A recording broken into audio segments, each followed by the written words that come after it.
हाँ जी बाबा जी जसप्रीत सिंह ते भाई सरदार सिंह जी एक गेम लाउणगे उस तो बाद च जिहड़ी अरदास आ वो कीती जावेगी बोले ईशो निहाल श्लोक कबीर गगन तमामा बाजियो बड़े उन सामने कहाओ खेत जो मांडे सूरमा बजूजन को दाओ सूरा सो पहचानिया जो लड़ा दीन के हेत पुरजा पुरजा कट मरे कद न शक सूरमाओं की 3 कौमें बैठी थी और सूरमाओं की 3 कौमें बैठी थी एक कहने लगी लड़ हटे दूसरी कहने लगी मर हटे तीसरी कहने लगी ना लड़ के हटे ना मर के हटे सभी लोग मंदिर बनवाते हैं ओ इन पुत्रन के शीश पर वार दिए सुखचार चार मुए तो क्या हुआ जीवत कई हजार ओ चार मुए तो क्या हुआ जीवत कई हजार बोले ਅਸੀਂ ਪਹੁੰਚਣਾ ਮਥੇ ਨਿਸ਼ਾਨਿਆਂ ਤੇ ਤੁਸੀਂ ਕੌਣ ਹੋ ਸਾਨੂੰ ਅਟਕਾਉਣ ਵਾਲੇ ਉਹ ਜੱਗ ਜਾਣਦਾ ਅਸੀਂ ਨਹੀਂ ਮੁੱਕ ਸਕਦੇ ਮੁੱਕ ਗਏ ਸਾਨੂੰ ਮਕਾਉਣ ਵਾਲੇ ਉਹ ਸਾਨੂੰ ਪਿੰਜਰੇ ਵਿੱਚ ਕਿਸੇ ਪਾਇਆ ਖੋਲੇ ਖੰਭ ਤੇ ਪਿੰਜਰੇ ਤੋੜ ਛੱਡੇ ਅਸੀਂ ਉਹ ਜਿਨ੍ਹਾਂ ਦੇ ਹਿੱਕਾਂ ਨੇ ਅਸੀਂ ਉਹ ਜਿਨ੍ਹਾਂ ਨੇ ਹਿੱਕਾਂ ਢਾ ਕੇ ਤਿੱਖੇ ਨੇਜਿਆਂ ਦੇ ਮੂੰਹ ਵੀ ਮੋੜ ਛੱਡੇ ਅਸੀਂ ਮੌਤ ਮਟਿਆਰ ਦੇ ਘਰ ਜਾ ਕੇ ਰਹੇ ਖੇਡਦੇ ਘੋਲ ਕਬੱਡੀਆਂ ਨੂੰ ਅਸੀਂ ਉਹ ਜਿਨ੍ਹਾਂ ਨੇ ਹਿੱਕਾਂ ਢਾ ਕੇ ਰੋਕ ਛੱਡਿਆ ਚਲਦੀਆਂ ਗੱਡੀਆਂ ਨੂੰ ਗੱਜ ਗੱਜ ਕਰਾਂਗੇ ਜਾਵੇ ਸ਼ਹੀਦਾਂ ਸਿੰਘਾਂ ਦੇ ਮਨ ਭਾਵੇਂ ਨਿਹਾਲ ਹੋ ਜਾਵੇ ਓ ਸ਼ਰੀਰ ਦੀ ਮੌਤ ਨੂੰ ਨਹੀਂ ਮੈਂ ਮੌਤ ਕਹਿੰਦਾ ਓ ਸ਼ਰੀਰ ਦੀ ਮੌਤ ਨੂੰ ਨਹੀਂ ਮੈਂ ਮੌਤ ਕਹਿੰਦਾ ਓ ਜ਼ਮੀਰ ਦੇ ਮਰਨੇ ਨੂੰ ਮੈਂ ਮੌਤ ਕਹਿੰਦਾ ਆਖਿਆ ਸੰਤ ਬਾਬਾ ਜਰਨੈਲ ਸਿੰਘ ਖਾਲਸਾ ਪਿੰਡਰਾਂ ਵਾਲੇ ਨੇ ਓਏ ਉਹਨਾਂ ਨੇ ਆਪ ਨਿਭਾਇਆ ਓ ਸਿੱਖ ਕੌਮ ਨੂੰ ਸੇਧੀ ਪਾਇਆ ਤੇ ਨਾਲੇ ਸਿੰਘਾ ਓ ਸਾਨੂੰ ਖਾਲਿਸਤਾਨ ਤੇ ਚੱਲਣਾ ਸਿਖਾਇਆ ਬੋਲੇ ਈਸਾ ਨਿਹਾਲ ਸੋ ਅਖੀਰਲੀ ਗੇਮ ਜਿਹੜੀ ਆ ਸਾਡੇ ਦੋ ਜਹੇਦਾਰ ਸਾਹਿਬ ਲਾਉਣਗੇ ਉਦੋਂ ਬਾਅਦ ਅਰਦਾਸ ਹੋਵੇਗੀ ਸੰਗਤ ਨੂੰ ਬੇਨਤੀ ਅਰਦਾਸ ਚ ਆਪਾਂ ਖੜੇ ਹੋਣਾ ਆਓ ਦੋ ਜਹੇਦਾਰ ਸਾਹਿਬ ਢਾਲਾਂ ਕਿਰਪਾਨਾਂ ਦੀ ਗੇਮ ਜਿਹੜੀ ਆ ਉਹ ਲਾ ਰਹੇ ਨੇ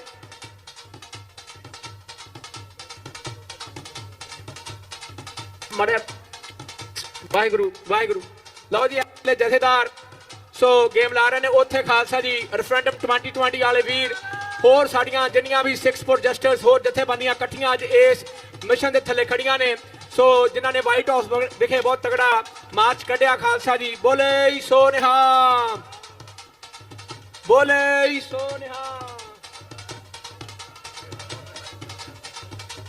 ਸੋ ਇਸ ਵੇਲੇ ਫਤਿਹਨਾਮਾ ਜਿਹੜਾ ਆ ਉਹ ਲਿਆ ਜਾ ਰਿਹਾ ਸਾਰੇ ਗਤਕਈਆਂ ਨੂੰ ਬੇਨਤੀ ਆ ਸ਼ਾਸਤਰ ਲੈ ਕੇ ਖਲੋ ਜਾਓ ਸੋ ਸੰਗਤ ਨੂੰ ਬੇਨਤੀ ਆ ਸੋ ਇਸ ਵੇਲੇ ਆਪਾਂ ਹੁਣ ਅਰਦਾਸ ਦੇ ਵਿੱਚ ਸ਼ਾਮਲ ਹੋਈਏ ਸਾਰੀਆਂ ਸੰਗਤਾਂ ਉੱਠ ਕੇ ਖਲੋ ਜਾਣ ਸੋ ਸ੍ਰੀ ਗੁਰੂ ਗ੍ਰੰਥ ਸਾਹਿਬ ਵੱਲ ਆਪਾਂ ਕਿਸੇ ਨੇ ਵੀ ਪਿੱਠ ਨਹੀਂ ਕਰਨੀ ਸੋ ਸਤਿਗੁਰੂ ਮਹਾਰਾਜ ਸੱਚੇ ਪਾਤਸ਼ਾਹ ਜੀ ਚਬਰ ਛੱਤਰ ਤੱਕ ਦੇ ਮਾਲਕ ਕੇ ਜ਼ਾਹਰ ਜ਼ਹੂਰ ਹੈ ਕਿ ਹਾਜ਼ਰ ਹਜ਼ੂਰ ਹੈ ਸੋ ਇਸ ਨਾਮਾ ਉਹ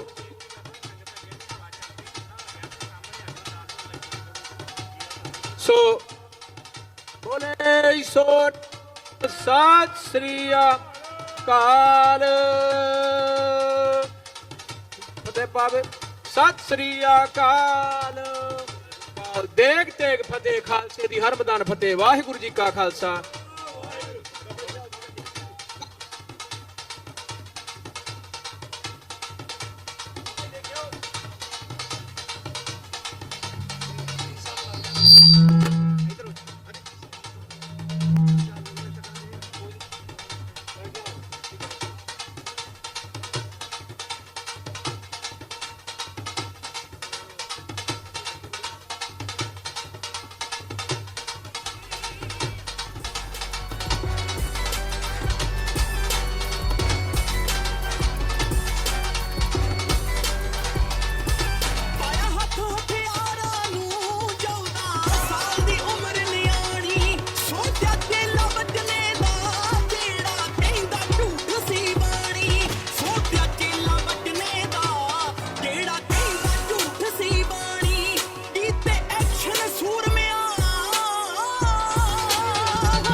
सब तेरी दास तुम मात पिता हम बारिक तेरे तुमरी कृपा मह सुख कोई न जाने तुमरा अंत ऊंचे ते ऊंचा भगवंत सगल समगरी तुमरे सूत्र धारी, तुम ते होए सुआज्ञाकारी, तुमरी गत मित तुम ही जानी, नानक दास सदा कुर्बानी। बोलो जी वाहिगुरु, एक ओंकार वाहिगुरु जी की फतेह। श्री भगवती जी सहाय वार, श्री भगवती जी की पातशाही दसवीं। प्रथम भगवती सिमर कै गुर नानक लई ध्याए, फिर अंगद गुर ते अमरदास राम। अर्जन हर गोबिंद नाम सिमराओ, श्री हर राय। श्री हर कृष्ण ध्याईऐ, जिस डिठै सब दुख जाए। तेग बहादुर सिमरिया घर, नाम निध आवे धाए। सब थाई होए सहाय, दसवें पातशाह श्री गुरु गोबिंद सिंह साहिब जी। सब थाई होए सहाय। दसां पातशाहियां दी जोत ਸਾਹਿਬ ਸ੍ਰੀ ਗੁਰੂ ਗ੍ਰੰਥ ਸਾਹਿਬ ਜੀ ਦੇ ਪਾਠ ਦਰਸ਼ਨ ਦੀਦਾਰ ਦਾ ਧਿਆਨ ਧਰ ਕੇ ਖਾਲਸਾ ਜੀ ਸਾਹਿਬ ਬੋਲੋ ਜੀ। ਪੰਜਾਰਿਆਂ ਚੌਂ ਸਾਹਿਬਜ਼ਾਦਿਆਂ 40 ਮੁਕਤਿਆਂ ਹਠੀਆਂ ਜਪੀਆਂ ਤਪੀਆਂ, ਜਿਨ੍ਹਾਂ ਨਾਮ ਜਪਿਆ ਵੰਡ ਛਕਿਆ, ਦੇਖ ਚਲਾਈ ਤੇਗ ਵਾਹੀ, ਦੇਖ ਕੇ ਅੰਡਿਠ ਕੀਤਾ। ਤਿਨਾਂ ਪਿਆਰਿਆਂ ਸਚਿਆਰਿਆਂ ਦੀ ਕਮਾਈ ਦਾ ਧਿਆਨ ਧਰ ਕੇ ਖਾਲਸਾ ਜੀ ਸਾਹਿਬ ਬੋਲੋ ਜੀ। ਜਿਨ੍ਹਾਂ ਸਿੰਘ ਸਿੰਘਣੀਆਂ ਨੇ ਧਰਮ ਹੇਤ ਸੀਸ ਦਿੱਤੇ, ਬੰਦ ਬੰਦ ਕਟਵਾਏ, ਖੋਪਰੀਆਂ ਲਵਾਈਆਂ ਚਰਖੜੀਆਂ ਤੇ ਚੜੇ, ਆਰਿਆਂ ਨਾਲ ਚਿਰਾਏ ਗਏ, ਗੁਰਦੁਆਰਿਆਂ ਦੀ ਸੇਵਾ ਲਈ ਕੁਰਬਾਨੀਆਂ ਕੀਤੀਆਂ। ਧਰਮ ਨਹੀਂ ਹਾਰਿਆ, ਸਿੱਖੀ ਕੇਸਾ ਸਵਾਸਾ ਸੰਗ ਨਿਭਾਈ। ਤਿਨਾਂ ਪੰਦੇ ਸਮੂਹ ਸ਼ਹੀਦਾਂ ਦੀ ਪਵਿੱਤਰ ਕਮਾਈਆਂ ਕਾ ਧਿਆਨ ਧਰ ਕੇ ਖਾਲਸਾ ਜੀ ਸਾਹਿਬ ਬੋਲੋ ਜੀ। ਪੰਜਾਂ ਤਖਤਾਂ ਸਰਬੱਤ ਗੁਰਦੁਆਰਿਆਂ ਦਾ ਧਿਆਨ ਧਰ ਕੇ ਖਾਲਸਾ ਜੀ ਸਾਹਿਬ ਬੋਲੋ ਜੀ। ਪ੍ਰਥਮੇ ਸਰਬੱਤ ਖਾਲਸਾ ਜੀ ਕੀ ਅਰਦਾਸ ਹੈ ਜੀ। ਸਰਬੱਤ ਖਾਲਸਾ ਜੀ ਕੋ ਵਾਹਿਗੁਰੂ ਵਾਹਿਗੁਰੂ ਵਾਹਿਗੁਰੂ। ਚਿਤ ਆਵੈ ਚਿਤ ਆਵਨ ਕਾ ਸਦਕਾ ਸਰਬ ਸੁਖ ਹੋਵੈ। ਜਹਾਂ ਜਹਾਂ ਖਾਲਸਾ ਜੀ ਸਾਹਿਬ, ਤਹਾਂ ਤਹਾਂ ਰਛਿਆ ਰਿਆਇਤ, ਦੇਗ ਤੇਗ ਫਤਿਹ। ਬਿਰਦ ਕੀ ਪੈਜ ਪੰਥ ਕੀ ਜੀਤ, ਸ੍ਰੀ ਸਾਹਿਬ ਜੀ ਸਹਾਏ। ਖਾਲਸਾ ਜੀ ਕੇ ਬੋਲ ਬਾਲੇ, ਖਾਲਸਾ ਜੀ ਬੋਲੋ ਜੀ। ਸਿੱਖਾਂ ਨੂੰ ਸਿੱਖੀ ਦਾਨ, ਕੇਸ ਦਾਨ, ਰਹਿਤ ਦਾਨ, ਵਿਵੇਕ ਦਾਨ, ਵਿਸਾਹ ਦਾਨ, ਭਰੋਸਾ ਦਾਨ, ਦਾਨਾ ਸਿਰ ਦਾਨ, ਨਾਮ ਦਾਨ। ਸ੍ਰੀ ਅੰਮ੍ਰਿਤਸਰ ਸਾਹਿਬ ਜੀ ਦੇ ਦਰਸ਼ਨ ਇਸ਼ਨਾਨ, ਚੌਂਕੀਆਂ ਝੰਡੇ ਬੁੰਗੇ, ਜੁਗੋ ਜੁਗ ਅਟਲ, ਧਰਮ ਕਾ ਜੈਕਾਰ ਬੋਲੋ ਜੀ। ਸਿੱਖਾਂ ਦਾ ਮਨ ਨੀ ਮਤ ਉੱਚੀ, ਮਤ ਪਾਦਾ ਰਾਖਾ ਅਕਾਲ ਪੁਰਖ ਵਾਹਿਗੁਰੂ। ਹੇ ਅਕਾਲ ਪੁਰਖ ਆਪਣੇ ਪੰਥ ਦੇ ਸਦਾ ਸਹਾਈ ਦਾਤਾਰ ਜੀਓ। ਸ੍ਰੀ ਨਨਕਾਣਾ ਸਾਹਿਬ ਅਤੇ ਹੋਰ ਗੁਰਦੁਆਰੇ ਗੁਰਧਾਮ, ਜਿਨ੍ਹਾਂ ਤੋਂ ਪੰਥ ਨੂੰ ਵਿਛੋੜਿਆ ਗਿਆ ਹੈ, ਖੁੱਲੇ ਦਰਸ਼ਨ ਦੀਦਾਰ, ਸੇਵਾ ਸੰਭਾਲ ਦਾ ਦਾਨ ਪਿਆਰੇ ਖਾਲਸਾ ਜੀ ਨੂੰ ਬਖਸ਼ੋ। ਹੇ ਨਿਮਾਣਿਆਂ ਦੇ ਮਾਣ, ਨੇ ਤਾਣਿਆਂ ਦੇ ਤਾਣ, ਨੇ ਓਟਿਆਂ ਦੀ ਓਟ, ਸੱਚੇ ਪਿਤਾ ਵਾਹਿਗੁਰੂ ਸਾਹਿਬ ਸ੍ਰੀ ਗੁਰੂ ਗ੍ਰੰਥ ਸਾਹਿਬ ਜੀਓ ਮਹਾਰਾਜ। ਆਪ ਜੀ ਦੇ ਚਰਨਾਂ ਵਿੱਚ ਸਮੂਹ ਸੰਗਤ ਵੱਲੋਂ ਅਰਦਾਸ ਬੇਨਤੀ ਜੋਦੜੀ ਹੈ। ਤਤ ਵਿਚਾਰ ਯਹ ਮਥੁਰਾ, ਜਗ ਤਾਰਨ ਕੋ ਅਵਤਾਰ ਬਣਾਇਓ। ਜਪਿਓ ਜਿਨ ਅਰਜੁਨ ਦੇਵ ਗੁਰੂ, ਫਿਰ ਸੰਕਟ ਜੋਨ ਗਰਭ ਨ ਆਇਓ। ਜੋਤੀ ਜੋਤ ਰਲੀ ਸੰਪੂਰਨ ਥੀਆ ਰਾਮ, ਸੂਰਜ ਕਿਰਨ ਮਿਲੇ ਜਲ ਕਾ ਜਲ ਹੁਆ ਰਾਮ। ਧੰਨ ਧੰਨ ਸਾਹਿਬ ਸ੍ਰੀ ਗੁਰੂ ਅਰਜਨ ਦੇਵ ਸਾਹਿਬ ਜੀਓ ਮਹਾਰਾਜ। ਆਪ ਜੀ ਦੇ ਸ਼ਹੀਦੀ ਪੁਰਬ ਦੇ ਸਬੰਧ ਵਿੱਚ ਅਤੇ ਸੁਰਾ ਸੋ ਪਹਿਚਾਨੀਐ ਜੋ ਲਰੇ ਦੀਨ ਕੇ ਹੇਤ ਪੁਰਜਾ ਪੁਰਜਾ ਕਟ ਮਰੈ ਕਬਹੂ ਨਾ ਛਾੜੈ ਖੇਤ। ਸਤਿਗੁਰੂ ਜੀ ਜੂਨ 1984 ਦੇ ਸਮੂਹ ਸ਼ਹੀਦਾਂ ਦੀ ਯਾਦਾਂ ਮਨਾਉਂਦਿਆਂ ਹੋਇਆਂ ਸਤਿਗੁਰੂ ਜੀ ਆਪ ਜੀ ਦੇ ਚਰਨ ਪਰਸਦਿਆਂ ਹੋਇਆਂ ਆਪ ਜੀ ਦੀ ਹਜ਼ੂਰੀ ਵਿੱਚ ਪੰਜਾਂ ਪਿਆਰਿਆਂ ਦੀ ਹਜ਼ੂਰੀ ਵਿੱਚ ਹਜ਼ਾਤਾਬਿਆਂ ਵਿੱਚ ਸਤਿਗੁਰੂ ਜੀ ਸਮੂਹ ਸੰਗਤ ਵੱਲੋਂ ਸਤਿਗੁਰੂ ਜੀ ਆਪ ਜੀ ਦੇ ਸ਼ਹੀਦੀ ਪੁਰਬ ਦੇ ਸਬੰਧ ਵਿੱਚ ਜੂਨ 1984 ਦੇ ਸਮੂਹ ਸ਼ਹੀਦਾਂ ਦੀ ਯਾਦਾਂ ਵਿੱਚ ਖਾਲਿਸਤਾਨ ਦੀ ਪ੍ਰਾਪਤੀ ਲਈ ਸਮੂਹ ਸ਼ਹੀਦ ਹੋਏ ਸ਼ਹੀਦਾਂ ਦੀ ਯਾਦਾਂ ਵਿੱਚ ਸਾਲਾਨਾ ਨਗਰ ਕੀਰਤਨ ਸਤਿਗੁਰੂ ਜੀ ਪ੍ਰਾਰੰਭ ਹੋਏ ਸਨ। ਆਪ ਜੀ ਦੀ ਕਿਰਪਾ ਸਦਕਾ ਸੰਪੂਰਨਤਾਵਾਂ ਹੋਈਆਂ ਹਨ। ਦਰ ਕਰਦੇ ਪ੍ਰੀਤਵਾਨ ਸਮੂਹ ਗੁਰਦੁਆਰੇ ਸਾਹਿਬਾਨ Gurdwara Sahib Fremont El Sobrante South San Francisco San Jose Milpitas Santa Clara Hayward Gurdwara Guru Nanak Prakash Tracy Dashmesh Darbar Tracy Manteca Modesto Turlock Guru Nanak Prakash Fresno Gurdwara Sahib Selma Lodi Madera Stockton Gurdwara Sahib Bradshaw Sacramento Tierra Buena Yuba City Gurdwara Sahib Nanaksar Fresno Fairfield ਅਤੇ ਸਮੂਹ ਪੰਥਕ ਜਥੇਬੰਦੀਆਂ ਵੱਲੋਂ ਸਤਿਗੁਰੂ ਜੀ ਆਪ ਜੀ ਦੇ ਚਰਨ ਪਸਦਿਆਂ ਹੋਇਆਂ ਅਤੇ ਸਮੂਹ ਸੰਗਤ ਵੱਲੋਂ 5100 ਚੌਪਈ ਸਾਹਿਬ ਜੀ ਦੇ ਪਾਠਾਂ ਦੀ ਸੰਪੂਰਨਤਾਵਾਂ ਸਮੂਹ ਸੰਗਤ ਵੱਲੋਂ ਕੀਤੀਆਂ ਗਈਆਂ। ਕਿਰਪਾ ਕਰਨੀ ਸਭ ਸੰਗਤਾਂ ਪਰਿਵਾਰਾਂ ਦੇ ਸਿਰ ਤੇ ਮਿਹਰ ਭਰਿਆ ਹੱਥ ਰੱਖਣਾ। ਪਵਿੱਤਰ ਬਾਣੀ ਪੜ੍ਹਦਿਆਂ ਭੁੱਲਾਂ ਦੀ ਮਾਫੀ ਬਖਸ਼ਣੀ ਸਤਿਗੁਰੂ ਗਾਂ ਵਾਸਤੇ ਸਮਤ ਬਖਸ਼ਣੀ। ਕਿਰਪਾ ਕਰਨੀ ਖਾਲਸਾ ਪੰਥ ਦੀ ਝੋਲੀ 'ਚ ਖਾਲਸਾ ਰਾਜ ਦੀ ਸਤਿਗੁਰੂ ਜੀ ਖਾਲਸਾ ਰਾਜ ਝੋਲੀ ਵਿੱਚ ਪਾਵੋ। ਸਤਿਗੁਰੂ ਜੀ ਸਮੂਹ ਸੰਗਤਾਂ ਦੀ ਆਪ ਦੇ ਚਰਨਾਂ 'ਚ ਅਰਦਾਸ ਬੇਨਤੀ ਹੈ। ਆਪ ਜੀ ਦੇ ਹਜ਼ੂਰ ਸ਼ਬਦ ਕੀਰਤਨ ਜੀ ਕੀ ਅਰਦਾਸ ਭੁੱਲ ਚੁੱਕ ਮਾਫ ਕਰਨੀ। ਸਮੂਹ ਬੇਨਤੀਆਂ ਗੁਰਮਤਿ ਅਨੁਸਾਰ ਪ੍ਰਵਾਨ ਕਰਦਿਆਂ ਬਖਸ਼ੋ ਲਾਈ ਸ੍ਰੀ ਮੁਖਵਾਕ ਸਹੀ ਪਿਆਰੇ ਮੇਲ ਜਨਾ ਮਿਲਿਆ ਤੇਰਾ ਨਾਮ ਚਿਤ ਆਵੇ ਨਾਨਕ ਨਾਮ ਚੜ੍ਹਦੀ ਕਲਾ ਤੇਰੇ ਭਾਣੇ ਸਰਬੱਤ ਦਾ ਭਲਾ।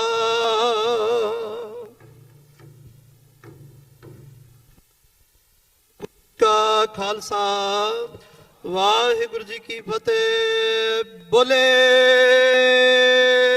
ਸੋ ਨਿਹਾਲ ਬੋਲੇ ਸੋ ਨਿਹਾਲ ਬੋਲੇ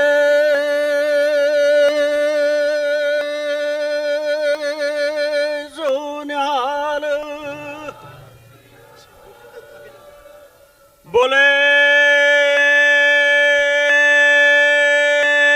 ਸੋ ਨਿਹਾਲ ਬੋਲੇ ਸੋ ਨਿਹਾਲ ਬੋਲੇ ਬੋਲੇ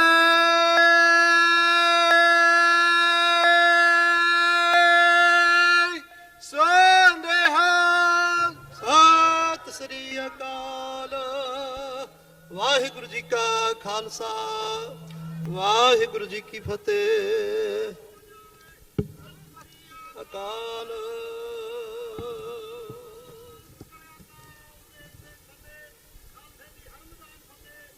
ਵਾਹਿਗੁਰੂ ਜੀ ਕਾ ਖਾਲਸਾ ਵਾਹਿਗੁਰੂ ਜੀ ਕੀ ਫਤਿਹ।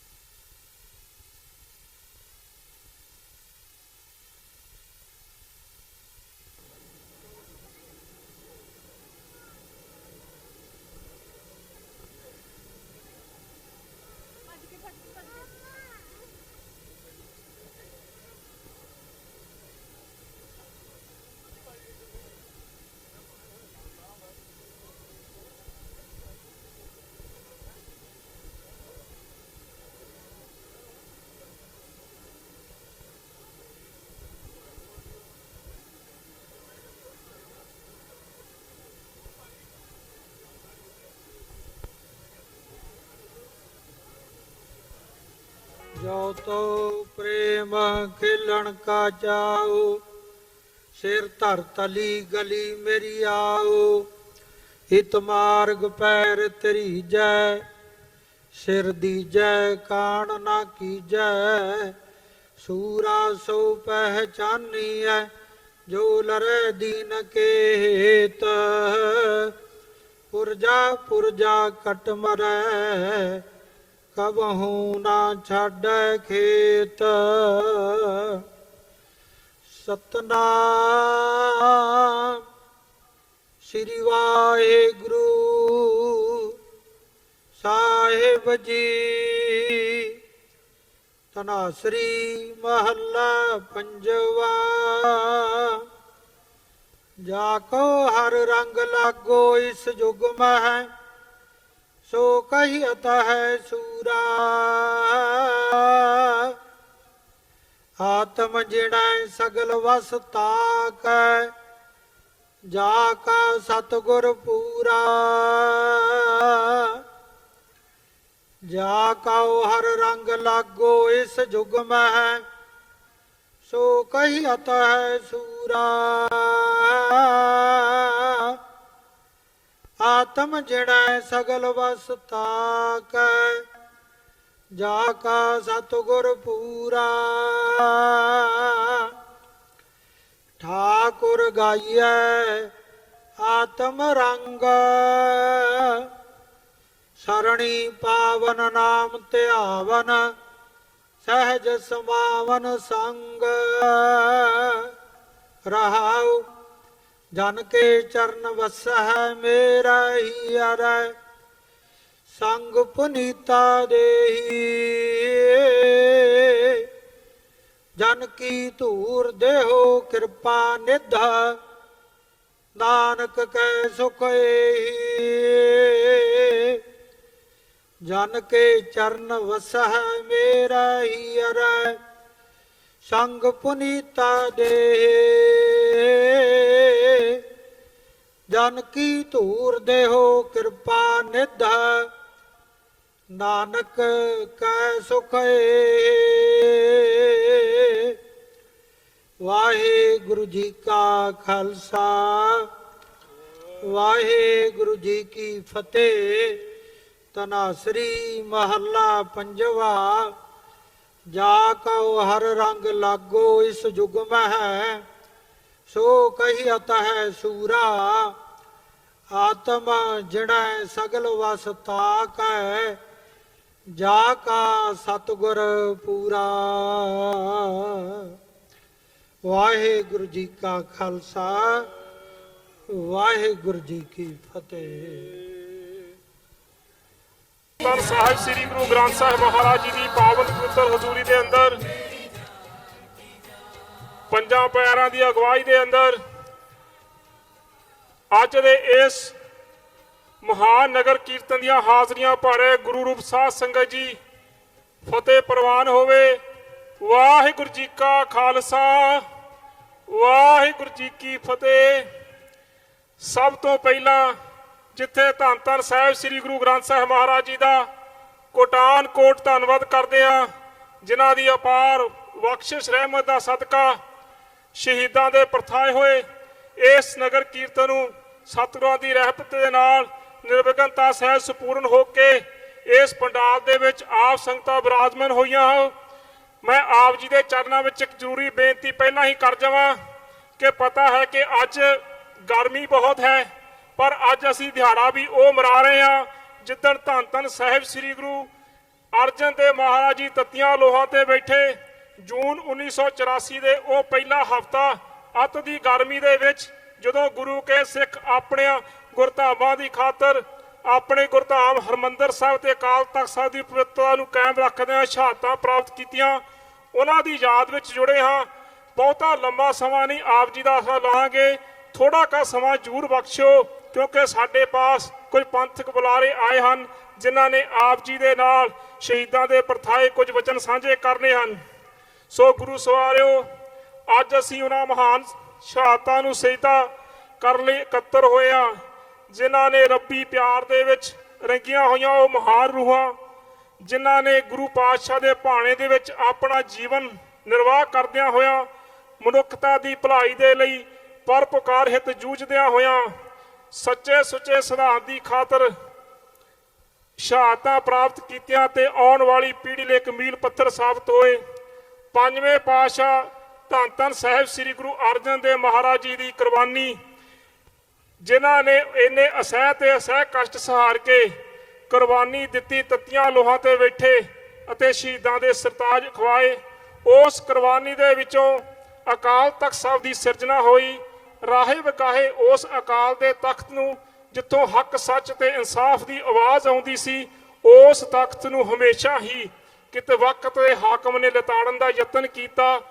ਉਸ ਹੱਕ ਦੇ ਇਨਸਾਫ ਦੀ ਆਵਾਜ਼ ਨੂੰ ਬੰਦ ਕਰਨ ਦਾ ਯਤਨ ਕੀਤਾ। ਸਨ 1984 ਉਹ ਜੂਨ ਦਾ ਮਹੀਨਾ ਜਦੋਂ ਹਿੰਦੁਸਤਾਨੀ ਬ੍ਰਾਹਮਣੀ ਫੌਜ ਇਸ ਅਕਾਲ ਤਖਤ ਦੇ ਹਮਲਾਵਰ ਹੋਈ। ਸੰਤ ਬਾਬਾ ਜਰਨੈਲ ਸਿੰਘ ਜੀ ਖਾਲਸਾ ਭਿੰਡਰਾਂਵਾਲੇ ਦੇ ਅਗਵਾਈ ਹੇਠ 94 ਸਿੰਘਾਂ ਨੇ ਹਰਮੰਦਰ ਸਾਹਿਬ ਤੇ ਅਕਾਲ ਤਖਤ ਸਾਹਿਬ ਦੀ ਪਵਿੱਤਰਤਾ ਨੂੰ ਕਾਇਮ ਰੱਖਦਿਆਂ ਹੋਇਆਂ ਸ਼ਹਾਦਤਾਂ ਪ੍ਰਾਪਤ ਕੀਤੀਆਂ। ਜਿੱਥੇ ਅੱਜ ਅਸੀਂ ਉਹਨਾਂ ਮਹਾਨ ਸ਼ਹੀਦਾਂ ਦੀ ਯਾਦ ਦੇ ਵਿੱਚ ਜੁੜ ਬੈਠੇ ਹਾਂ, ਉਸ ਦੇ ਨਾਲ ਹੀ ਅੱਜ ਦਾ ਦਿਨ ਕੁਦਰਤੀ ਇਹ ਸੁਭਾਵਿਕ ਹੈ ਕਿ 9 ਜੂਨ ਦਾ ਉਹ ਦਿਹਾੜਾ ਜਿੱਦਣ ਜਿਸ ਦਿਨ 8 ਸਾਲਾਂ ਦੇ ਕਰੀਬ ਆਪਣੀਆਂ ਘੋੜੇ ਦੀਆਂ ਪੈੜਾਂ ਦੇ ਨਾਲ ਪੰਜਾਬ ਦੀ ਹਿੰਦੁਸਤਾਨ ਦੀ ਧਰਤੀ ਦੇ ਉੱਤੇ ਖਾਲਸਾ ਰਾਜ ਕਾਇਮ ਕਰਕੇ ਸਿੱਖ ਕੌਮ ਦਾ ਪਹਿਲਾ ਜਰਨੈਲ, ਸਿੱਖ ਕੌਮ ਦਾ ਪਹਿਲਾ ਜਥੇਦਾਰ, ਜਿਹਦੇ ਪੌਣੇ 4 ਸਾਲ ਦੇ ਪੁੱਤਰ ਦਾ ਕਲੇਜਾ ਕੱਢ ਕੇ ਉਹਦੇ ਮੂੰਹ ਵਿੱਚ ਪਾਇਆ, ਤੇ ਅੱਜ 9 ਜੂਨ 1716 ਨੂੰ ਉਸ ਨੂੰ ਸ਼ਹੀਦ ਕੀਤਾ। ਉਸ ਮਹਾਨ ਜਰਨੈਲ ਦਾ ਵੀ ਅੱਜ ਸ਼ਹੀਦੀ ਦਿਨ ਹੈ। ਉਸ ਜਰਨੈਲ ਨੂੰ ਵੀ ਅਸੀਂ ਅੱਜ ਸਿਜਦਾ ਕਰਦੇ ਹਾਂ। ਅੱਜ ਸਾਡੇ ਵਿੱਚ ਬਹੁਤ ਸਾਰੇ ਜਿਹੜੇ 1984 ਦੇ ਵਿੱਚ ਸ਼ਹੀਦ ਪਰਿਵਾਰ ਸ਼ਹੀਦ ਹੋਏ, ਉਹਨਾਂ ਦੇ ਪਰਿਵਾਰ ਵੀ ਇੱਥੇ ਇਕੱਤਰ ਹੋਏ ਹਨ। ਉਹਨਾਂ ਪਰਿਵਾਰਾਂ ਦਾ ਵੀ ਅਸੀਂ ਸਨਮਾਨ ਕਰਦਾ ਹਾਂ। ਸਾਰੀਆਂ ਹੀ ਗੁਰਦੁਆਰਾ ਪ੍ਰਬੰਧਕ ਕਮੇਟੀਆਂ ਦਾ ਜਿਨ੍ਹਾਂ ਨੇ ਆਪ ਜੀ ਦੇ ਨਾਲ ਸਾਂਝ ਪਾਉਣੀ ਹੈ। ਸੋ ਨਗਰ ਕੀਰਤਨ ਦੇ ਆਉਣ ਤੋਂ ਪਹਿਲਾਂ ਇਸ ਸਥਾਨ ਦੇ ਉੱਤੇ ਪੰਥ ਦੇ ਮਹਾਨ ਢਾਡੀ ਭਾਈ ਲਖਵਿੰਦਰ ਸਿੰਘ ਜੀ ਸੋਹਣ ਨਾਲ ਹਾਜ਼ਰੀ ਭਰੀ ਹੈ। ਉਹਨਾਂ ਦਾ ਵੀ ਬਹੁਤ ਬਹੁਤ ਧੰਨਵਾਦ ਕਰਦਾ ਹੈ। ਨਾਲ ਹੀ ਦਰਬਾਰ ਸਾਹਿਬ ਦੇ ਸੱਚਖੰਡ ਸ੍ਰੀ ਦਰਬਾਰ ਸਾਹਿਬ ਦੇ ਹੈੱਡ ਗ੍ਰੰਥੀ ਗਿਆਨੀ ਜਸਵਿੰਦਰ ਸਿੰਘ ਹੋਣਾ, ਜਿਨ੍ਹਾਂ ਦੇ ਤਾਬਿਆਂ ਤੇ ਬਿਰਾਜਮਾਨ ਸਨ, ਉਹਨਾਂ ਦਾ ਵੀ ਬਹੁਤ ਬਹੁਤ ਧੰਨਵਾਦ ਕਰਦਾ ਹੋਇਆ ਅੱਜ ਸਾਡੇ ਪਾਸ ਇੰਗਲੈਂਡ ਤੋਂ ਖਾਸ ਤੌਰ ਤੇ ਸਾਡੇ ਵਿਸ਼ੇਸ਼ ਸੱਦੇ ਦੇ ਉੱਤੇ ਭਾਈ ਅਵਤਾਰ ਸਿੰਘ ਜੀ, ਜੋ ਕਿ ਸਿੱਖ ਚਿੰਤਕ ਹਨ। ਪੰਜਾਬ ਔਰ ਇੰਗਲੈਂਡ ਦੇ ਵਿੱਚ ਜੋ ਕਿ ਸਿੱਖਾਂ ਦਾ ਇੱਕ ਚੈਨਲ ਚੱਲਿਆ, ਅਕਾਲ ਚੈਨਲ ਦੇ ਉੱਤੇ ਉਹਨਾਂ ਦਾ ਸ਼ੋਅ ਵੀ ਆਉਂਦਾ ਹੈ। ਹਮੇਸ਼ਾ ਹੀ ਉਹ ਪੰਥਕ ਤੌਰ ਦੇ ਉੱਤੇ ਪੰਥ ਸੋਚਦੇ ਹਨ। ਆਉਣ ਵਾਲੇ ਸਮੇਂ ਦੇ ਪੰਥ ਦਾ ਕੀ ਭਵਿੱਖ ਹੈ, ਇਸ ਦੇ ਬਾਰੇ ਵਿੱਚ ਥੋੜੇ ਦਿਨਾਂ ਤੱਕ ਉਹਨਾਂ ਦੀ ਇੱਕ ਕਿਤਾਬ ਵੀ ਪੰਥ ਦੀ ਝੋਲੀ ਪਵੇਗੀ। ਸੋ ਮੈਂ ਬਹੁਤ ਸਤਿਕਾਰ ਨਾਲ ਸਭ ਤੋਂ ਪਹਿਲੇ ਬੁਲਾਰੇ ਭਾਈ ਅਵਤਾਰ ਸਿੰਘ ਜੀ ਇੰਗਲੈਂਡ ਵਾਲਿਆਂ ਨੂੰ ਬੇਨਤੀ ਕਰਾਂਗਾ ਕਿ ਉਹ ਸਟੇਜ ਤੇ ਆਉਣ, ਆਪਣੇ ਵਿਚਾਰ ਸੰਗਤ ਨਾਲ ਸਾਂਝੇ ਕਰਨ। ਉਹਨਾਂ ਤੋਂ ਉਪਰੰਤ ਡਾਕਟਰ ਅਮਰਜੀਤ ਸਿੰਘ ਜੀ, ਜੋ ਕਿ ਵਾਸ਼ਿੰਗਟਨ DC ਤੋਂ ਪਹੁੰਚੇ ਹਨ, ਉਹਨਾਂ ਨੇ ਆਪ ਜੀ ਦੇ ਨਾਲ ਵਿਚਾਰ ਸਾਂਝੇ ਕਰਨੇ ਹਨ। ਸੋ ਸਭ ਤੋਂ ਪਹਿਲਾਂ ਬੇਨਤੀ ਕਰਾਂ ਭਾਈ ਅਵਤਾਰ ਸਿੰਘ ਜੀ, ਉਹ ਆਪ ਸੰਗਤ ਦੇ ਨਾਲ ਕੁਝ ਸਮੇਂ ਵਾਸਤੇ ਆਪਣੇ ਵਿਚਾਰ ਸਾਂਝੇ ਕਰਨਗੇ। ਵਾਹਿਗੁਰੂ ਜੀ ਕਾ ਖਾਲਸਾ, ਵਾਹਿਗੁਰੂ ਜੀ ਕੀ ਫਤਿਹ।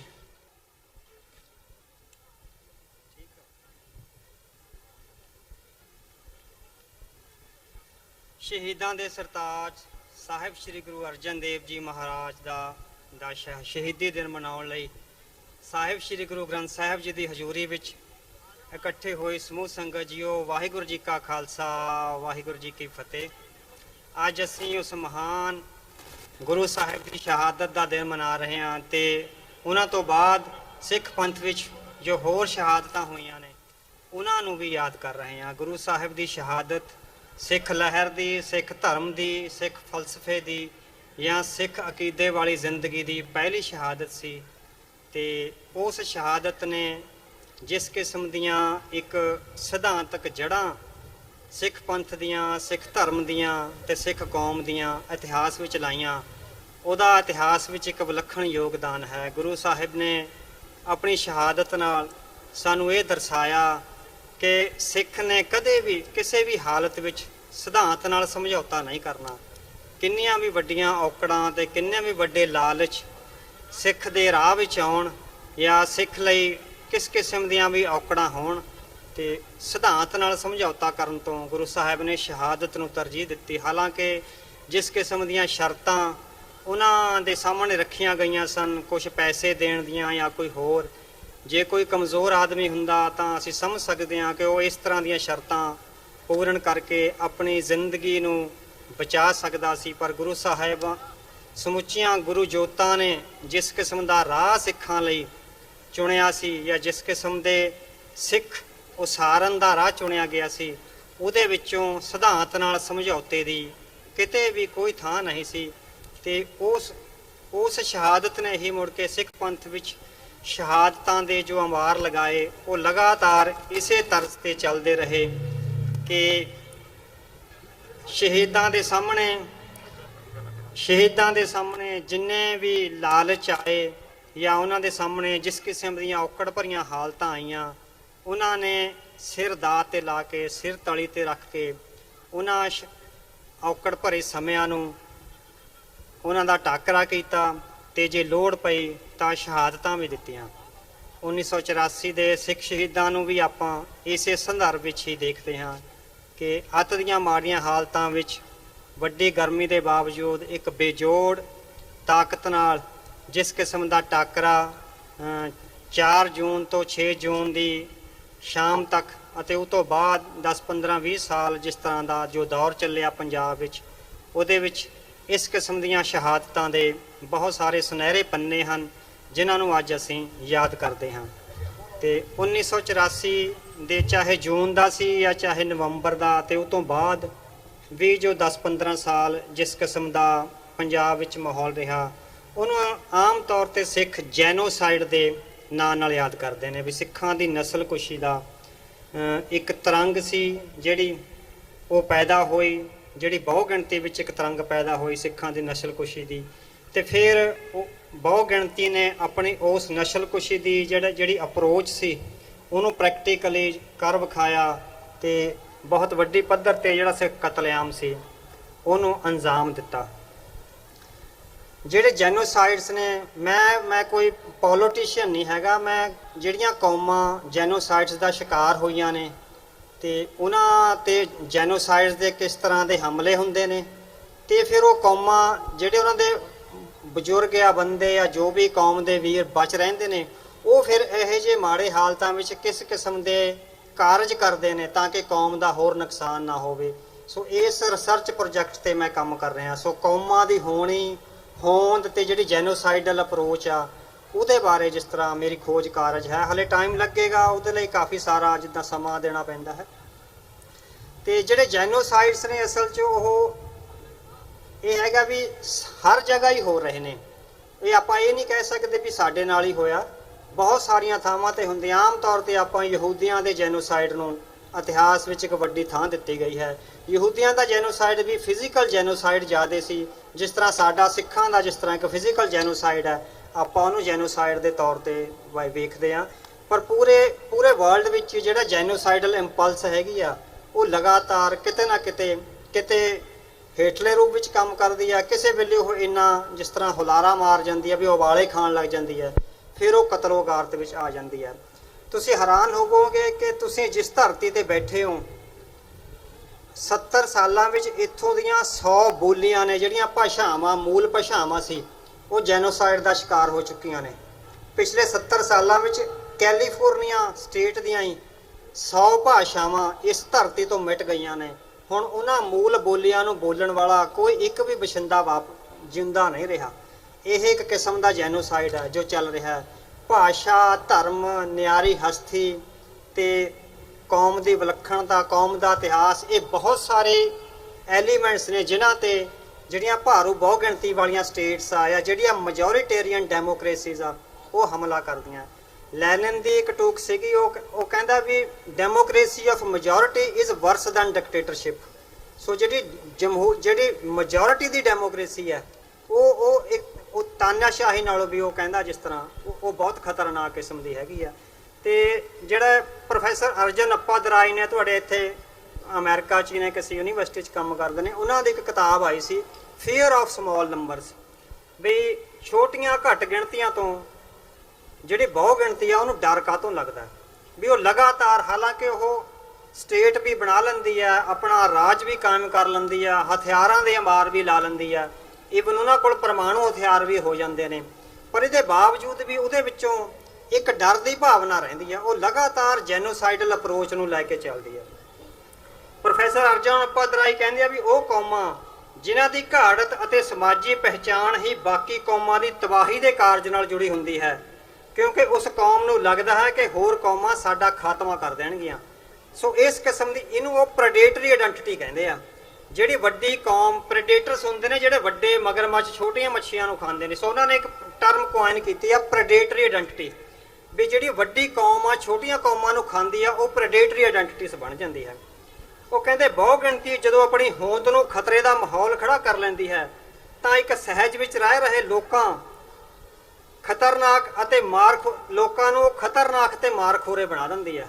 ਵੀ ਜਦੋਂ ਉਹ ਰਾਜ ਹਾਸਲ ਕਰਕੇ ਵੀ ਉਹਨੂੰ ਇਸ ਤਰ੍ਹਾਂ ਲੱਗਦਾ ਹੈ ਵੀ ਜਿਸ ਤਰ੍ਹਾਂ ਵੀ ਸਾਡੇ ਤੇ ਬਹੁਤ ਵੱਡਾ ਹਮਲਾ ਹੋਣ ਵਾਲਾ, ਉਹ ਇਨਸਿਕਿਉਰਿਟੀ ਦੀ ਭਾਵਨਾ ਵਿੱਚ ਰਹਿੰਦੀ ਹੈ।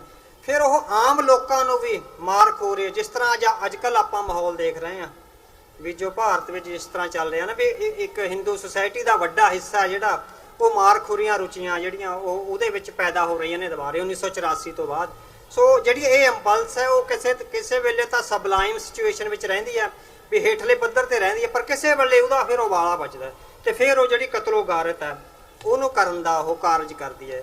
ਤੇ ਪ੍ਰੋਫੈਸਰ ਅਰਜਨ ਉਪਾਧਿਆਇ ਕਹਿੰਦੇ ਆ predatory identities in other words are products of situations in which the idea of a national peoplehood is successfully reduced to the principal ethnic singularity। ਉਹ ਕਹਿੰਦੇ ਵੀ ਜਿਹੜਾ ਨੈਸ਼ਨਲਿਜ਼ਮ ਆ ਨਾ, ਜਿਹੜਾ ਅੱਜ ਕੱਲ੍ਹ ਭਾਰਤ ਵਿੱਚ ਜਿਸ ਦਾ ਬਹੁਤ ਵੱਡੀ ਪੱਧਰ ਤੇ ਇੱਕ ਤਰ੍ਹਾਂ ਨਾਲ ਆਪਾਂ ਕਹਿ ਸਕਦੇ ਆ ਵੀ ਨਾਰਾ ਲਾਇਆ ਜਾ ਰਿਹਾ, ਜਦੋਂ ਜਿਹੜੀ ਪ੍ਰੈਡੇਟਰੀ ਆਇਡੈਂਟੀਟੀ ਆ ਉਸ ਨੈਸ਼ਨਲਿਜ਼ਮ ਨੂੰ ਇੱਕ ਸਿੰਗੂਲੈਰਿਟੀ ਦੇ ਤੌਰ ਤੇ ਵੀ ਇੱਕ ਕਾਤਲ ਗਰੋਹ ਦੇ ਤੌਰ ਤੇ ਰਿਡਿਊਸ ਕਰ ਦਿੰਦੀ ਹੈ। ਫਿਰ ਉਹ ਜਿਹੜੀ ਇੰਪਲਸ ਆ ਲੋਕਾਂ ਵਿੱਚ ਉਹ ਕਤਲ ਕਰ ਪੈਦਾ ਹੁੰਦੀ ਜਾਂਦੀ ਹੈਗੀ ਆ। ਸੋ ਆਪਾਂ ਇਸ ਸੰਦਰਭ 'ਚ ਹੀ ਦੇਖਿਆ ਵੀ ਕਿਸ ਤਰ੍ਹਾਂ 1984 ਵਿੱਚ ਇੱਕ ਤਾਂ ਜਿਹੜੀ ਬਹੁ ਗਿਣਤੀ ਸੀ ਉਸ ਨੂੰ ਇੰਦਰਾ ਗਾਂਧੀ ਤੇ ਸਮੇਂ ਦੀ ਸਰਕਾਰ ਨੇ ਆਪਣੇ ਹੱਕ ਵਿੱਚ ਕੀਤਾ ਵੀ ਸਿੱਖਾਂ ਦੀ ਨਸਲਕੁਸ਼ੀ ਕਰਨ ਦਾ। ਉਹਦੇ 'ਚੋਂ ਇਹ ਆਇਆ ਵੀ ਜਿਹੜੀ ਬਹੁ ਗਿਣਤੀ ਨੇ ਇੰਦਰਾ ਗਾਂਧੀ ਦੇ ਸਾਰੇ ਕਾਰਜ ਦੀ ਹਮਾਇਤ ਕੀਤੀ। ਤੇ ਦੂਜਾ ਇਹ ਹੈਗਾ ਵੀ ਸਿੱਖ ਕੌਮ 'ਚ ਘੱਟ ਗਿਣਤੀ 'ਚੋਂ ਵੀ ਜਿਹੜਾ ਇੱਕ ਹਿੱਸਾ ਸੀਗਾ ਉਹ ਸਰਕਾਰ ਨਾਲ ਰਲ ਜਾਂਦਾ ਹੈਗਾ। ਵੀ ਜਦੋਂ ਇਸ ਕਿਸਮ ਦੀ ਸਿਚੁਏਸ਼ਨ ਪੈਦਾ ਹੁੰਦੀ ਹੈ ਤੇ ਫਿਰ ਉਹ ਜਿਹੜਾ ਨਸਲਕੁਸ਼ੀ ਦਾ ਜਿਹੜਾ ਉਹ ਦੌਰ ਹੈ ਉਹ ਲਗਾਤਾਰ ਚੱਲਦਾ, ਹੁਣ ਵੀ ਚੱਲ ਰਿਹਾ ਹੈ। ਕਦੇ ਸਬਲਾਈਮ ਸਿਚੁਏਸ਼ਨ 'ਚ ਹੁੰਦਾ ਤੇ ਕਦੇ ਉਹ ਇਰਪਟ ਹੋ ਜਾਂਦਾ। ਵੀ ਲਗਾਤਾਰ ਇਹ ਜਿਹੜੀਆਂ ਕੋਸ਼ਿਸ਼ਾਂ ਨੇ ਇਹ ਹੋ ਰਹੀਆਂ ਨੇ।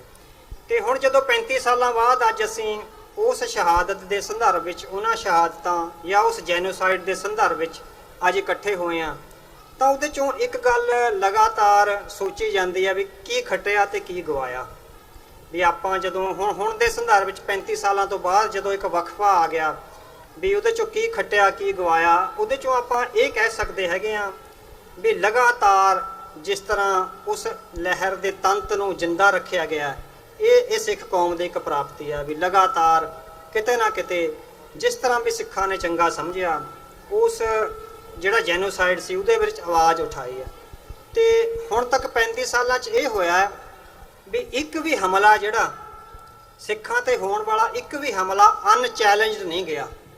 ਹਰੇਕ ਹਮਲੇ ਦਾ ਵਿਰੋਧ ਹੋਇਆ, ਚਾਹੇ ਉਹ ਸਰੀਰਕ ਹਮਲਾ ਹੋਵੇ, ਚਾਹੇ ਉਹ ਸਿਧਾਂਤਕ ਹਮਲਾ ਹੋਵੇ, ਚਾਹੇ ਉਹ ਸਾਡੀ ਗੁਰਬਾਣੀ ਤੇ ਹਮਲਾ ਹੋਵੇ, ਚਾਹੇ ਗੁਰੂ ਸਾਹਿਬ ਬਾਰੇ ਕਿਸ ਤਰ੍ਹਾਂ ਦੇ ਸ਼ਬਦ ਵਰਤੇ ਗਏ ਹੋਣ ਜਾਂ ਬਹੁਤ ਸਾਰੀਆਂ ਕੋਈ ਫਿਲਮਾਂ ਬਣਾਈਆਂ ਗਈਆਂ ਹੋਣ। ਮਤਲਬ ਕਿ ਇਸ ਤਰ੍ਹਾਂ ਤੁਸੀਂ ਦੇਖਿਓ ਵੀ ਲਗਾਤਾਰ ਇਹ ਇੱਕ ਟ੍ਰੈਂਡ ਆ ਰਿਹਾ ਵੀ ਸਿੱਖ ਕੌਮ ਨੇ ਪਿਛਲੇ 35 ਸਾਲਾਂ ਤੋਂ ਜਿੰਨੇ ਵੀ ਹਮਲੇ ਹੋਏ ਨੇ ਉਹਨਾਂ ਤੇ ਕਿਸੇ ਨੂੰ ਵੀ ਇਸ ਤਰ੍ਹਾਂ ਨਹੀਂ ਜਾਣ ਦਿੱਤਾ, ਵੀ ਸੁੱਕਾ ਨਹੀਂ ਜਾਣ ਦਿੱਤਾ। ਉਹਦੇ ਖਿਲਾਫ ਇੱਕ ਆਵਾਜ਼ ਹੈ ਜਿਹੜੀ ਉਹ ਲਗਾਤਾਰ ਉੱਠੀ ਹੈ, ਉਹਨੂੰ ਚੈਲੰਜ ਕੀਤਾ ਗਿਆ, ਉਹ ਅਨਚੈਲੰਜਡ ਨਹੀਂ ਗਿਆ ਹੈਗਾ। ਇਹ ਕਹਿ ਸਕਦੇ ਹਾਂ ਆਪਾਂ ਵੀ ਉਹ ਸਾਡੀ ਇੱਕ ਬੜੀ ਵੱਡੀ ਪ੍ਰਾਪਤੀ ਹੈਗੀ ਆ। ਤੇ ਪਰ ਦੂਜੇ ਪਾਸੇ ਇਹ ਹੈਗਾ ਵੀ 35 ਸਾਲਾਂ ਤੋਂ ਅਸੀਂ ਸਿਰਫ ਪ੍ਰੋਟੈਸਟ ਦੀ ਮੋਡ ਵਿੱਚ ਹੀ ਰਹਿ ਰਹੇ ਹਾਂ, ਵੀ ਲਗਾਤਾਰ ਪ੍ਰੋਟੈਸਟ ਹੀ ਕਰ ਰਹੇ ਹਾਂ। ਜਿਹੜਾ ਇਹ ਮੋਡ ਹੈਗਾ ਨਾ ਪ੍ਰੋਟੈਸਟ ਦਾ, ਇੱਕ ਤਾਂ ਪ੍ਰੋਟੈਸਟ ਹੋਣਾ ਚਾਹੀਦਾ, ਪਰ ਉਹ ਤੋਂ ਬਾਅਦ ਇਹ ਹੈਗਾ ਵੀ ਸਿਰਜਣਾ ਵੀ ਕੀ ਕਰਨੀ ਅਸੀਂ। ਜਸਟ ਪ੍ਰੋਟੈਸਟ ਹੀ ਲਹਿਰ ਨੂੰ ਅੱਗੇ ਟਰਾਂਸਕੈਂਡ ਨਹੀਂ ਕਰ ਸਕਦਾ। ਸਾਨੂੰ ਹੁਣ ਇਹ ਹੈਗਾ ਵੀ ਪ੍ਰੋਟੈਸਟ ਦੇ ਨਾਲ ਨਾਲ ਉਹ ਤੋਂ ਬਿਨਾਂ ਇੱਕ ਨਵੀਂ ਸਿਰਜਣਾ ਦਾ ਜਿਹੜਾ ਸੰਕਲਪ ਹੈ ਵੀ ਅਸੀਂ ਕੁਝ ਨਵਾਂ ਸਿਰਜਣਾ ਵੀ ਹੈ। ਪ੍ਰੋਫੈਸਰ ਐਂਥਨੀ ਸਮਿਥ ਆ, ਉਹਨਾਂ ਨੇ ਕੌਮਾਂ ਦੀ ਹੋਂਦ ਔਰ ਹਸਤੀ ਦੇ ਬਾਰੇ ਬਹੁਤ ਸਾਰਾ ਕਾਰਜ ਕੀਤਾ, ਔਰ ਜਿਸ ਤਰ੍ਹਾਂ ਜਿਹੜੀਆਂ ਘੱਟ ਗਿਣਤੀ ਕੌਮਾਂ ਉਹਨਾਂ ਦੇ ਨੈਸ਼ਨਲਿਜ਼ਮ ਬਾਰੇ ਪ੍ਰੋਫੈਸਰ ਐਂਥਨੀ ਸਮਿਥ ਦਾ ਜਿੰਨੇ ਵੀ ਥੀਸਿਸ ਨੇ ਉਹ ਅਨਚੈਲੰਜਡ ਨੇ। ਬਹੁਤ ਕਮਾਲ ਦਾ ਉਹਨਾਂ ਦਾ ਉਹ ਆਈਡੀਆ ਹੈਗਾ। ਉਹ ਕਹਿੰਦੇ ਵੀ ਜਿਹੜੀਆਂ ਕੌਮੀ ਮੁਕਤੀ ਦੀਆਂ ਲਹਿਰਾਂ ਨੇ ਨਾ, ਉਹਦੇ ਵਿੱਚ ਰੇਲ ਦੀ ਪਟੜੀ ਵਾਂਗੂ ਦੋ ਟ੍ਰੈਂਡ ਚੱਲਦੇ ਨੇ। ਇੱਕ ਪੋਲੀਟੀਕਲ ਫੋਰਸ ਹੁੰਦੀ ਹੈ ਤੇ ਇੱਕ ਨੈਸ਼ਨਲਿਸਟਿਕ ਫੋਰਸ ਹੁੰਦੀ ਹੈ। ਪੋਲੀਟੀਕਲ ਫੋਰਸ ਨੇ ਜਿਹੜੇ ਪੋਲੀਟੀਕਲ ਨਿਸ਼ਾਨੇ ਆ ਕੌਮ ਦੇ, ਉਹਨਾਂ ਨੂੰ ਅੱਗੇ ਲੈ ਕੇ ਜਾਣਾ ਹੁੰਦਾ, ਪਰ ਜਿਹੜੀ ਨੈਸ਼ਨਲਿਸਟਿਕ ਫੋਰਸ ਆ ਉਹਨੇ ਕੌਮ ਦਾ ਰੂਹਾਨੀ ਕਰੈਕਟਰ ਘੜਨਾ ਹੁੰਦਾ। ਉਹਨੇ ਕੌਮ ਵਿੱਚ ਰੂਹਾਨੀ ਜਜ਼ਬਾ ਤੇ ਉਹਦੇ ਵਿੱਚ ਕੌਮੀ ਜਜ਼ਬਾ ਪੈਦਾ ਕਰਨਾ ਹੁੰਦਾ ਹੈਗਾ। ਇਹ ਦੋਵੇਂ ਟ੍ਰੈਂਡ ਆ ਲਗਾਤਾਰ ਇੱਕਦਮ ਚੱਲਦੇ ਆ। ਉਹ ਕਹਿੰਦਾ ਵੀ ਇਹਦੇ 'ਚ ਇਹ ਹੁੰਦਾ ਵੀ ਜਿਹੜਾ ਪੋਲੀਟੀਕਲ ਵਿੰਗ ਹੈਗਾ ਉਹ ਉਦੋਂ ਕੰਮ ਕਰਦਾ ਜਦੋਂ ਉਹ ਪੋਲੀਟੀਕਲ ਨਿਸ਼ਾਨੇ ਪਹਿਲ ਦੀ ਅਵਸਥਾ 'ਚ ਹੁੰਦੇ ਆ, ਵੀ ਜਦੋਂ ਪੋਲੀਟੀਕਲ ਨਿਸ਼ਾਨੇ ਲਈ ਕੌਮ ਲਗਾਤਾਰ ਲੜ ਰਹੀ ਆ। ਪਰ ਜਿਹੜੀ ਨੈਸ਼ਨਲਿਸਟਿਕ ਫੋਰਸ ਆ ਉਹਦੇ ਪਿੱਛੇ ਰਹਿ ਕੇ, ਬਿਹਾਈਂਡ ਦੀ ਸੀਨ ਰਹਿ ਕੇ ਕੌਮੀ ਜਜ਼ਬਾ ਜਿਹੜਾ ਉਹ ਲਗਾਤਾਰ ਮਜ਼ਬੂਤ ਕਰਦੀ ਰਹਿੰਦੀ ਆ।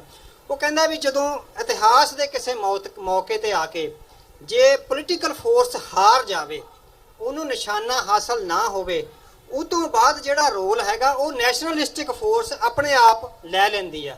ਨੈਸ਼ਨਲਿਸਟਿਕ ਫੋਰਸ ਨੂੰ ਸੀਨ ਤੇ ਆ ਜਾਣਾ ਚਾਹੀਦਾ ਤਾਂ ਕਿ ਹਾਰੀ ਹੋਈ ਕੌਮ ਵਿੱਚ ਮੁੜ ਤੋਂ ਕੌਮੀ ਜਜ਼ਬਾ ਭਰਿਆ ਜਾਵੇ ਤੇ ਉਹ ਮੁੜ ਤੋਂ ਆਪਣੇ ਕੌਮੀ ਨਿਸ਼ਾਨਿਆਂ ਦੀ ਪ੍ਰਾਪਤੀ ਲਈ ਇੱਕ ਜਜ਼ਬਾ, ਇੱਕ ਜੋਸ਼ ਤੇ ਇੱਕ ਤਰ੍ਹਾਂ ਦਾ ਜਿਹੜਾ ਡਿਸਕੋਰਸ ਹੁੰਦਾ, ਅਕੈਡਮਿਕ ਡਿਸਕੋਰਸ ਆ ਜਿਹੜਾ, ਉਹ ਲੈ ਕੇ ਆਉਂਦੀ ਜਾਵੇ।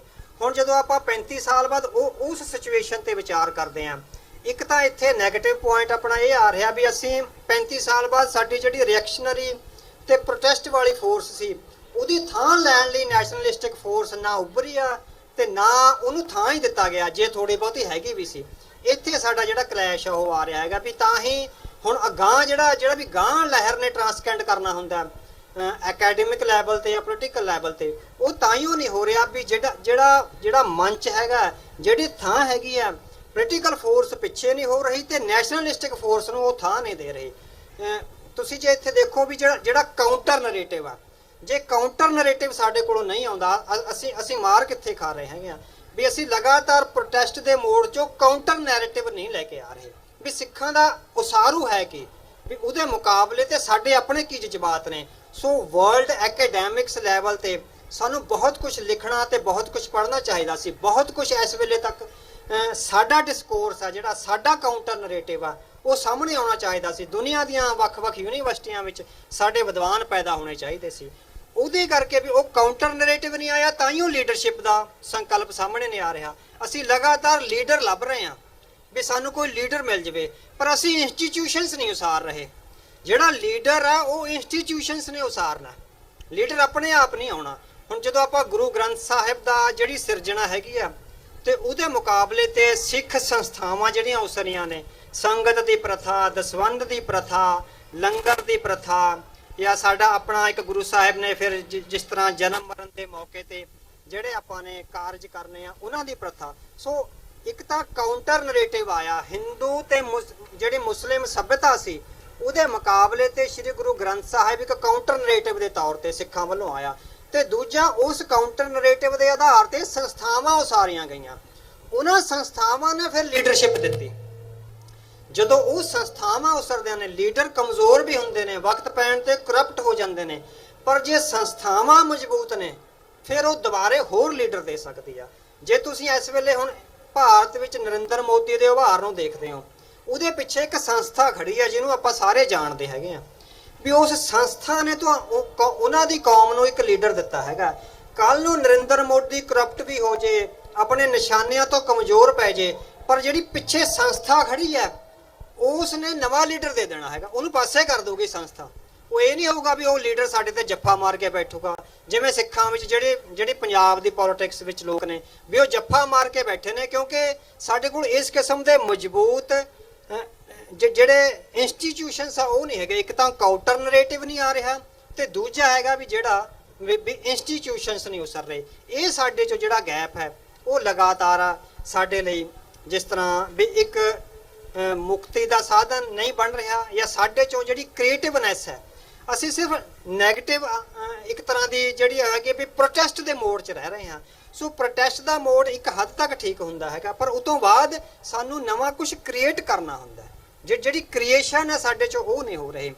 ਤੇ ਇਹ ਜਿਹੜੇ ਹਾਲਾਤ ਨੇ ਨਾ, ਅਸੀਂ ਵੈਸੇ ਨਿਰਾਸ਼ ਹੋਣ ਦੀ ਲੋੜ ਨਹੀਂ ਹੈ, ਕਿਉਂਕਿ ਇਹ ਹਾਲਾਤ ਜਿਹੜੀਆਂ ਗੁਲਾਮੀ ਦੇ ਅਧੀਨ ਜਾਂ ਕਿਸੇ ਦੇ ਜੈਨੋਸਾਈਡਲ ਹਮਲੇ ਦੇ ਅਧੀਨ ਰਹਿ ਰਹੀਆਂ ਕੌਮਾਂ ਨੇ, ਉਹਨਾਂ ਸਾਰਿਆਂ ਵਿੱਚ ਇਹ ਹਾਲਾਤ ਪਾਏ ਨੇ। ਜਿਨ੍ਹਾਂ ਵੱਡੇ ਵਿਦਵਾਨਾਂ ਨੇ ਇਸ ਮੁਕਤੀ ਦੀਆਂ ਲਹਿਰਾਂ ਦਾ ਐਨਾਲਿਸਿਸ ਕੀਤਾ ਨਾ, ਉਹਨਾਂ ਦੀਆਂ ਜਦੋਂ ਅਸੀਂ ਉਹਨਾਂ ਦੇ ਥੀਸਿਸ ਨੂੰ, ਉਹਨਾਂ ਦੀਆਂ ਕਿਤਾਬਾਂ ਨੂੰ, ਉਹਨਾਂ ਦੇ ਰਿਸਰਚ ਪ੍ਰੋਜੈਕਟ ਦਾ ਐਨਾਲਿਸਿਸ ਕਰਦੇ ਹਾਂ, ਤੇ ਉਹਦੇ ਚੋਂ ਇਹ ਬਿਲਕੁਲ ਸਿੱਖਾਂ ਵਾਲੀ ਸਥਿਤੀ ਜਿਹੜੀ ਆ ਉਹ ਬਿਲਕੁਲ ਇਸ ਤਰ੍ਹਾਂ ਹੀ ਪੇਸ਼ ਹੁੰਦੀ ਹੈਗੀ ਆ। ਯਹੂਦੀਆਂ ਦੀ ਮੁਕਤੀ ਦੇ ਸਭ ਤੋਂ ਵੱਡੇ ਸਿਧਾਂਤਕਾਰ ਨੇ ਡਾਕਟਰ ਲਿਓ ਪਿੰਸਕਰ। 1840 ਜਾਂ 1845 ਦੇ ਕਰੀਬ ਉਹਨਾਂ ਦੀ ਜਿਹੜੀ ਕਿਤਾਬ ਹੈ, ਇੱਕ ਛੋਟੀ ਕਿਤਾਬ ਸੀ, ਮਤਲਬ ਕਿ ਉਹ ਲਗਾਤਾਰ ਕੰਮ ਕਰ ਰਹੇ ਸੀ। ਉਸ ਤੋਂ ਪਹਿਲਾਂ 1840-45 ਦੇ ਕਰੀਬ ਉਹਨਾਂ ਦੀ ਕਿਤਾਬ ਜਰਮਨੀ 'ਚ ਛਪੀ ਸੀ, ਜਰਮਨ ਭਾਸ਼ਾ 'ਚ ਉਹਨਾਂ ਦੀ ਕਿਤਾਬ ਸੀ, ਆਈ ਸੀ ਆਟੋ ਐਮਨਿਸਪੇਸ਼ਨ। ਉਹਦਾ ਅੰਗਰੇਜ਼ੀ 'ਚ ਅਨੁਵਾਦ ਆਟੋ ਐਮਨਿਸਪੇਸ਼ਨ ਦੇ ਤੌਰ ਤੇ ਹੋਇਆ। ਤੇ ਉਹਨੇ ਕਿਹਾ ਸੀ ਕਿ ਕੌਮਾਂ ਦੀ ਸਵੈ ਮੁਕਤੀ ਆ ਜਦੋਂ ਤੱਕ ਤੁਸੀਂ ਆਪਣੇ ਤੌਰ ਤੇ ਮੁਕਤ ਨਹੀਂ ਹੁੰਦੇ, ਤੁਹਾਡੇ ਚੋਂ ਜਿਹੜੀ ਵਿਪਰਨ ਕੀ ਰੀਤ ਆ ਉਹ ਖਤਮ ਨਹੀਂ ਹੁੰਦੀ, ਤੁਹਾਡਾ ਜਿਹੜਾ ਇੰਟਰਨਲ ਇਰੋਜ਼ਨ ਆ, ਤੁਸੀਂ ਸ਼ੁੱਧ ਨਹੀਂ ਹੋ ਜਾਂਦੇ, ਉਦੋਂ ਤੱਕ ਕਹਿੰਦਾ ਵੀ ਕੌਮੀ ਮੁਕਤੀ ਤੇ ਰਾਜਸੀ ਮੁਕਤੀ ਆ ਉਹ ਸੰਭਵ ਨਹੀਂ ਹੁੰਦੀ। ਪ੍ਰੋਫੈਸਰ ਐਂਥਨੀ ਸਮਿਥ ਨੇ ਵੀ ਇਹ ਕਿਹਾ। ਉਹ ਕਹਿੰਦੇ ਵੀ ਦੋ ਤਰ੍ਹਾਂ ਦੀ ਜੰਗ ਹੈਗੀ ਆ, ਇੱਕ ਬਾਹਰੀ ਹਮਲਾ ਹੁੰਦਾ ਕੌਮਾਂ ਤੇ, ਇੱਕ ਅੰਦਰੂਨੀ ਹਮਲਾ ਹੁੰਦਾ। ਜਦੋਂ ਕੌਮਾਂ ਤੇ ਬਾਹਰੀ ਹਮਲਾ ਹੁੰਦਾ ਤਾਂ ਕੌਮਾਂ ਦੇ ਵੀਰ ਜਵਾਨ ਤੇ ਸ਼ਹੀਦ ਆ ਜਿਹੜੇ, ਉਹ ਸਾਹਮਣੇ ਸ਼ਹਾਦਤਾਂ ਦੇ ਕੇ ਤੇ ਆਪਣੀ ਜਾਨ ਦੀ ਆਹੂਤੀ ਦੇ ਕੇ, ਸ਼ਹੀਦੀ ਦੇ ਕੇ ਕੌਮ ਦੀ ਜਿਹੜੀ ਇੱਜ਼ਤ, ਅਣਖ ਔਰ ਗੈਰਤ ਨੂੰ ਬਚਾ ਲੈਂਦੇ ਹੈਗੇ ਆ। ਪਰ ਜਦੋਂ ਕੌਮ ਅੰਦਰੂਨੀ ਖੋਰੇ ਦਾ ਸ਼ਿਕਾਰ ਹੋ ਜਾਂਦੀ ਆ, ਉਹ ਕਹਿੰਦੇ ਵੀ ਜਦੋਂ ਕਿਸੇ ਘੱਟ ਗਿਣਤੀ ਕੌਮ ਨੂੰ ਲੰਬੇ ਸਮੇਂ ਤੱਕ ਇੱਕ ਦੁਸ਼ਮਣ ਨਾਲ ਰਹਿਣਾ ਪੈ ਜਾਵੇ, ਮਜਬੂਰੀ ਵਸ ਦੁਸ਼ਮਣ ਕੌਮ ਨਾਲ, ਤਾਂ ਉਹਦੇ ਵਿੱਚ ਵਿਸ਼ਵਾਸ ਦਾ ਸੰਕਟ ਖੜਾ ਹੋ ਜਾਂਦਾ। ਉਹਦੇ ਆਪਣੇ ਲੋਕਾਂ ਵਿੱਚ ਇਹ ਆਪਣੇ ਪ੍ਰਤੀ ਸਵਾਲ ਤੇ ਸ਼ੰਕੇ ਖੜੇ ਹੋ ਜਾਂਦੇ ਵੀ ਕਿਤੇ ਅਸੀਂ ਗਲਤ ਤਾਂ ਨਹੀਂ ਹੈਗੇ। ਲਗਾਤਾਰ ਉਹਦੇ ਵਿੱਚ ਇਹ ਆਉਂਦੇ, ਜਿਸ ਤਰ੍ਹਾਂ ਸਿੱਖਾਂ ਵਿੱਚ ਵੀ ਇਹ ਆ ਰਿਹਾ ਵੀ ਕਿਤੇ ਅਸੀਂ ਤਾਂ ਨਹੀਂ ਗਲਤ, ਮਤਲਬ ਕਿ ਸਾਡੀਆਂ ਗਲਤੀਆਂ ਕਰਕੇ ਸਾਡੇ ਤੇ ਮਾਰ ਤਾਂ ਨਹੀਂ ਪੈ ਰਹੀ। ਸੋ ਇਹ ਜਿਹੜਾ ਇੰਟਰਨਲ ਇਰੋਜ਼ਨ ਆ, ਜਿਹਨੂੰ ਗੁਰੂ ਸਾਹਿਬ ਨੇ ਕਿਹਾ ਵਿਪਰਨ ਕੀ ਰੀਤ, ਜਦ ਤੱਕ ਅਸੀਂ ਇਹ ਤੋਂ ਓਵਰਕਮ ਨਹੀਂ ਕਰਦੇ, ਇਸ ਵਿਪਰਨ ਕੀ ਰੀਤ ਨੂੰ ਖਤਮ ਨਹੀਂ ਕਰਦੇ, ਸਾਡੀ ਮਾਨਸਿਕਤਾ 'ਚ ਉਹ ਵਿਪਰਨ ਕੀ ਰੀਤ ਖਤਮ ਨਹੀਂ ਹੁੰਦੀ, ਉਸ ਵੇਲੇ ਤੱਕ ਆ ਜਿਹੜੇ ਅਗਲੇ ਨਿਸ਼ਾਨੇ ਨੇ ਉਹ ਟਰਾਂਸਕੈਂਡ ਨਹੀਂ ਕਰ ਸਕੂਗੀ ਕੌਮ। ਸੋ ਆਪਾਂ ਡਾਕਟਰ ਲਿਓ ਪਿੰਸਕਰ ਦੀ ਗੱਲ ਕਰ ਰਹੇ ਸੀਗੇ। ਉਹਨਾਂ ਦੀ ਜਿਹੜੀ ਛੋਟੀ ਕਿਤਾਬ ਆ, ਉਹਦੇ 'ਚੋਂ ਮੈਂ ਕੁਝ ਕੋਟੇਸ਼ਨਾਂ ਲਿਖ ਕੇ ਲਿਆਇਆ ਹੈਗਾ, ਜਿਹੜੀਆਂ ਮੈਂ ਤੁਹਾਡੇ ਨਾਲ ਸਾਂਝੀਆਂ ਕਰੂੰਗਾ। ਤੇ ਜਦੋਂ ਮੈਂ ਉਹ ਕਿਤਾਬ ਪੜ੍ਹੀ, ਮੈਨੂੰ ਇਦਾਂ ਲੱਗਿਆ ਵੀ ਜਿੱਦਾਂ 100-150 ਸਾਲ ਪਹਿਲਾਂ ਉਹਨੇ ਸਿੱਖਾਂ ਬਾਰੇ ਲਿਖੀ ਹੁੰਦੀ ਆ, ਵੀ ਬਿਲਕੁਲ ਯਹੂਦੀਆਂ ਦੀ ਬਿਲਕੁਲ ਉਸੇ ਤਰ੍ਹਾਂ ਦੀ ਸਿਚੁਏਸ਼ਨ ਸੀ। ਡਾਕਟਰ ਲਿਓ ਪਿੰਸਕਰ ਲਿਖਦੇ ਆ, ਯਹੂਦੀ ਲੋਕਾਂ ਦੇ ਇੱਕ ਵੱਡੇ ਹਿੱਸੇ ਵਿੱਚੋਂ ਉਹ ਕੌਮੀ ਭਾਵਨਾ ਕਮਜ਼ੋਰ ਪੈ ਗਈ ਹੈ ਜੋ ਸਾਡੇ ਨਿਆਰੇਪਣ ਦਾ ਕੇਂਦਰੀ ਬਿੰਦੂ ਸੀ। ਹੋਰਨਾਂ ਕੌਮਾਂ ਦੇ ਨਾਲ ਰਹਿ ਕੇ ਉਹਨਾਂ ਵਿੱਚੋਂ ਆਪਣੀ ਕੌਮੀ ਸਪਿਰਿਟ ਕਮਜ਼ੋਰ ਹੋ ਰਹੀ ਹੈ। ਯਹੂਦੀ ਉਸ ਕੌਮੀ ਜ਼ਿੰਦਗੀ ਤੋਂ ਵਿਹੂਣੇ ਹੋ ਰਹੇ ਹਨ ਜੋ ਇੱਕ ਸਾਂਝੀ ਭਾਸ਼ਾ, ਸਾਂਝੇ ਸੱਭਿਆਚਾਰ, ਸਾਂਝੀਆਂ ਰਵਾਇਤਾਂ ਅਤੇ ਸਾਂਝੀ ਧਰਤੀ ਦੀ ਛੋਹ ਨਾਲ ਪੈਦਾ ਹੁੰਦੀ ਹੈ। ਯਹੂਦੀਆਂ ਦੀ ਕੋਈ ਪਿਤਰੀ ਧਰਤੀ ਨਹੀਂ ਹੈ। ਬਹੁਤ ਸਾਰੇ ਮੁਲਕਾਂ ਵਿੱਚ ਰਹਿੰਦੇ ਯਹੂਦੀਆਂ ਦੀਆਂ ਆਪੋ ਆਪਣੀਆਂ ਮਾਂ ਧਰਤੀਆਂ ਬਣ ਗਈਆਂ ਹਨ, ਪਰ ਕੋਈ ਪਿਓ ਧਰਤੀ ਨਹੀਂ ਹੈ, ਕੋਈ ਹੋਮਲੈਂਡ ਨਹੀਂ ਹੈ। ਉਹ ਸਭ ਜਗ੍ਹਾ ਖਿੰਡੇ ਹੋਏ ਹਨ ਪਰ ਕਿਤੇ ਵੀ ਨਹੀਂ ਹਨ। ਸਾਰੇ ਪਾਸੇ ਖਿੰਡੇ ਹੋਣ ਦੇ ਬਾਵਜੂਦ ਵੀ ਇਕੱਠ ਦੇ ਤੌਰ ਤੇ ਇੱਕ ਕੌਮੀ ਹੋਮਲੈਂਡ ਨਾ ਹੋਣ ਕਾਰਨ ਉਹ ਖਿੰਡੇ ਹੋਏ ਹਨ। ਕਹਿੰਦਾ ਇਸ ਵਿੱਚ ਵੱਡੀ ਗਿਣਤੀ ਯਹੂਦੀਆਂ ਦੀ ਆਪਣੀ ਹੀ ਹੈ। ਉਹ ਜਿਨ੍ਹਾਂ ਮੁਲਕਾਂ ਵਿੱਚ ਰਹਿੰਦੇ ਹਨ ਉਹਨਾਂ ਦੇ ਹਾਕਮਾਂ ਦੀ ਖੁਸ਼ੀ ਹਾਸਲ ਕਰਨ ਲਈ ਯਹੂਦੀਆਂ ਨੇ ਆਪਣੀਆਂ ਨਿਆਰੀਆਂ ਰਵਾਇਤਾਂ ਤਿਆਗ ਦਿੱਤੀਆਂ ਹਨ ਅਤੇ ਬਗਾਨੇ ਲੱਛਣ ਖੁਸ਼ੀ ਨਾਲ ਅਪਣਾ ਲਏ ਹਨ। ਬਹੁ ਗਿਣਤੀ ਨਾਲ ਇੱਕਮਿਕ ਹੋਣ ਦੀ ਦੌੜ ਵਿੱਚ ਯਹੂਦੀਆਂ ਨੇ ਆਪਣੀ ਕੌਮੀ ਪਹਿਚਾਣ ਗਵਾ ਦਿੱਤੀ ਹੈ, ਪਰ ਇਸ ਦੇ ਬਾਵਜੂਦ ਵੀ ਕਿਸੇ ਵੀ ਮੁਲਕ ਵਿੱਚ ਉਹਨਾਂ ਨੂੰ ਪਹਿਲੇ ਦਰਜੇ ਦੇ ਸ਼ਹਿਰੀਆਂ ਵਾਲਾ ਸਤਿਕਾਰ ਨਹੀਂ ਮਿਲਿਆ। ਹਾਲਾਤ ਇੱਥੋਂ ਤੱਕ ਨਿਗਰ ਗਏ ਹਨ ਕਿ ਯਹੂਦੀਆਂ ਦਾ ਇੱਕ ਵੱਡਾ ਹਿੱਸਾ ਆਪਣੀ ਵੱਖਰੀ ਅਤੇ ਨਿਆਰੀ ਪਹਿਚਾਣ ਦੀ ਹੋਂਦ ਨੂੰ ਹੀ ਮੰਨਣ ਤੋਂ ਇਨਕਾਰੀ ਹੋ ਰਿਹਾ ਹੈ। ਸਿਰਫ ਇਨਕਾਰੀ ਨਹੀਂ ਹੋ ਰਿਹਾ, ਬਲਕਿ ਜੇ ਕੋਈ ਭੱਦਰ ਪੁਰਸ਼ ਉਹਨਾਂ ਨੂੰ ਆਪਣੀਆਂ ਜੜ੍ਹਾਂ ਨਾਲ ਜੁੜਨ ਦੀ ਪ੍ਰੇਰਨਾ ਕਰਦਾ ਹੈ ਤਾਂ ਉਸਦੇ ਵਿਚਾਰਾਂ ਨੂੰ ਥੋਥੇ ਆਖ ਕੇ ਰੱਦ ਕਰ ਦਿੱਤਾ ਜਾਂਦਾ ਹੈ। ਅਸੀਂ ਯਹੂਦੀ ਇੰਨੇ ਥੱਲੇ ਡਿੱਗ ਪਏ ਹਾਂ ਕਿ ਦੁਰਘਟਨਾਵਸ਼ ਜੇ ਸਾਡੇ ਵਿੱਚੋਂ ਕੁਝ ਨੂੰ ਸਾਡੇ ਹਾਕਮ ਕੋਈ ਅਹੁਦੇ ਬਖਸ਼ ਦਿੰਦੇ ਹਨ ਤਾਂ ਅਸੀਂ ਖੁਸ਼ੀ ਵਿੱਚ ਖੀਵੇ ਹੋ ਕੇ ਆਪਣੇ ਕੌਮੀ ਨਿਆਰੇਪਣ ਨੂੰ ਭੁੱਲ ਜਾਂਦੇ ਹਾਂ। ਅਸੀਂ ਇੱਥੋਂ ਤੱਕ ਗਰਕ ਜਾਂਦੇ ਹਾਂ ਕਿ ਆਪਣੇ ਨਿਆਰੇਪਣ ਨੂੰ ਵਿਸਾਰ ਕੇ ਉਸ ਧਰਤੀ ਦੇ ਸਾਊ ਪੁੱਤ ਬਣ ਜਾਂਦੇ ਹਾਂ ਜਿਸ ਨੇ ਸਾਡੇ ਲੋਕਾਂ ਨੂੰ ਕੁਝ ਅਹੁਦੇ ਬਖਸ਼ੇ ਹਨ। ਅਸੀਂ ਉਹਨਾਂ ਫੌਜੀ ਬੂਟਾਂ ਨੂੰ ਵੀ ਸਤਿਕਾਰ ਦੀ ਨਿਗਾਹ ਨਾਲ ਦੇਖਦੇ ਹਾਂ ਜੋ ਸਾਡੇ ਲੋਕਾਂ ਦੀ ਸੰਘੀ ਨੂੰ ਦਰੜ ਰਹੇ ਹਨ। ਉਹ ਕਹਿੰਦੇ ਯਹੂਦੀ ਸਮੱਸਿਆ ਦੀਆਂ ਪਰਤਾਂ ਕੀ ਹਨ? ਯਹੂਦੀ ਲੋਕਾਂ ਦੇ ਇੱਕ ਵੱਡੇ ਹਿੱਸੇ ਵਿੱਚੋਂ ਉਹ ਕੌਮੀ ਭਾਵਨਾਵਾਂ ਕਮਜ਼ੋਰ ਪੈ ਗਈਆਂ ਹਨ ਜੋ ਨਿਆਰੇਪਣ ਦਾ ਕੇਂਦਰੀ ਬਿੰਦੂ ਸੀਗਾ। ਤੇ ਇਸ ਹਾਲਤ ਵਿੱਚ ਜਦੋਂ ਕੌਮੀ ਭਾਵਨਾ ਕਮਜ਼ੋਰ ਪੈ ਜਾਏ, ਤੁਹਾਡੇ ਨਿਆਰੇਪਣ ਦੀ ਭਾਵਨਾ ਤੁਹਾਡੇ ਚੋਂ ਮਰ ਜਾਏ, ਤੁਹਾਡਾ ਜਿਹੜਾ ਇੰਟਰਨਲ ਇਰੋਜ਼ਨ ਹੈਗਾ ਉਹ ਲਗਾਤਾਰ ਵੱਧ ਜਾਏ, ਤੇ ਉਸ ਵੇਲੇ ਡਾਕਟਰ ਲਿਓ ਪਿੰਸਕਰ ਕਹਿੰਦੇ ਆ ਕਿ ਹੁਣ ਇਹ ਸਾਡੀ ਵਿਦਵਾਨਾਂ ਦੀ ਤੇ ਕੌਮ ਦੇ ਧਰਮੀ ਪੁਰਸ਼ਾਂ ਦੀ ਇਹ ਨੈਤਿਕ ਜ਼ਿੰਮੇਵਾਰੀ ਹੈ ਕਿ ਅਸੀਂ ਯਹੂਦੀ ਕੌਮ ਦੀ ਸਾਰੀ ਸ਼ਕਤੀ ਆਪਣੇ ਆਪ ਨੂੰ ਇੱਕ ਨਿਆਰੀ ਅਤੇ ਪਰਮਾਤਮਾ ਦੀ ਵਰੋਸਾਈ ਵਿਲੱਖਣ ਕੌਮ ਵਜੋਂ ਸਥਾਪਿਤ ਕਰਨ ਲਈ ਲਗਾ ਦਈਏ।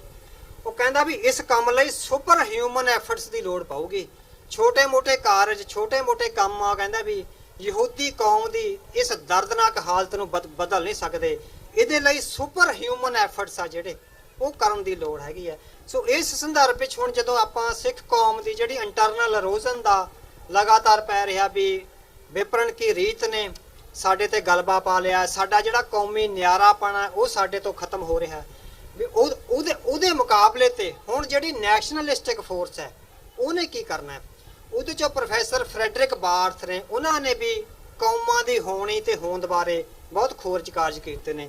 ਪ੍ਰੋਫੈਸਰ ਫਰੈਡਰਿਕ ਬਾਰਥ ਕਹਿੰਦਾ ਵੀ ਜਦੋਂ ਕੌਮਾਂ ਇਸ ਤਰ੍ਹਾਂ ਦੇ ਸੰਕਟ ਦਾ ਸ਼ਿਕਾਰ ਹੋ ਜਾਂਦੀਆਂ ਤਾਂ ਜਿਹੜੇ ਕੌਮ ਦੇ ਸੂਝਵਾਨ ਹਿੱਸੇ ਆ ਉਹ ਬਾਰਡਰ ਗਾਰਡਸ ਕ੍ਰੀਏਟ ਕਰਦੇ ਆ ਕੌਮ ਨੂੰ ਬਚਾਉਣ ਲਈ। ਜਿਸ ਤਰ੍ਹਾਂ ਉਹ ਕਹਿੰਦਾ ਵੀ ਜਿਸ ਤਰ੍ਹਾਂ ਅਸੀਂ ਟਾਪੂ ਵਿੱਚ ਰਹਿ ਰਹੇ ਹੋਈਏ, ਆਲੇ ਦੁਆਲੇ ਖੁੰਖਾਰੂ ਸਮੁੰਦਰ ਹੋਵੇ, ਉਸ ਖੰਖਾਰੂ ਸਮੁੰਦਰ ਦੇ ਖਤਰਨਾਕ ਇਰਾਦਿਆਂ ਤੋਂ ਬਚਣ ਲਈ ਜਿਹੜੀਆਂ ਨਿਆਰੀਆਂ ਕੌਮਾਂ ਨੇ ਉਹ ਬਾਰਡਰ ਗਾਰਡਸ ਉਸਾਰਦੀਆਂ ਨੇ। ਬਾਰਡਰ ਗਾਰਡਸ ਕੀ ਨੇ? ਤੁਹਾਡੀ ਗੁਰਬਾਣੀ, ਗੁਰੂ ਗ੍ਰੰਥ ਸਾਹਿਬ, ਸਾਡੀਆਂ ਰਵਾਇਤਾਂ, ਸਾਡੇ ਪੰਜ ਪਿਆਰੇ, ਸਾਡੇ ਆ ਨਗਰ ਕੀਰਤਨ, ਸਾਡੇ ਜਿਹੜੇ ਧਾਰਮਿਕ ਜੋੜ ਮੇਲੇ ਨੇ, ਇਹ ਸਾਡੇ ਬਾਰਡਰ ਗਾਰਡਸ ਨੇ। ਇਹ ਸਾਡੇ ਵਿੱਚ ਫਿਰ ਉਹ ਕੌਮੀ ਭਾਵਨਾ, ਉਹ ਜਜ਼ਬਾ ਮੁੜ ਤੋਂ ਕ੍ਰੀਏਟ ਕਰਦੇ। ਸਾਡੀਆਂ ਸਿੱਖ ਖੇਡਾਂ ਇਹ ਸਿੰਬਲਸ ਨੇ, ਸਾਡੇ ਗੁਰਧਾਮ, ਸਾਡੀਆਂ ਲੜਾਈਆਂ। ਪ੍ਰੋਫੈਸਰ ਐਂਥਨੀ ਸਮਿਥ ਨੇ ਜਦੋਂ ਉਹ ਕੌਮਾਂ ਦੀ ਹੋਂਦ ਤੇ ਹੋਣੀ ਦਾ ਐਨਾਲਿਸਿਸ ਕਰਦੇ ਆ ਨਾ, ਉਹ ਕਹਿੰਦੇ ਵੀ ਢਾਡੀ ਵਾਰਾਂ ਤੇ ਜਿਸ ਤਰ੍ਹਾਂ ਆਪਾਂ ਢਾਡੀ ਵਾਰਾਂ ਲੈ ਲਿਓ, ਵੈਸੇ ਉਹ ਕਹਿੰਦਾ ਵੀ ਜਿਹੜਾ ਧਾਰਮਿਕ ਫੋਕਲੋਰ ਹੈ, ਆਪਾਂ ਧਾਰਮਿਕ ਫੋਕਲੋਰ ਨੂੰ ਢਾਡੀ ਵਾਰਾਂ ਕਹਿੰਦੇ ਆ ਵੀ ਢਾਡੀ ਵਾਰਾਂ ਦੀ ਇੰਨੀ ਮਹੱਤਤਾ ਹੁੰਦੀ ਹੈ ਕਿਸੇ ਕੌਮ ਦੀ ਮੁਕਤੀ ਲਈ ਤੇ ਉਹਦੇ ਵਿੱਚ ਮੁੜ ਤੋਂ ਕੌਮੀ ਜਜ਼ਬਾ ਪੈਦਾ ਕਰਨ ਲਈ। ਉਹ ਕਹਿੰਦਾ ਵੀ ਢਾਡੀ ਵਾਰਾਂ ਜੰਗ ਨਾਲੋਂ ਵੀ ਵੱਧ ਮਹੱਤਵਪੂਰਨ ਹੋ ਜਾਂਦੀਆਂ। ਢਾਡੀ ਵਾਰਾਂ 'ਚ ਜੰਗ ਦੇ ਕਿੱਸੇ ਗਾਏ ਜਾਂਦੇ ਆ ਨਾ, ਪਰ ਉਹ ਕਹਿੰਦਾ ਵੀ ਜਦੋਂ 100 ਸਾਲ ਬਾਅਦ ਵੀ ਤੁਸੀਂ ਜੰਗ ਦਾ ਕਿੱਸਾ ਗਾਉਂਦੇ ਹੋ ਤਾਂ 100 ਸਾਲ ਬਾਅਦ ਉਹ ਉਸ ਜੰਗ ਨਾਲੋਂ ਵੀ ਮਹੱਤਵਪੂਰਨ ਹੁੰਦਾ, ਕਿਉਂਕਿ ਉਹ ਕੌਮ ਵਿੱਚ ਉਹ ਜਜ਼ਬਾ ਜਗਾਉਂਦਾ ਜਿਹਦੇ ਵਿੱਚੋਂ ਕੌਮ ਦੇ ਵੀਰ ਜਵਾਨ ਇਹ ਫੈਸਲਾ ਕਰਦੇ ਆ ਵੀ ਅਸੀਂ ਕਿਹੜਾ ਰਾਹ ਲੈਣਾ ਹੈਗਾ। ਸੋ ਇਹ ਜਿਹੜੇ ਬਾਰਡਰ ਗਾਰਡਸ ਨੇ, ਇਹਨਾਂ ਬਾਰਡਰ ਗਾਰਡਸ ਨੂੰ ਕ੍ਰੀਏਟ ਕਰਨ ਦੀ ਲੋੜ ਹੈ ਸਿੱਖ ਕੌਮ ਵਿੱਚ ਇਸ ਵੇਲੇ। ਜਿਹੜਾ ਇਹ ਹੈਗਾ ਵੀ ਬਾਰਡਰ ਗਾਰਡਸ ਨੇ ਉਹ ਕ੍ਰੀਏਟ ਕਰਨੇ, ਤੇ ਇੱਕ ਜਿਹੜਾ ਕਾਊਂਟਰ ਨਰੇਟਿਵ ਆ ਉਹ ਜਦੋਂ ਤੱਕ ਸਾਹਮਣੇ ਨਹੀਂ ਆਉਂਦਾ। ਸੋ ਜਿਹੜੀਆਂ ਪ੍ਰੋਟੈਸਟ ਵਾਲੀਆਂ ਸਿਚੁਏਸ਼ਨਸ ਨੇ ਉਹਨਾਂ ਦੇ ਨਾਲ ਦੀ ਨਾਲ ਅਸੀਂ ਕਾਊਂਟਰ ਨਰੇਟਿਵ ਵੀ ਲੈ ਕੇ ਆਈਏ ਤੇ ਬਾਰਡਰ ਗਾਰਡਸ ਕ੍ਰੀਏਟ ਕਰਕੇ ਮੁੜ ਤੋਂ ਕੌਮ ਦੀ ਕੌਮੀ ਉਸਾਰੀ ਲਈ ਯਤਨ ਕਰੀਏ। ਇੱਥੇ ਹੀ ਸਮਾਪਤੀ ਕਰਦੇ ਹਾਂ। ਵਾਹਿਗੁਰੂ ਜੀ ਕਾ ਖਾਲਸਾ, ਵਾਹਿਗੁਰੂ।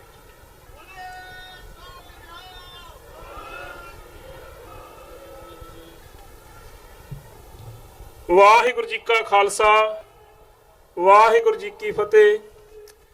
ਬਹੁਤ ਬਹੁਤ ਧੰਨਵਾਦ ਸਤਿਕਾਰਯੋਗ ਭਾਈ ਸਾਹਿਬ ਭਾਈ ਅਵਤਾਰ ਸਿੰਘ ਜੀ ਹੁਣਾਂ ਦਾ, ਜਿਨ੍ਹਾਂ ਨੇ ਆਪ ਜੀ ਦੇ ਨਾਲ ਵਿਚਾਰਾਂ ਦੀ ਸਾਂਝ ਪਾਉਂਦਿਆਂ ਹੋਇਆਂ ਜੂਨ 1984 ਦੇ ਤੀਜੇ ਘੱਲੂਘਾਰੇ ਦੀ ਯਾਦ ਨੂੰ ਤਾਜ਼ਾ ਕਰਦਿਆਂ ਹੋਇਆਂ ਪਿਛਲੇ 35 ਸਾਲਾਂ ਦੌਰਾਨ ਸਿੱਖ ਕੌਮ ਦੇ ਉੱਤੇ ਜੋ ਅੰਦਰੂਨੀ ਤੇ ਬਾਹਰੀ ਹਮਲੇ ਹੋਏ, ਘੱਟ ਗਿਣਤੀਆਂ ਕੌਮਾਂ ਕਿਸ ਵਰਤਾਰੇ ਵਿੱਚ ਹੀ ਲੰਘ ਰਹੀਆਂ ਹਨ, ਉਹਨਾਂ ਦੇ ਬਾਰੇ ਦੇ ਵਿੱਚ ਬਹੁਤ ਹੀ ਸੰਖੇਪ ਦੇ ਨਾਲ ਉਹ ਬਹੁਤ ਸੱਜੇ ਢੰਗ ਦੇ ਨਾਲ ਚਾਨਣਾ ਪਾਉਣ ਦਾ ਯਤਨ ਕੀਤਾ।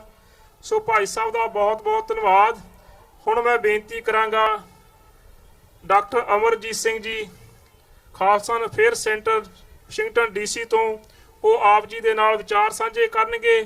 ਇਹਨਾਂ ਤੋਂ ਉਪਰੰਤ ਮੈਂ ਬੇਨਤੀ ਕਰਾਂ ਜਿੰਨੇ ਵੀ ਇਸ ਪੰਡਾਲ ਦੇ ਵਿੱਚ ਜਿਨ੍ਹਾਂ ਨੂੰ ਇਨਵਾਈਟ ਕੀਤਾ ਗਿਆ ਸੀ ਜਾਂ ਕਿਸੇ ਕਾਰਨ ਕਰਕੇ ਕੋਈ ਕਾਲ ਨਾ ਕਰ ਸਕੇ ਹੋਏ ਸ਼ਹੀਦਾਂ ਦੇ ਪਰਿਵਾਰ ਇੱਥੇ ਪਹੁੰਚੇ ਹਨ, ਉਹਨਾਂ ਨੂੰ ਸੰਗਤ ਵੱਲੋਂ ਸਨਮਾਨ ਦਿੱਤਾ ਜਾਵੇਗਾ।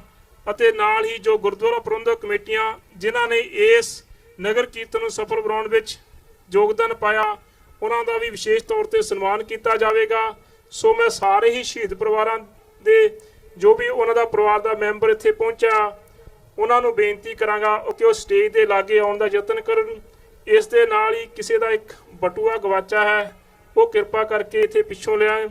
ਇੱਕ ਬੱਚਾ ਕਿਸੇ ਆਪਣੇ ਪਰਿਵਾਰ ਨਾਲੋਂ ਵਿਛੜ ਗਿਆ, ਉਹ ਸਟੇਜ ਦੇ ਲਾਗੇ ਪਹੁੰਚਿਆ ਹੈ, ਉਸ ਨੂੰ ਵੀ ਆਪ ਪਰਿਵਾਰ ਨੂੰ ਬੇਨਤੀ ਹੈ ਕਿ ਆਪਣੇ ਬੱਚੇ ਨੂੰ ਲੜਕੇ ਨੂੰ ਲੈ ਜਾਣ। ਤੇ ਨਾਲ ਹੀ ਭਾਈ ਹਰਪਾਲ ਸਿੰਘ ਜੀ ਹੰਸਰਾਜ ਵੱਲੋਂ ਬੇਨਤੀ ਹੈ ਕਿ ਹਰਜੀਤ ਸਿੰਘ ਜੀ ਸਿੱਧੂ ਜਿਹੜੇ ਕਿ ਫਰੀਦਕੋਟ ਤੋਂ ਬੱਸਾਂ ਲੈ ਕੇ ਪਹੁੰਚੇ ਹਨ, ਉਹ ਉਹਨਾਂ ਨੂੰ ਮਿਲਣਾ ਚਾਹੁੰਦੇ ਹਨ। ਜ਼ਰੂਰ ਉਹਨਾਂ ਦਾ ਫੋਨ ਨਹੀਂ ਚੱਲ ਰਿਹਾ, ਉਹ ਆਪਣੇ ਭਾਈ ਹਰਪਾਲ ਸਿੰਘ ਜੀ ਹੰਸਰਾਜ ਨਾਲ ਸੰਪਰਕ ਕਰਨ ਦਾ ਯਤਨ ਕਰਨ। ਤੇ ਆਓ ਹੁਣ ਡਾਕਟਰ ਅਮਰਜੀਤ ਸਿੰਘ ਹੋਣਾ ਤੋਂ ਵਿਚਾਰ ਸਰਵਣ ਕਰਦੇ ਹਾਂ। ਇੱਕ ਦੋ ਬੁਲਾਰੇ ਹੋਰ ਵੀ ਆਪ ਜੀ ਦੇ ਨਾਲ ਵਿਚਾਰਾਂ ਦੀ ਸਾਂਝ ਪਾਉਣਗੇ। ਵਾਹਿਗੁਰੂ ਜੀ ਕਾ ਖਾਲਸਾ, ਵਾਹਿਗੁਰੂ ਜੀ ਕੀ ਫਤਿਹ।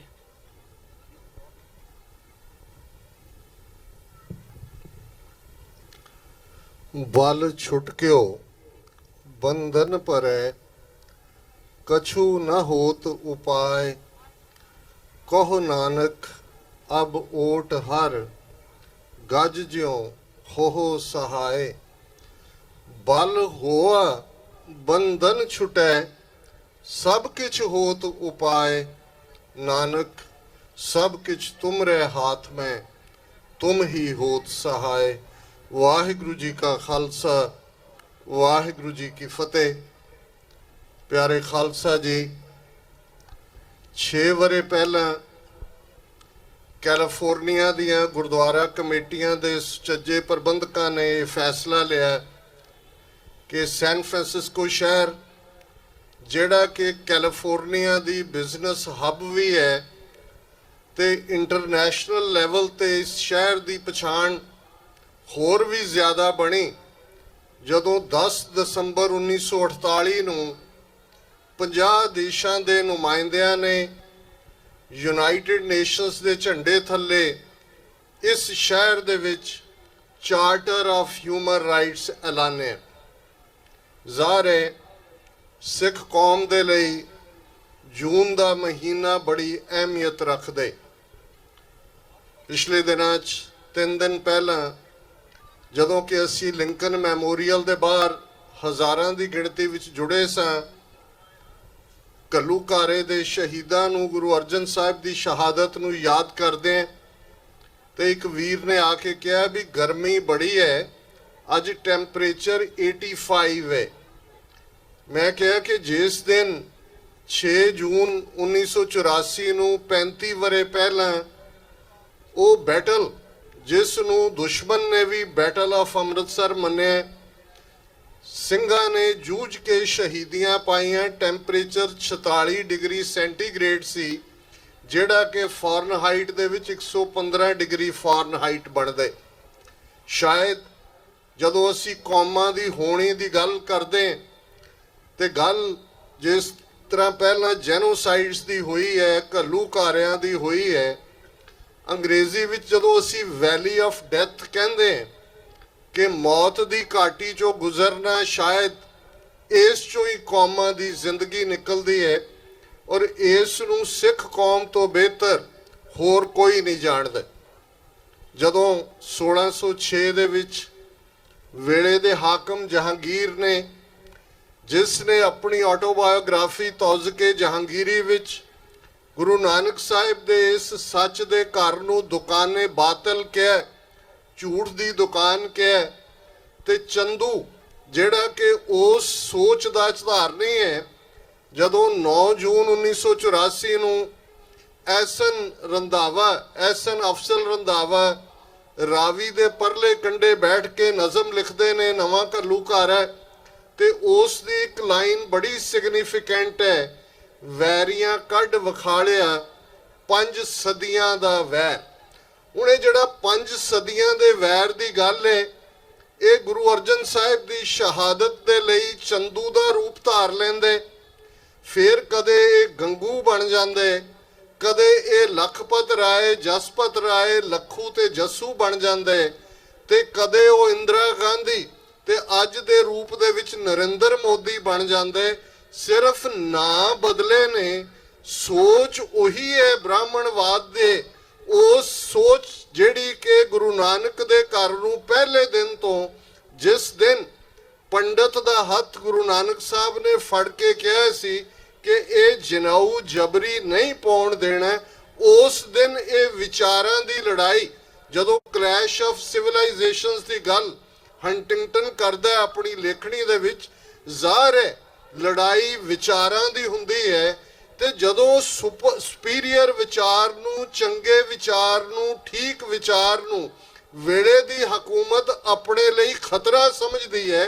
ਇਹ ਕਹਾਣੀ ਬਹੁਤ ਪਹਿਲਾਂ ਤੋਂ ਤੁਰੀ ਆਉਂਦੀ ਹੈ।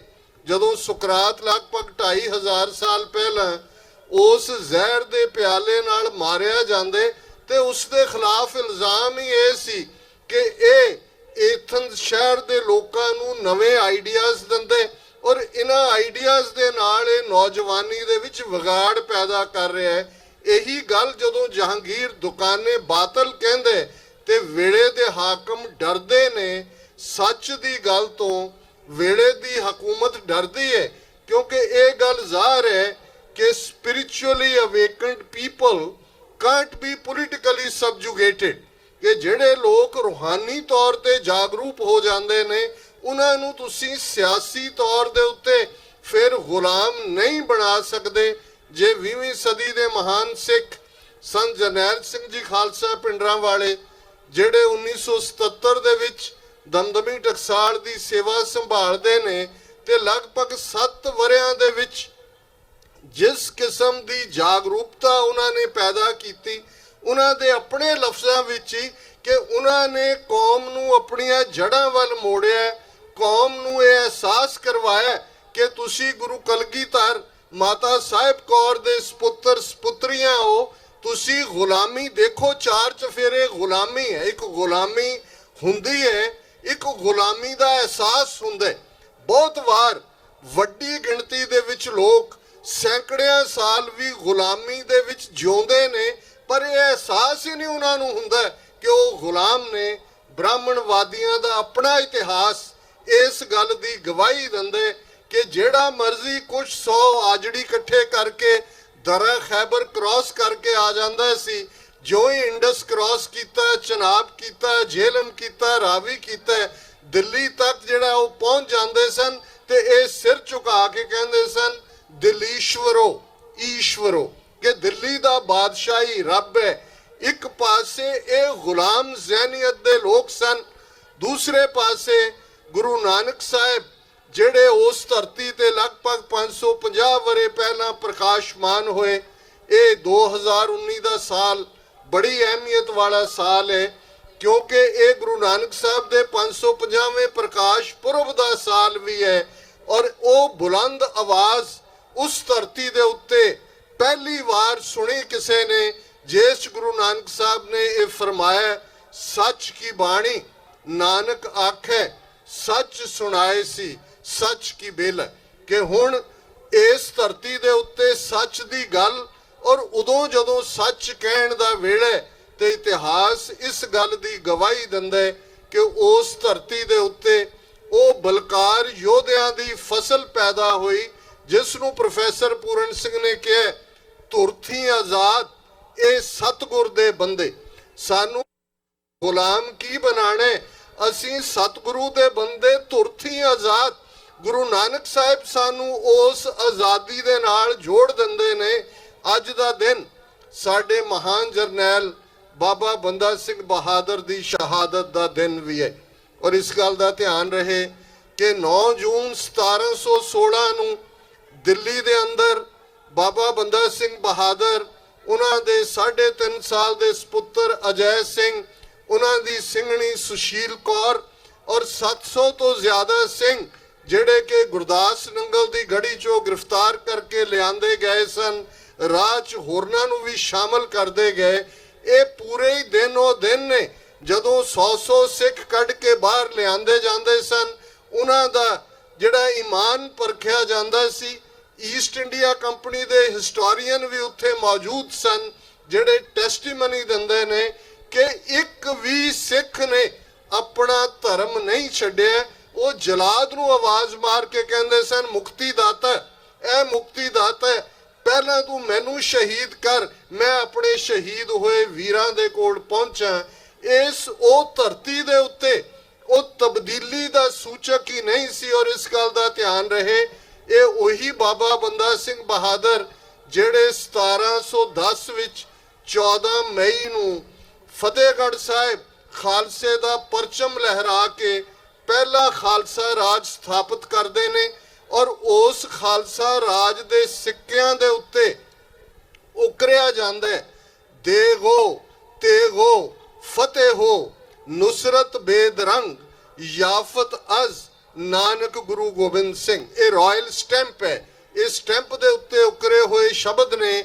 ਤੇ ਜੇ ਅਸੀਂ ਉਹਨਾਂ ਦੇ ਸਿੱਕਿਆਂ ਦੇ ਸ਼ਬਦ ਦੇਖੀਏ ਤੇ ਫਿਰ ਸ਼ਬਦ ਨੇ, ਸਿੱਕਾ ਜ਼ਦ ਬਰ ਹਰ ਦੋ ਆਲਮ, ਤੇਗ ਨਾਨਕ ਵਾਹਿਬ ਅਸਤ, ਫਤਿਹ ਗੋਬਿੰਦ ਸਿੰਘ ਸ਼ਾਹੇ ਸ਼ਾਹਾਂ, ਫਜ਼ਲ ਸੱਚਾ ਸਾਹਿਬ ਅਸਤ। ਕਿ ਇਹ ਸਿੱਕਾ ਦੋ ਜਹਾਨਾਂ ਦੇ ਵਿੱਚ ਅਸੀਂ ਚਲਾਇਆ, ਗੁਰੂ ਨਾਨਕ ਸਾਹਿਬ ਦੀ ਤੇਗ ਹੈ। ਹੁਣ ਜ਼ਾਹਰ ਹੈ ਜਦੋਂ ਅਸੀਂ ਭਗਤੀ ਤੇ ਸ਼ਕਤੀ, ਰਾਜਯੋਗ, ਸੰਤ ਸਿਪਾਹੀ ਦੇ ਕਨਸੈਪਟ ਦੀ ਗੱਲ ਕਰਦੇ ਹਾਂ ਤੇ ਬਹੁਤ ਵਾਰ ਵੈਸਟ ਦੇ ਹਿਸਟੋਰੀਅਨ ਜਾਂ ਇਹਨਾਂ ਦੇ ਚਿੰਤਕ ਵੀ ਜਿਹੜੇ ਨੇ ਉਹ ਦੁਬਿਧਾ ਦੇ ਵਿੱਚ ਪੈ ਜਾਂਦੇ ਨੇ। ਪਰ ਸਿੱਖ ਰਾਜ ਦੇ ਸਿੱਕੇ ਦੇ ਇਹ ਲਫ਼ਜ਼ ਯਾਦ ਕਰਵਾਉਂਦੇ ਨੇ ਕਿ ਕਨਸੈਪਟ ਗੁਰੂ ਨਾਨਕ ਦੀ ਤਲਵਾਰ ਸੱਚ ਦੀ ਤਲਵਾਰ ਹੈ, ਗੁਰੂ ਨਾਨਕ ਦੀ ਤਲਵਾਰ ਹੱਕ ਇਨਸਾਫ ਦੀ ਤਲਵਾਰ ਹੈ। ਔਰ ਗੁਰਬਾਣੀ ਇਸ ਗੱਲ ਦੀ ਟੈਸਟੀਮਨੀ ਦਿੰਦੀ ਹੈ, ਜਦੋਂ ਭਾਈ ਸੱਤਾ ਤੇ ਬਲਵੰਡ ਇਹ ਬਾਣੀ ਦੇ ਵਿੱਚ ਲਿਖਦੇ ਨੇ, ਨਾਨਕ ਰਾਜ ਚਲਾਇਆ ਸੱਚ ਕੋਟ ਸਤਾਣੀ ਨੀਮ ਦੇ, ਕਿ ਇਹ ਰਾਜ ਜਿਹੜਾ ਗੁਰੂ ਨਾਨਕ ਨੇ ਚਲਾਇਆ, ਇਸ ਦਾ ਕਿਲਾ ਸੱਚ ਦਾ ਕਿਲਾ ਹੈ। ਸੱਚ ਦੇ ਕਿਲੇ ਦੇ ਉੱਤੇ ਸਿਰਜਿਆ ਇਹ ਰਾਜ, ਜਿਸ ਦੀ ਨੀਂਹ ਬੜੀ ਪੁਖਤਾ ਹੈ, ਜਿਸ ਦੀ ਨੀਂਹ ਬੜੀ ਮਜ਼ਬੂਤ ਹੈ। ਇਹ ਸਿੱਖ ਥਾਟ ਹੈ। ਗੱਲ ਮੀਰੀ ਪੀਰੀ ਦੀ ਕਰਦੇ ਆ। 18ਵੀਂ ਸਦੀ ਦੇ ਵਿੱਚ ਅਸੀਂ ਘੱਲੂਘਾਰਿਆਂ ਚੋਂ ਲੰਘੇ, ਪਰ ਘੱਲੂਘਾਰਿਆਂ ਨੇ ਸਾਡਾ ਰਿਜ਼ੋਲਵ ਕਮਜ਼ੋਰ ਨਹੀਂ ਕੀਤਾ। ਵੱਡਾ ਘੱਲੂਘਾਰਾ ਵਾਪਰਦਾ, ਇੱਕ ਦਿਨ ਦੇ ਵਿੱਚ ਅੱਧੀ ਤੋਂ ਜ਼ਿਆਦਾ ਸਿੱਖ ਕੌਮ ਸ਼ਹੀਦ ਹੋ ਜਾਂਦੀ ਹੈ। ਜਿਹੜੇ ਸਰਵਾਈਵਰ ਨੇ ਉਹਨਾਂ ਚੋਂ ਵੀ ਕੋਈ ਐਸਾ ਨਹੀਂ ਜਿਸ ਦੇ ਸਰੀਰ ਤੇ ਜ਼ਖਮ ਨਾ ਹੋਣ। ਦਲ ਖਾਲਸਾ ਦੇ ਆਗੂ ਸਰਦਾਰ ਜੱਸਾ ਸਿੰਘ ਆਹਲੂਵਾਲੀਆ ਦੇ ਸਰੀਰ ਤੇ 18 ਜ਼ਖਮ ਨੇ, ਪਰ ਕਿਸੇ ਸਿੱਖ ਨੇ ਸਰਦਾਰ ਜੱਸਾ ਸਿੰਘ ਨੂੰ ਇਹ ਨਹੀਂ ਕਿਹਾ ਕਿ ਸਰਦਾਰ ਜੀ ਤੁਸੀਂ ਅੱਧੀ ਕੌਮ ਮਰਵਾ ਦਿੱਤੀ, ਤੁਹਾਡੀ ਕਿਹੋ ਜਿਹੀ ਜਿਹੜੀ ਆ ਉਹ ਲੀਡਰਸ਼ਿਪ ਹੈ। ਰਾਦਰ ਇਸ ਦੇ ਉਲਟ ਖਾਲਸੇ ਨੇ ਉਸੇ ਸ਼ਾਮ ਜਿਹੜੇ ਸਰਵਾਈਵਰ ਸਨ, ਜਦੋਂ ਘੇਰੇ ਚੋਂ ਨਿਕਲ ਗਏ ਔਰ ਇੱਕ ਥਾਂ ਤੇ ਪਹੁੰਚ ਕੇ ਰਹਿ ਰਾਸ ਦਾ ਦੀਵਾਨ ਸਜਦੇ, ਇੱਕ ਬਿਰਧ ਨਿਹੰਗ ਸਿੰਘ ਖਲੋ ਕੇ ਉਸ ਖਾਲਸੇ ਨੂੰ ਸੰਬੋਧਨ ਕਰਦਿਆਂ ਕਹਿੰਦੇ, ਖਾਲਸਾ ਜੀ ਗੁਰੂ ਨੇ ਕੁਠਾਲੀ ਪ੍ਰੀਖਿਆ ਪਾਈ ਸੀ, ਖੋਟ ਝੜ ਗਏ, ਕੁੰਦਨ ਰਹਿ ਗਿਆ। ਹੁਣ ਖੋਟ ਸਰੀਰ ਨੂੰ ਸਿੱਖ ਖੋਟਾ ਸਮਝਦੇ ਸਨ। ਇਸ ਮਨ ਖੁਟਹਰ ਕਾ ਨਹੀਂ ਵਿਸਾਸ, ਕਿ ਪਤਾ ਨਹੀਂ ਕਦੋਂ ਇਹਨੇ ਡੇਗ ਦੇਣੇ, ਤੇ ਜੇ ਗੁਰੂ ਦੇ ਲੇਖੇ ਲੱਗ ਜਾਏ ਤੇ ਸੱਚ ਦੀ ਗੱਲ ਤੁਰਦੀ ਰਹੇ। ਇਹ ਉਹ ਸਾਡੀ ਸਪਿਰਿਟ ਹੈ, ਉਹ ਜਜ਼ਬਾ ਜਿਹੜੇ ਘੱਲੂਘਾਰਿਆਂ ਚੋਂ ਪੋਲੀਟੀਕਲ ਪਾਵਰ ਦੀ ਗੱਲ ਨਿਕਲਦੀ ਹੈ। ਜੇ ਵੱਡਾ ਘੱਲੂਘਾਰਾ ਵਾਪਰਦੇ 6 ਮਹੀਨੇ ਦੇ ਵਿੱਚ ਉਸ ਤੋਂ ਪਹਿਲਾਂ ਸਿੱਖਾਂ ਨੇ ਕਦੇ ਲਾਹੌਰ ਕੰਕਰ ਨਹੀਂ ਸੀ ਕੀਤਾ। ਸਿੱਖ ਡੱਬੀ ਬਾਜ਼ਾਰ ਲਾਹੌਰ ਰਾਹੀਂ ਲਾਹੌਰ ਦੇ ਵਿੱਚ ਐਂਟਰ ਕਰਦੇ ਨੇ ਤੇ ਇਤਿਹਾਸ ਤੋਂ ਤੁਸੀਂ ਵਾਕਿਫ ਹੋ ਕਿ ਉਸ ਸਰਜ਼ਮੀਨ ਦਾ ਇਤਿਹਾਸ ਬਦਲ ਜਾਂਦੇ। ਅਬਦਾਲੀ ਨੇ ਘੱਲੂਘਾਰਾ ਕਰਕੇ ਦਰਬਾਰ ਸਾਹਿਬ ਅਕਾਲ ਤਖਤ ਸਾਹਿਬ ਡਿਸਟਰੋਏ ਕਰਕੇ ਇਹ ਭਰਮ ਪਾਲਿਆ ਸੀ ਕਿ ਸਿੱਖਾਂ ਨੂੰ ਸਬਕ ਸਿਖਾ ਦਿੱਤਾ। ਇਹੋ ਜਿਹਾ ਹੀ ਭਰਮ ਭਾਰਤ ਦੇ ਬ੍ਰਾਹਮਣਵਾਦੀ ਹਾਕਮਾਂ ਨੇ ਪਾਲਿਆ। 5 ਸਦੀਆਂ ਦਾ ਵੈਰ ਕਮਾਉਣ ਵਾਲਿਆਂ ਦੇ ਹੱਥ ਪੋਲੀਟੀਕਲ ਪਾਵਰ ਆਈ। ਸਿੱਖ ਰਾਤੋਂ ਰਾਤ ਜ਼ਰਾਇਮ ਪੇਸ਼ਾ ਕਬੀਲਾ ਬਣਾ ਦਿੱਤੇ ਗਏ ਔਰ 47 ਤੋਂ ਠੀਕ 37 ਸਾਲ ਬਾਅਦ ਸ਼੍ਰੀ ਅਕਾਲ ਤਖਤ ਸਾਹਿਬ ਸਾਡਾ ਸੋਵਰਨਿਟੀ ਦਾ ਤਖਤ, ਦਿੱਲੀ ਤਖਤ ਤੋਂ 2 ਫੁੱਟ ਉੱਚਾ ਤਖਤ ਔਰ 37 ਇਤਿਹਾਸਕ ਗੁਰਦੁਆਰਿਆਂ ਨੂੰ ਟੈਂਕਾਂ ਤੋਪਾਂ ਦੇ ਹਮਲਿਆਂ ਦਾ ਸ਼ਿਕਾਰ ਬਣਾਇਆ ਜਾਂਦਾ ਹੈ। ਪਰ ਖਾਲਸਾਈ ਸਪਿਰਿਟ ਜਦੋਂ ਅਸੀਂ ਇਸ ਹਫ਼ਤੇ ਨੂੰ ਯਾਦ ਕਰਦੇ ਹਾਂ, ਗੁਰੂ ਅਰਜਨ ਸਾਹਿਬ ਦੀ ਸ਼ਹਾਦਤ ਸਾਡੇ ਸਾਹਮਣੇ ਉਸ ਤੋਂ ਹੋਰ ਜ਼ਿਆਦਾ ਤਸੀਹੇ ਦੇ ਕੇ ਹੋਰ ਕਿਵੇਂ ਕਿਸੇ ਨੂੰ ਸ਼ਹੀਦ ਕੀਤਾ ਜਾ ਸਕਦਾ, ਪਰ ਉਸ ਸ਼ਹਾਦਤ ਦਾ ਜਵਾਬ ਸੀ ਦਿੱਲੀ ਤਖਤ ਤੋਂ 2 ਫੁੱਟ ਉੱਚਾ ਅਕਾਲ ਤਖਤ। ਉਸ ਸ਼ਹਾਦਤ ਦਾ ਜਵਾਬ ਸੀ ਅਕਾਲ ਤਖਤ ਦਾ ਪਹਿਲਾ ਹੁਕਮਨਾਮਾ, ਵਧੀਆ ਜਵਾਨੀ, ਵਧੀਆ ਘੋੜਾ, ਵਧੀਆ ਸ਼ਸਤਰ। ਉਸ ਸ਼ਹਾਦਤ ਦਾ ਜਵਾਬ ਸੀ 2 ਪਹਿਲੇ ਸਾਡੇ ਰਬਾਬੀ ਢਾਡੀ ਭਾਈ ਨੱਥਾ ਤੇ ਭਾਈ ਅਬਦੁੱਲਾ, ਜਿਨ੍ਹਾਂ ਨੇ ਪਹਿਲੀ ਵਾਰ ਅਕਾਲ ਤਖਤ ਤੇ ਪੜ੍ਹੀ। ਉਸ 2 ਤਲਵਾਰੀ ਬੱਧੀਆਂ, ਇੱਕ ਮੀਰੀ ਦੀ, ਇੱਕ ਪੀਰੀ ਦੀ, ਇੱਕ ਅਜ਼ਮਤ ਦੀ, ਇੱਕ ਰਾਜ ਦੀ, ਇੱਕ ਰਾਖੀ ਕਰੇ ਵਜ਼ੀਰ ਦੀ, ਪੱਗ ਤੇਰੀ ਕੀ ਜਹਾਂਗੀਰ ਦੀ। ਲਾਈਨ ਡਰਾ ਹੋਈ ਕਿ ਜੇ ਅਜ਼ਮਤ ਰੱਖਣੀ ਹੈ, ਜੇ ਆਨਰ ਬਹਾਲ ਰੱਖਣਾ ਹੈ, ਜੇ ਹਿਊਮਨ ਰਾਈਟਸ ਬਹਾਲ ਰੱਖਣੇ ਨੇ, ਜੇ ਸੈਲਫ ਡਿਗਨਿਟੀ ਰੱਖਣੀ ਹੈ, ਔਰ ਇਹ ਗੱਲ ਗੁਰੂ ਨਾਨਕ ਸਾਹਿਬ ਨੇ ਯਾਦ ਕਰਵਾਈ ਸੀ, ਜੇ ਜੀਵੇ ਪਤ ਲੱਥੀ ਜਾਏ ਸਭ ਹਰਾਮ ਜੇਤਾ ਕਿਛ ਖਾਏ। ਜਿਹੜੇ ਇੰਡੀਵਿਜੂਅਲ ਜਾਂ ਜਿਹੜੀਆਂ ਕੌਮਾਂ ਬੇਪਤ ਹੋ ਕੇ ਜਿਉਂਦੀਆਂ ਨੇ ਉਹ ਹਲਾਲ ਖੋਰ ਨਹੀਂ ਹੋ ਸਕਦੀਆਂ, ਉਹ ਹਰਾਮ ਖੋਰ ਨੇ। ਔਰ ਹਰਾਮ ਖੋਰ ਦੀ ਢੋਈ ਨਾ ਇੱਥੇ ਹੈ ਨਾ ਰੱਬ ਦੀ ਦਰਗਾਹ ਵਿੱਚ ਹੈ। ਜ਼ਾਹਰਾ ਤੌਰ ਤੇ ਜਦੋਂ ਅਸੀਂ ਸੰਤ ਪਿੰਡਾਂ ਵਾਲਿਆਂ ਦੀ ਗੱਲ ਕਰਦੇ, ਉਹਨਾਂ ਦੇ ਇਹ ਲਫ਼ਜ਼ ਬੜੇ ਹੀ ਸਿਗਨੀਫੀਕੈਂਟ ਨੇ, ਜੇ ਅਣਖ ਨਾਲ ਜਿਉਣੇ ਤਾਂ ਲੜਨਾ ਪਵੇਗਾ। ਅੱਜ ਸਾਡੀ ਪ੍ਰੋਬਲਮ ਇਹ ਨਹੀਂ ਹੈ ਕੋਈ ਕਹੇ ਜੀ ਪਹਿਲਾਂ ਕੋਈ ਹੋਰ ਲੜਾਈ ਸੀ ਹੁਣ ਕੋਈ ਹੋਰ ਲੜਾਈ ਆ ਗਈ ਹੈ। ਇਵੇਂ ਨਹੀਂ, ਲੜਾਈ ਕਦੇ ਵੀ ਕਿਸੇ ਨੇ ਕਿਸੇ ਨੂੰ ਪਾਵਰ ਟਰੇ ਦੇ ਉੱਤੇ ਰੱਖ ਕੇ ਨਹੀਂ ਦਿੱਤੀ। ਇਹ ਗੱਲ ਯਾਦ ਦਹਾਨੀ ਕਰਵਾਉਂਦੀ ਹੈ ਕਿ ਕਉ ਕਿसी को राज न दे है जो ले है निज बल से ले है। ਪਾਵਰ ਗ੍ਰੈਬ ਕੀਤੀ ਜਾਂਦੀ ਹੈ, ਪਾਵਰ ਆਫਰ ਨਹੀਂ ਹੁੰਦੀ। ਬਹੁਤ ਵਾਰ ਕਿਹਾ ਜਾਂਦਾ ਹੈ ਕਿ ਜੀ ਅੱਜ ਕਿਹੜੇ ਸੰਘਰਸ਼, ਅੱਜ ਬਦਲ ਗਿਆ ਜ਼ਮਾਨਾ। ਨਹੀਂ, ਅਸੀਂ 9/11 ਦੇਖਿਆ, 9/11 ਤੋਂ ਇੱਕਦਮ ਬਾਅਦ ਯੂਨਾਈਟਿਡ ਨੇਸ਼ਨਸ ਦੇ ਥੱਲੇ ਅਫਗਾਨਿਸਤਾਨ ਤੇ ਧਾਵਾ ਬੋਲਿਆ ਜਾਂਦਾ ਹੈ। ਅਫਗਾਨ ਲੜਦੇ ਨੇ, ਬਹੁਤ ਸਾਰੇ ਗ੍ਰਿਫਤਾਰ ਕਰਕੇ ਗੁਆਟਾਨਾਮਾ ਭੇਜ ਰੱਖੇ ਜਾਂਦੇ ਨੇ। ਕਿਹਨਾਂ ਹਾਲਾਤਾਂ 'ਚ ਇੱਕ ਵੱਖਰੀ ਕਹਾਣੀ ਹੈ। ਕੁਛ ਨੂੰ ਫਿਰ ਛੱਡਿਆ ਜਾਂਦਾ ਹੈ, ਕੁਝ ਸਾਲਾਂ ਬਾਅਦ ਅਫਗਾਨਿਸਤਾਨ 'ਚੋਂ ਲੜਦੇ ਰਹਿੰਦੇ ਨੇ ਕਿ ਸਾਡੀ ਧਰਤੀ ਤੇ ਤੁਹਾਡਾ ਕੋਈ ਹੱਕ ਨਹੀਂ ਆਉਣ ਦਾ।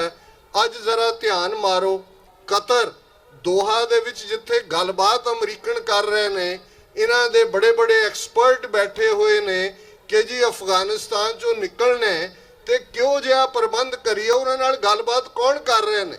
ਉਹੀ ਜਿਹੜੇ ਗੁਆਟਾਨਾਮਾ ਬੇਚ 3-4 ਜਿਨ੍ਹਾਂ ਨੂੰ 3-4 ਸਾਲ ਜੇਲ੍ਹਾਂ ਦੇ ਵਿੱਚ ਰੱਖਿਆ, ਟੌਰਚਰ ਕੀਤਾ, ਯੂਨਾਈਟਿਡ ਨੇਸ਼ਨਸ ਨੇ ਉਹਨਾਂ ਨੂੰ ਟੈਰਰਿਸਟ ਐਲਾਨੇ। ਅੱਜ ਉਹਨਾਂ ਦੇ ਨਾਲ ਅਮਰੀਕਾ ਗੱਲਬਾਤ ਕਰ ਰਿਹਾ ਹੈ, ਇਹਦੇ ਬਾਵਜੂਦ ਕਿ ਉਹ UN ਦੀ ਟੈਰਰਿਸਟ ਲਿਸਟ ਦੇ ਉੱਤੇ ਨੇ। ਇਹ ਹੈ ਨਿਜ ਬਲ ਸੇ ਲੈ ਹੈ। ਜਦੋਂ ਕੌਮਾਂ ਖਲੋ ਜਾਂਦੀਆਂ ਨੇ ਆਪਣੇ ਹੱਕਾਂ ਦੇ ਲਈ, ਔਰ ਸਿੱਖ ਇਤਿਹਾਸ ਤੋਂ ਵਧੀਆ 7-8 ਹਜ਼ਾਰ ਸਾਲ ਦੇ ਮਨੁੱਖੀ ਇਤਿਹਾਸ, ਕੋਈ ਇਤਿਹਾਸ ਇਹ ਬਿਆਨ ਨਹੀਂ ਕਰਦਾ ਕਿ 320 ਵਰੇ ਖਾਲਸਾ ਸਾਜਨਾ ਨੂੰ ਹੋਏ ਨੇ।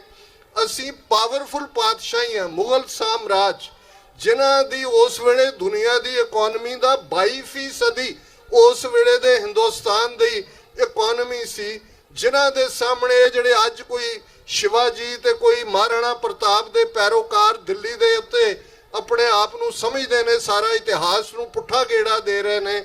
ਹਿੰਦੂਤਵਾ ਕਿਹੜਾ ਪ੍ਰਾਈਡ ਹੈ? ਹਿੰਦੂਤਵਾ ਇਹ ਤਾਂ ਦਿਲੀਸ਼ਵਰੋ ਈਸ਼ਵਰੋ ਕਹਿਣ ਵਾਲੇ। ਇੱਕ 1/3 ਫੌਜ ਔਰੰਗਜ਼ੇਬ ਦੀ ਉਹ ਮੇਵਾੜ ਔਰ ਰਾਜਪੂਤਾਨਾ ਦੇ ਰਾਜਪੂਤਾਂ ਦੀ ਸੀ।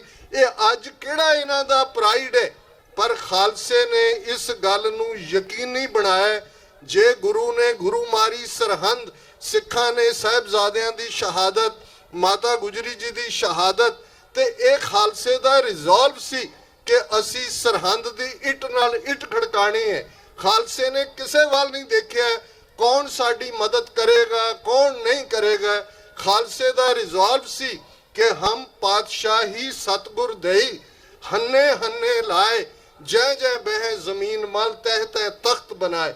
कि सानू गुरु ने पातशाही दिती हुई है, इन गरीब सिखन को देऊं पातशाही, ये याद रखें हमरी गुरियाई। गल रिजॉल्व दी है ते बाबा बंदा सिंह बहादुर ने साबित कर दिता सी कि मुगल सल्तनत इनविंसिबल नहीं है, अनकंकरेबल नहीं है, इनडिफीटेबल नहीं है, और किवें उस धरती दी फिजा खालसे ने बदल के रख दी कि बुल्ले शाह वर्गा सूफी फकीर ये कहण ते मजबूर होया भूरियां वाले राजे कीते, मुगलां जहर प्याले पीते।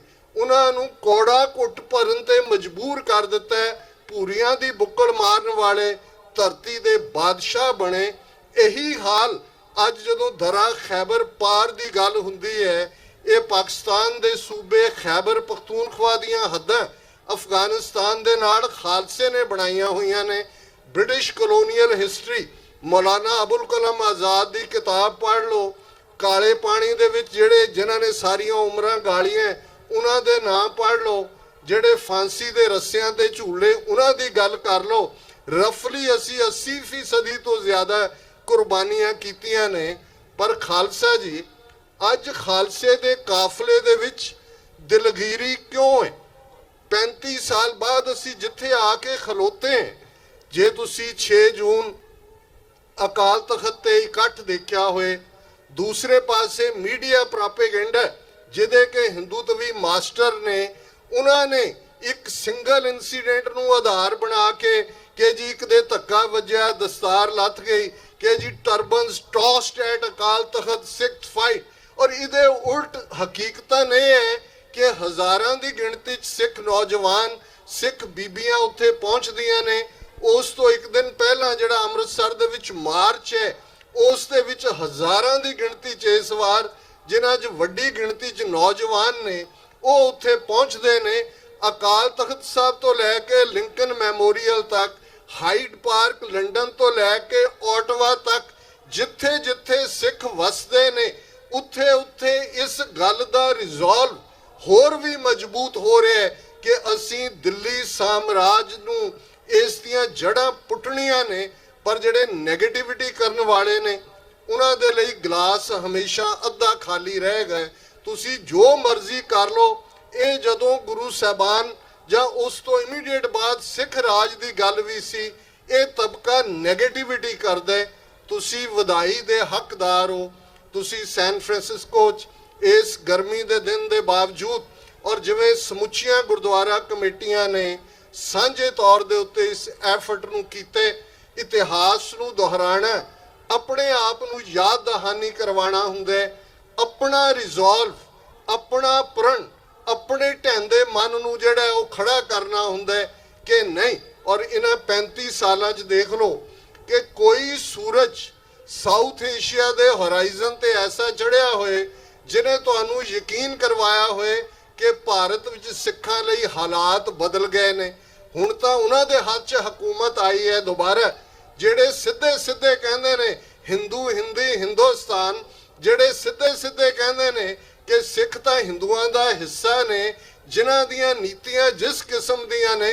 ਗੱਲ ਪੋਲੀਟੀਕਲ ਪਾਵਰ ਦੀ ਹੈ। ਅੱਜ ਤੁਹਾਡੇ ਸ਼ਹੀਦਾਂ ਦਾ ਇਤਿਹਾਸ ਵੀ ਗਾਇਬ ਕੀਤਾ ਜਾ ਰਿਹਾ ਹੈ, ਤੇ ਜਿਨ੍ਹਾਂ ਦੇ ਹੱਥ 'ਚ ਪਾਵਰ ਹੈ ਉਹਨਾਂ ਦੀਆਂ ਗਾਵਾਂ ਦਾ ਮੂਤਰ ਵੀ ਵਿਕ ਰਿਹਾ, ਐਮਾਜ਼ੋਨ ਤੇ ਵਿਕ ਰਿਹਾ, ਉਹਨਾਂ ਦੀਆਂ ਗਾਵਾਂ ਦਾ ਗੋਹਾ ਵੀ ਵਿਕ ਰਿਹਾ।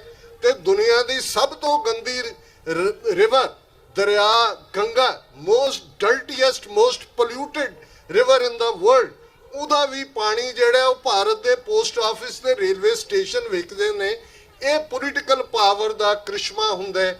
ਗੱਲ ਮੈਂ ਕਨਕਲੂਡ ਕਰਾਂ, ਸਾਡੇ ਸਾਹਮਣੇ ਰਿਜ਼ੋਲਵ ਬੜਾ ਸਪਸ਼ਟ ਹੈ। ਅੱਜ ਦਾ ਦਿਨ ਜਿੱਥੇ ਅਸੀਂ ਖਾਲਿਸਤਾਨ ਦੇ ਉਹਨਾਂ ਸਾਰੇ ਸ਼ਹੀਦਾਂ ਨੂੰ ਸਾਡੇ ਮਨ ਦੀਆਂ ਨਜ਼ਰਾਂ ਸਾਹਮਣੇ ਇਹ 3 ਬਹਾਦਰ ਜਰਨੈਲ, ਜਿੱਥੇ ਸੰਤ ਜਰਨੈਲ ਸਿੰਘ ਜੀ ਖਾਲਸਾ ਪਿੰਡਰਾਂ ਵਾਲੇ, ਜਿਨ੍ਹਾਂ ਨੂੰ ਜਰਨੈਲਾਂ ਦੇ ਜਰਨੈਲ ਕਰਕੇ ਸ਼ਾਇਰ ਸੰਬੋਧਨ ਕਰਦੇ ਨੇ, ਜਰਨਲ ਸੁਬੇਗ ਸਿੰਘ, ਭਾਈ ਅਮਰੀਕ ਸਿੰਘ, ਜਿਨ੍ਹਾਂ ਨੇ ਸਿੱਖ ਸਟੂਡੈਂਟ ਫੈਡਰੇਸ਼ਨ ਦੇ ਨੌਜਵਾਨਾਂ ਦਾ ਸੁਚੱਜਾ ਇਤਿਹਾਸ ਨਵੇਂ ਸਿਰਿਓਂ ਜਿਹੜਾ ਉਸ ਨੂੰ ਲਿਖਿਆ, ਉਹਨਾਂ ਨੇ ਅਖੀਰਲੇ ਸਾਹ ਤੇ ਅਖੀਰਲੀ ਗੋਲੀ ਤੱਕ, ਔਰ ਇਹ ਮੇਰੇ ਲਫ਼ਜ਼ ਨਹੀਂ ਨੇ, ਦੁਸ਼ਮਣ ਦਾ ਜਰਨੈਲ ਇਹ ਕਹਿੰਦੇ giving the adversary his due. They fought to the last breath and bullet. ਅਖੀਰਲੇ ਸਾਹ ਤੇ ਅਖੀਰਲੀ ਗੋਲੀ ਤੱਕ 72 ਘੰਟੇ ਦਾ ਡਿਫੈਂਸ, ਜਿਸ ਨੇ ਅੱਜ ਵੀ ਦੁਨੀਆ ਦੇ ਜਿਹੜੇ ਮਿਲਟਰੀ ਐਕਸਪਰਟ ਨੇ, ਜਿਹੜੇ ਕਲੋਜ਼ ਰੇਂਜ ਗੁਰਿਲਾ ਵਾਰਫੇਅਰ ਨੂੰ ਸਮਝਦੇ ਨੇ, ਉਹ ਅੱਜ ਵੀ ਇਸ ਹੈਰਾਨੀ 'ਚ ਨੇ ਕਿ ਸਧਾਰਨ ਹਥਿਆਰ, ਲਾਈਟ ਮਸ਼ੀਨ ਗਨਸ, SLRs, ਗ੍ਰਨੇਡਸ, ਕਿਸੇ ਕੋਲ ਮੀਡੀਅਮ ਮਸ਼ੀਨ ਗਨ ਵੀ ਨਹੀਂ ਹੈ, ਕੋਈ ਸੋਫਿਸਟੀਕੇਟ ਵੈਪਨ ਨਹੀਂ ਹੈ, ਔਰ 70,000 ਫੌਜ ਇਨ ਐਕਸ਼ਨ ਹੈ, 2 ਲੱਖ ਪੰਜਾਬ 'ਚ ਥੋਪੀ ਹੋਈ ਹੈ, 에ਅਰ ਫੋਰਸ ਦੇ ਚੇਤਕ ਜਹਾਜ਼ ਇਸਤੇਮਾਲ ਹੋ ਰਹੇ ਨੇ, ਨੇਵਲ ਡਾਈਵਰਸ ਇਸਤੇਮਾਲ ਹੋ ਰਹੇ ਨੇ, ਜ਼ਹਿਰੀਲੀ ਗੈਸ ਇਸਤੇਮਾਲ ਹੋ ਰਹੀ ਹੈ। ਇਸ ਸਭ ਦੇ ਬਾਵਜੂਦ ਜੇ ਇਹ ਜੂਨ 84 ਦੀ ਬੈਟਲ ਆਫ ਅਕਾਲ ਤਖਤ ਨਾ ਹੁੰਦੀ ਤੇ ਫਿਰ ਚਮਕੌਰ ਦੀ ਗੜੀ ਦਾ ਇਤਿਹਾਸ ਸਾਨੂੰ ਕਿਵੇਂ ਸਾਡੀਆਂ ਮਨ ਦੀਆਂ ਯਾਦਾਂ ਜਾਂਦਾ। ਉਹ ਗੁਰੂ ਕਲਗੀਧਰ ਪਾਤਸ਼ਾਹ ਨੇ ਆਪਣੇ ਲਖਤੇ ਜਿਗਰ ਸ਼ਹੀਦ ਕਰਵਾ ਕੇ 10 ਲੱਖ ਫੌਜ ਦਾ ਮੁਕਾਬਲਾ ਕਰਕੇ ਵੀ ਜਿਹੜੀ ਸਪਿਰਿਟ ਸੀ, ਅੱਜ ਦਿਲਗੀਰੀ ਦੀ ਲੋੜ ਨਹੀਂ ਹੈ। ਇੰਨੀ ਸ਼ਹਾਦਤਾਂ ਤੋਂ ਬਾਅਦ ਵੀ ਜਿਹੜੀ ਸਪਿਰਿਟ ਸੀ, ਜ਼ਫਰਨਾਮੇ 'ਚ 10ਵੇਂ ਪਾਤਸ਼ਾਹ ਨੇ ਔਰੰਗਜ਼ੇਬ ਨੂੰ ਲਿਖਿਆ, ਤੂੰ ਬੜਾ ਖੁਸ਼ ਹੋਏਗਾ, ਤੂੰ ਮੇਰੇ 4 ਪੁੱਤਰ ਮਾਰ ਦਿੱਤੇ, ਤੂੰ ਮੇਰਾ ਆਨੰਦਪੁਰ ਉਜਾੜ ਦਿੱਤੇ, ਪਰ ਤੂੰ ਤਾਂ 4 ਅੰਗਿਆਰੇ ਬੁਝਾਏ ਨੇ। ਖਾਲਸਾ ਪੰਥ ਜੋ ਭਾਂਬੜ ਹੈ ਉਹ ਅਜੇ ਬਾਕੀ ਹੈ। ਮੈਂ ਤੇਰੇ ਘੋੜਿਆਂ ਦੀਆਂ ਖੁਰੀਆਂ ਥੱਲੇ ਐਸੀ ਅੱਗ ਬਾਲਾਂਗਾ ਕਿ ਪੰਜਾਬ ਦੇ ਦਰਿਆਵਾਂ ਦੇ ਪਾਣੀਆਂ ਦਾ ਇੱਕ ਵੀ ਘੁੱਟ ਤੈਨੂੰ ਪੀਣਾ ਨਸੀਬ ਨਹੀਂ ਹੋਏਗਾ। ਤੇ ਇਹ ਖਾਲਸੇ ਦਾ ਰਿਜ਼ੋਲਵ ਸੀ। ਭਾਵੇਂ ਘੋੜਿਆਂ ਦੀਆਂ ਕਾਠੀਆਂ ਉਹਨਾਂ ਦਾ ਘਰ ਸੀ, ਚੱਪਾ ਚੱਪਾ ਰੋਟੀ ਤੇ ਗੁਜ਼ਾਰਾ ਕਰਨ ਵਾਲੀਆਂ ਸਾਡੀਆਂ ਮਾਤਾਵਾਂ ਸਨ, ਬੱਚਿਆਂ ਦੇ ਹਾਰ ਪਵਾ ਕੇ ਗਲਾਂ ਦੇ ਵਿੱਚ ਉਹਨਾਂ ਨੇ ਜਿਹੜੇ ਪਾਏ, ਲੇਕਿਨ ਉਹਨਾਂ ਨੂੰ ਇਹ ਵਿਸ਼ਵਾਸ ਸੀ ਕਿ ਹਮ ਪਾਤਸ਼ਾਹੀ ਸਤਗੁਰ ਦੇਈ, ਹੰਨੇ ਹੰਨੇ ਲਾਏ, ਜੈ ਜੈ ਬਹਿ ਜ਼ਮੀਨ ਮਲ ਤਹਿ ਤਹਿ ਤਖਤ ਬਣਾਏ। ਔਰ ਇਸ ਗੱਲ ਬਾਰੇ ਕੋਈ ਭੁਲੇਖਾ ਨਹੀਂ ਹੋਣਾ ਚਾਹੀਦਾ। 30 ਮਿਲੀਅਨ ਸਿੱਖ ਕੌਮ ਦਰਿਆਏ ਜਮਨਾ ਤੋਂ ਵਾਘਾ ਤੱਕ independent sovereign nation Khalistan liberate ਕਰਵਾਉਣ ਦੇ ਬਹੁਤ ਕਰੀਬ ਹੈ। ਜੇ ਗੱਲ ਕਰਤਾਰਪੁਰ ਦੇ ਲਾਂਘੇ ਦੀ ਕਰੀਏ ਤੇ ਫਿਰ ਦੁਸ਼ਮਣ ਨੂੰ ਸਮਝਣ 'ਚ ਦਿੱਕਤ ਨਹੀਂ ਹੋਣੀ ਚਾਹੀਦੀ। ਪਾਕਿਸਤਾਨ ਦੀ ਹਕੂਮਤ ਤਬ ਖੁੱਲੀਆਂ ਬਾਹਾਂ ਦੇ ਨਾਲ ਵੈਲਕਮ ਕਰ ਰਹੀ ਹੈ। 80% ਤੋਂ ਜ਼ਿਆਦਾ ਕੰਮ ਮੁਕੰਮਲ ਹੋ ਚੁੱਕਾ ਹੈ। ਇਹ ਇੱਕ ਤੋਂ ਬਾਅਦ ਇੱਕ ਅੜਿੱਕਾ ਖੜਾ ਕਰ ਰਹੇ ਨੇ। ਗੱਲ ਸਿਰਫ ਪੋਲੀਟੀਕਲ ਆਜ਼ਾਦੀ ਦੀ ਹੀ ਨਹੀਂ ਰਹਿੰਦੀ। ਜੇ ਤੁਹਾਡਾ ਧਰਮ ਹੀ ਆਜ਼ਾਦ ਨਹੀਂ ਹੈ, ਲੰਗਰ ਦੇ ਉੱਤੇ GST ਲੱਗ ਜਾਂਦੇ, ਪੰਜਾਬ ਦੇ ਵਿੱਚ ਇਹਨਾਂ ਦੇ ਬੱਚੇ ਜਮੂਰੇ, ਉਹ ਆਲੇ ਤੋਂ ਅਮਰਿੰਦਰ ਤੱਕ ਦੀ ਨਸਲ ਹੋਏ, ਬਾਦਲਾਂ ਦਾ ਕਲੈਨ ਹੋਏ, ਇਹ ਸਾਰੇ ਗੰਗੂ ਚੰਦੂ ਦੀ ਔਲਾਦ ਨੇ, ਉਹਨਾਂ ਨੂੰ ਹੀ ਰਿਪਰੈਜ਼ੈਂਟ ਕਰਦੇ ਨੇ। ਪਰ 18ਵੀਂ ਸਦੀ 'ਚ ਖਾਲਸੇ ਦਾ ਰਿਜ਼ੋਲਵ ਕਲੀਅਰ ਸੀ ਕਿ ਅਸੀਂ ਦਿੱਲੀ ਤਖਤ ਦੇ ਉੱਤੇ, ਦਿੱਲੀ ਤਖਤ ਪਰ ਬਹਿਗੀ, ਆਪ ਗੁਰੂ ਕੀ ਫੌਜ ਛਤਰ ਚੁਲੇਂਗੇ ਸੀਸ ਪਰ, ਬੜੀ ਕਰੇਗੀ ਮੌਜ। ਅੱਜ ਵੀ ਸਾਡਾ ਰਿਜ਼ੋਲਵ ਬਿਲਕੁਲ ਕਲੀਅਰ ਹੋਣਾ ਚਾਹੀਦਾ ਹੈ। ਕੋਈ ਇਫ ਐਂਡ ਬਟ ਦੀ ਥਾਂ ਨਹੀਂ ਹੈ। ਸਤਿਗੁਰੂ ਰਹਿਮਤ ਕਰਨ। ਇਹ ਸ਼ਬਦ ਸਰਦਾਰ ਕਪੂਰ ਸਿੰਘ 20ਵੀਂ ਸਦੀ ਦੇ ਮਹਾਨ ਸਿੱਖ ਫਿਲਾਸਫਰ ਅਕਸਰ ਦੁਹਰਾਉਂਦੇ ਸਨ ਕਿ ਗੁਰੂ ਕਲਗੀਧਰ ਦਾ ਇਕਰਾਰਨਾਮਾ ਹੈ ਪੰਥ ਦੇ ਨਾਲ, ਪੰਥ ਖਾਲਸਾ ਖੇਤੀ ਮੇਰੀ, ਹਉ ਸੰਭਾਲ ਕਰੋ ਤੇ ਸਕੇਰੀ। ਗੁਰੂ ਨੇ ਬੇਕਰੇ ਨਹੀਂ ਰਹਿਣ ਦੇਣਾ ਕੌਮ ਨੂੰ। ਸਤਿਗੁਰੂ ਰਹਿਮਤ ਕਰਨ। ਅਸੀਂ ਆਪਣੇ ਮਨਾਂ ਦੇ ਅੰਦਰ ਇਹ ਮਜ਼ਬੂਤੀ ਦੇ ਨਾਲ ਇਰਾਦਾ ਕਰੀਏ ਕਿ ਅਸੀਂ ਇੰਡੀਪੈਂਡੈਂਟ ਸੋਵਰਨ ਨੇਸ਼ਨ ਸਿਰਜਣਾ।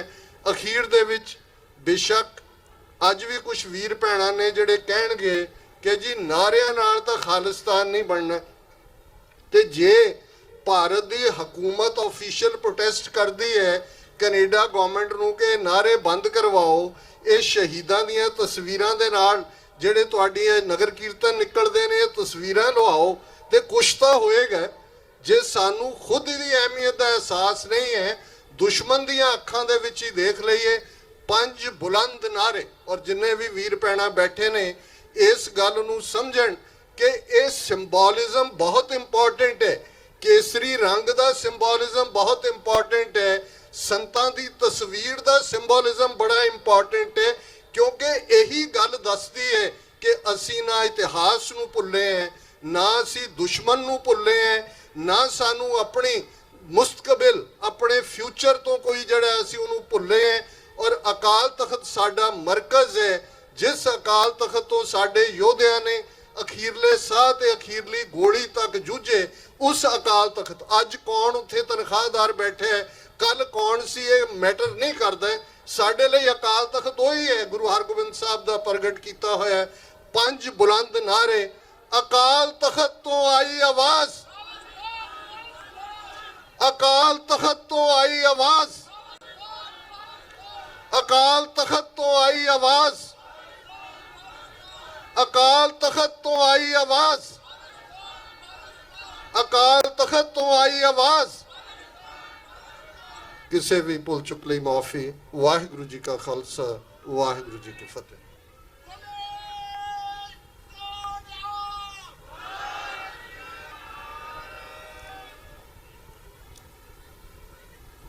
ਭਾਈਓ ਇੱਕ ਗੱਲ ਚੇਤੇ ਰੱਖਿਓ,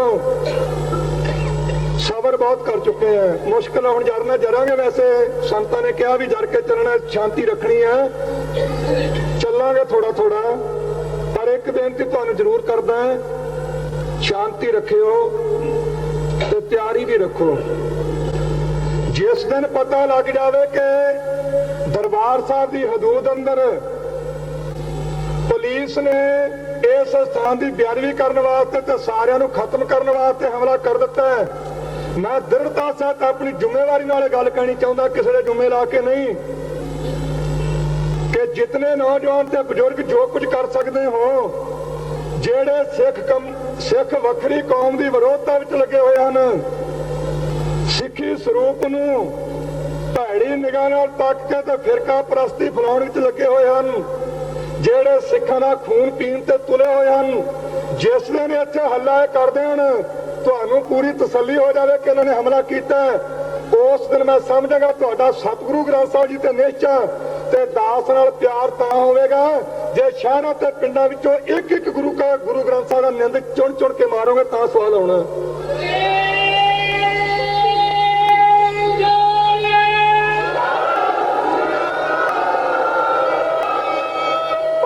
ਨਹੀਂ ਕਿ ਕੋਈ ਐਵੇਂ ਜਾ ਕੇ ਕਹਿ ਦੇਵੇ ਤੇ ਘਬਰਾਹਟ ਵਿੱਚ ਨਹੀਂ ਆਉਣਾ, ਜਦੋਂ ਤੁਹਾਨੂੰ ਯਕੀਨ ਹੋ ਜਾਵੇ ਕਿ ਇਹਨਾਂ ਨੇ ਕੰਮ ਕੀਤਾ ਹੈ। ਪਰ ਇੱਕ ਤੁਹਾਨੂੰ ਹੋਰ ਹੀ ਹੱਥ ਜੋੜ ਕੇ ਬੇਨਤੀ ਕਰਦਾ ਸਮਾਪਤੀ ਵਿੱਚ, ਇਹ ਨਾ ਐਵੇਂ ਭੁਲੇਖੇ 'ਚ ਪੈ ਜਾਓ ਜੀ ਇੱਥੇ 4 ਸਿਪਾਹੀ ਜਾਂ 200 ਜਾਂ 1000 ਦਾ ਤੇ ਮੈਨੂੰ ਫੜ ਕੇ ਲੈ ਜਾਣਗੇ, ਤੇ ਮਨ ਵਿੱਚ ਮੇਰੇ ਵੀ ਬਹੁਤ ਚਰਦਾ ਭਰਿਆ ਹੈ। ਇਹਦੀ ਚਿੰਤਾ ਨਾ ਕਰੋ ਤੁਸੀਂ, ਇਹਨਾਂ ਨੂੰ ਇੱਕ ਵਾਰ ਆਉਣ ਦਿਓ, ਸਹੀ ਕਰਾਂ ਇਸ ਪਾਸ ਨੂੰ ਢੇਰੀਆਂ ਲਾ ਕੇ ਟਰੱਕ ਭਰ ਕੇ ਤੋੜਦਾ, ਵੇਖੋ ਇਹਨਾਂ ਦੇ ਕਿਵੇਂ ਹੈ। ਖਿਆਲ ਕਰੋ ਆਉਂਦੇ ਮੈਨੂੰ ਚੁੱਕ ਕੇ ਲੈ ਜਾਣਗੇ। ਹਾਂ, ਮਰੇ ਨੂੰ ਜ਼ਰੂਰ ਲਿਜਾ ਸਕਦਾ ਕੋਈ ਨਾ ਕੋਈ ਕਿਤੇ, ਉਹ ਮਿੱਟੀ ਹੋਣੀ, ਉਹਦੇ ਨਾਲ ਸੰਬੰਧ ਕੋਈ ਨਹੀਂ। ਜਦੋਂ ਤੱਕ ਸਰੀਰ ਵਿੱਚ ਸਵਾਸ ਹੈ, ਮੈਂ ਨਿਸ਼ਚੇ ਨਾਲ ਕਹਿਣਾ ਚਾਹੁੰਦਾ, ਭਾਵੇਂ 20-30 ਲੱਖ ਵੀ ਇੱਕ ਬੰਦਾ ਆ ਜਾਵੇ ਪੁਲਿਸ ਦਾ, ਜਿਉਂਦੇ ਨੂੰ ਫੜ ਕੇ ਲਿਜਾ ਸਕਣਗੇ, ਗੁਰੂ ਸਾਹਿਬ ਦੀ ਕਿਰਪਾ ਹੈ।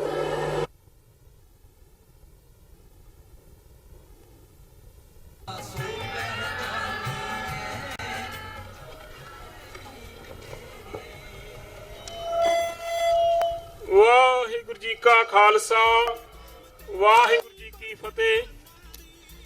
ਗੁਰੂ ਸਵਾਰੀ ਸਾਧ ਸੰਗਤ ਜੀ, ਆਪ ਜੀ ਦੇ ਨਾਲ ਬਹੁਤ ਹੀ ਸੁਚੱਜੇ ਢੰਗ ਦੇ ਨਾਲ ਸਤਿਕਾਰਯੋਗ doctor Amarjit Singh ji, Khalsa affair centre Washington ਤੋਂ, ਜਿਨ੍ਹਾਂ ਨੇ ਆਪਣੇ ਵਿਚਾਰਾਂ ਦੀ ਸਾਂਝ ਪਾਉਂਦਿਆਂ ਹੋਇਆਂ ਜੂਨ 1984 ਦੇ ਸ਼ਹੀਦਾਂ ਨੂੰ ਸ਼ਰਧਾਂਜਲੀ ਭੇਟ ਕਰਦਿਆਂ ਹੋਇਆਂ ਕੌਮ ਦੇ ਪਹਿਲੇ ਬਾਬਾ ਬੰਦਾ ਸਿੰਘ ਬਹਾਦਰ ਦੀ ਅਦੁੱਤੀ ਲਸਾਨੀ ਸ਼ਹਾਦਤ ਨੂੰ ਸਜਦਾ ਕਰਦਿਆਂ ਹੋਇਆਂ ਅਕਾਲ ਤਖਤ ਸਾਹਿਬ ਦੀ ਮਹਾਨਤਾ ਦਾ ਆਪ ਜੀ ਜਿਹੜਾ ਜ਼ਿਕਰ ਕਰਕੇ ਗਏ ਹਨ, ਉਹਨਾਂ ਦਾ ਬਹੁਤ ਬਹੁਤ ਧੰਨਵਾਦ।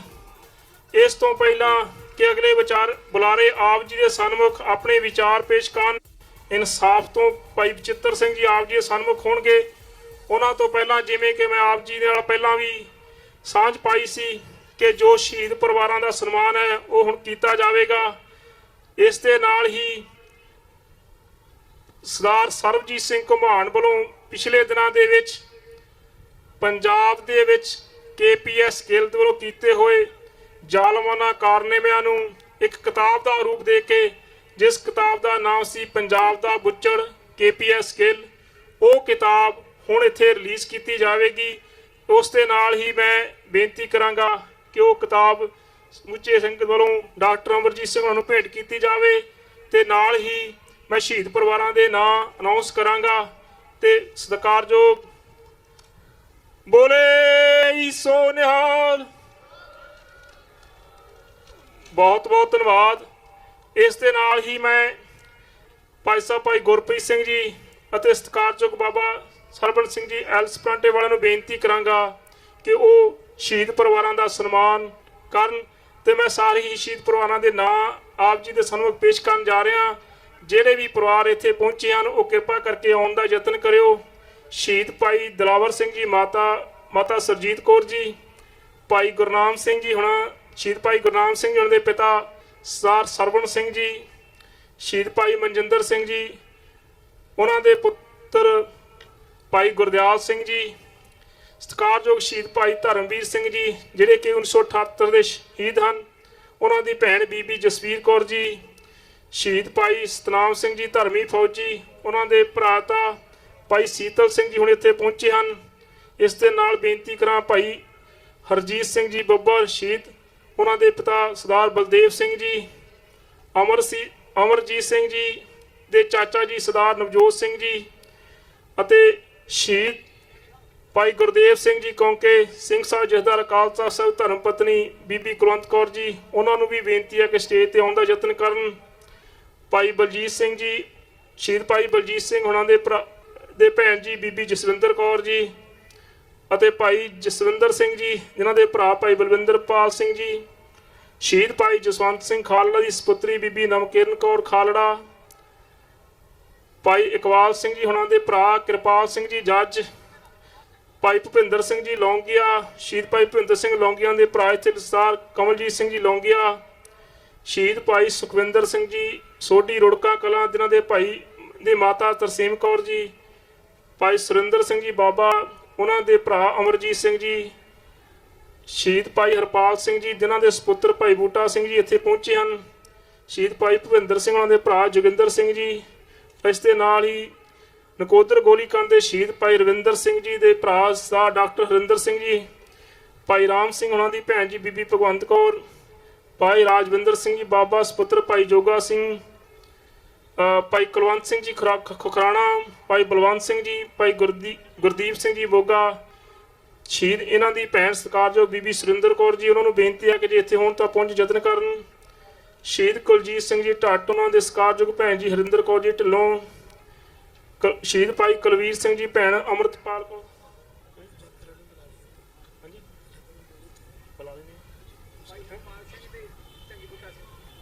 ਠੀਕ ਹੈ ਭਾਈ ਕੋਈ ਨਾਂ ਲੈਣਾ ਸਾਰੇ ਪਹਿਲਾਂ ਸਾਰੇ ਨਾਮ। ਸ਼ਹੀਦ ਭਾਈ ਕੁਲਜੀਤ ਸਿੰਘ ਢੱਟ ਦੀ ਭੈਣ ਜੀ ਬੀਬੀ ਹਰਿੰਦਰ ਕੌਰ ਢਿੱਲੋਂ, ਸ਼ਹੀਦ ਭਾਈ ਕੁਲਵੀਰ ਸਿੰਘ ਜੀ ਭੈਣ ਜੀ ਅੰਮ੍ਰਿਤ ਕੌਰ, ਸ਼ਹੀਦ ਭਾਈ ਗੁਰਸਾਹਿਬ ਸਿੰਘ ਦੇ ਭਤੀਜਾ ਅਨਮੋਲਦੀਪ ਸਿੰਘ ਜੀ। ਇਸ ਦੇ ਨਾਲ ਹੀ ਸ਼ਹੀਦ ਭਾਈ ਗੁਰਿੰਦਰ ਸਿੰਘ ਜੀ ਭਾਗੋਵਾਲ ਦੇ ਭਤੀਜੇ ਮੋਹਨਵੀਰ ਸਿੰਘ ਜੀ, ਸ਼ਹੀਦ ਭਾਈ ਸੁਰਦੇਵ ਸਿੰਘ ਜੀ ਚੱਬਾ ਬੱਬਰ ਉਹਨਾਂ ਦੇ ਸੁਪੁੱਤਰ ਬਲਵਿੰਦਰ ਸਿੰਘ ਜੀ, ਸ਼ਹੀਦ ਭਾਈ ਪਰਮਜੀਤ ਸਿੰਘ ਜੀ ਉਹਨਾਂ ਦੇ ਭਤੀਜੇ ਗੁਰਮਿਲਾਪ ਸਿੰਘ ਜੀ, ਸ਼ਹੀਦ ਭਾਈ ਜਰਨੈਲ ਸਿੰਘ ਹਰਵਾਰਾ ਉਹਨਾਂ ਵੱਲੋਂ ਸਰਦਾਰ ਕਿਰਪਾਲ ਸਿੰਘ ਜੀ, ਭਾਈ ਅਮਰੀਕ ਸਿੰਘ ਜੀ, ਭਾਈ ਚਰਨ ਸਿੰਘ ਜੀ, ਭਾਈ ਸੁਖਦੇਵ ਸਿੰਘ ਜੀ ਸਖੀਰਾ, ਬਲਵਿੰਦਰ ਸਿੰਘ ਜੀ, ਸ਼ਹੀਦ ਭਾਈ ਸੁਰਿੰਦਰ ਸਿੰਘ ਜੀ ਸੋਢੀ, ਸ਼ਹੀਦ ਭਾਈ ਜੋਗਿੰਦਰ ਸਿੰਘ ਜੀ, ਸ਼ਹੀਦ ਭਾਈ ਦਲਜਿੰਦਰ ਸਿੰਘ ਜੀ ਰਾਣਾ, ਅਤੇ ਸਤਿਕਾਰਯੋਗ ਭਾਈ ਬਲਵਿੰਦਰ ਸਿੰਘ ਜਿਨ੍ਹਾਂ ਦੇ ਭਰਾ ਭਾਈ ਗੁਰਮੀਤ ਸਿੰਘ ਜੀ ਫਰੀਮਾਊਂਟ ਤੋਂ, ਉਹਨਾਂ ਨੂੰ ਵੀ ਬੇਨਤੀ ਹੈ ਕਿ ਉਹ ਪਹੁੰਚਣ ਯਤਨ ਕਰਨ। ਇਸ ਦੇ ਨਾਲ ਹੀ ਮੈਂ ਪੰਜ ਪਿਆਰਿਆਂ ਨੂੰ ਵੀ ਬੇਨਤੀ ਕਰਾਂਗਾ ਉਹ ਕਿ ਸ਼ਹੀਦ ਪਰਿਵਾਰਾਂ ਦੇ ਸਨਮਾਨ ਕਰਨ ਵਾਸਤੇ ਸਟੇਜ ਦੇ ਉੱਤੇ ਆਉਣ ਦਾ ਯਤਨ ਕਰਨ 2 ਮਿੰਟ ਵਾਸਤੇ।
ਗੁਰਦੁਆਰਾ ਪ੍ਰਬੰਧਕ ਕਮੇਟੀਆਂ ਦੇ ਇੱਕ ਇੱਕ ਨੁਮਾਇੰਦੇ ਨੂੰ ਕਿ ਉਹ ਸਟੇਜ ਤੇ ਆਉਣ ਤੇ ਆਪਣਾ ਗੁਰੂ ਘਰ ਵੱਲੋਂ ਸਨਮਾਨ ਬਖਸ਼ਿਸ਼ ਪ੍ਰਾਪਤ ਕਰਨ। ਗੁਰਦੁਆਰਾ ਸਾਹਿਬ ਫਰੀਮੌਂਟ। ਇਸ ਦੇ ਨਾਲ ਹੀ ਮੈਂ ਬੇਨਤੀ ਕਰਾਂ, ਬੋਲੇ ਸੋ ਨਿਹਾਲ।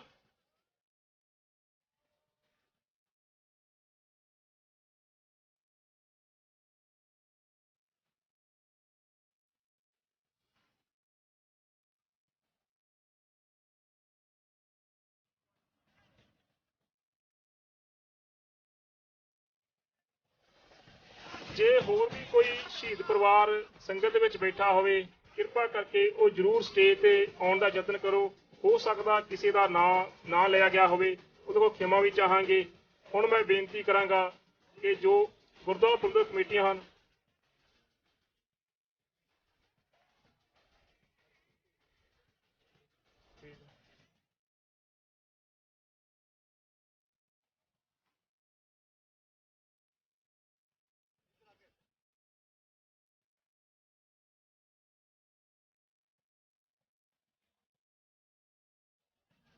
ਭਾਈ ਹਰਪਾਲ ਸਿੰਘ ਗਗੜੇਵਾਲ ਦੇ ਭਰਾ ਦਾ,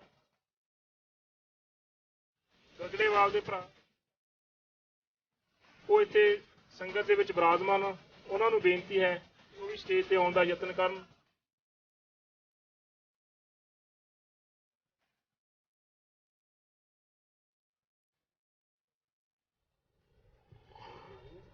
ਹੁਣ ਮੈਂ ਬੇਨਤੀ ਕਰਾਂਗਾ, ਸ਼ਹੀਦ ਪਰਿਵਾਰਾਂ ਦੇ ਸਨਮਾਨ ਹੋ ਚੁੱਕੇ ਹਨ, ਸੋ ਅਗਰ ਫੇਰ ਵੀ ਕਿਸੇ ਦਾ ਕੋਈ ਰਹਿ ਗਿਆ ਹੋਵੇ, ਬਹੁਤ ਹੀ ਹਰੇਕ ਸਾਲ ਦੀ ਤਰ੍ਹਾਂ ਬਹੁਤ ਵੱਡੀ ਪੱਧਰ ਤੇ ਸੇਵਾ ਕਰਦੇ ਨੇ, ਖਾਸ ਕਰ ਸਨ 500 ਜਿੰਨਾ ਵੀ ਚਾਹ ਪਾਣੀ ਦਾ ਲੰਗਰ ਹਨ ਉਹੀ ਕਰਨ।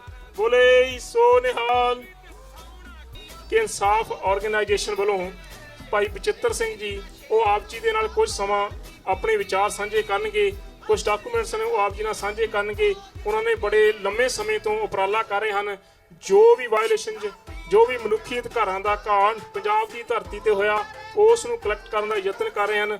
ਇਨਸਾਫ ਆਰਗੇਨਾਈਜੇਸ਼ਨ ਉਹਨਾਂ ਵੱਲੋਂ ਭਾਈ ਬਚਿੱਤਰ ਸਿੰਘ ਜੀ ਕੁਝ ਮਿੰਟਾਂ ਵਾਸਤੇ ਆਪਣੇ ਵਿਚਾਰ ਤੁਹਾਡੇ ਨਾਲ ਸਾਂਝੇ ਕਰਨਗੇ। ਵਾਹਿਗੁਰੂ ਜੀ ਕਾ ਖਾਲਸਾ, ਵਾਹਿਗੁਰੂ ਜੀ ਕੀ ਫਤਿਹ।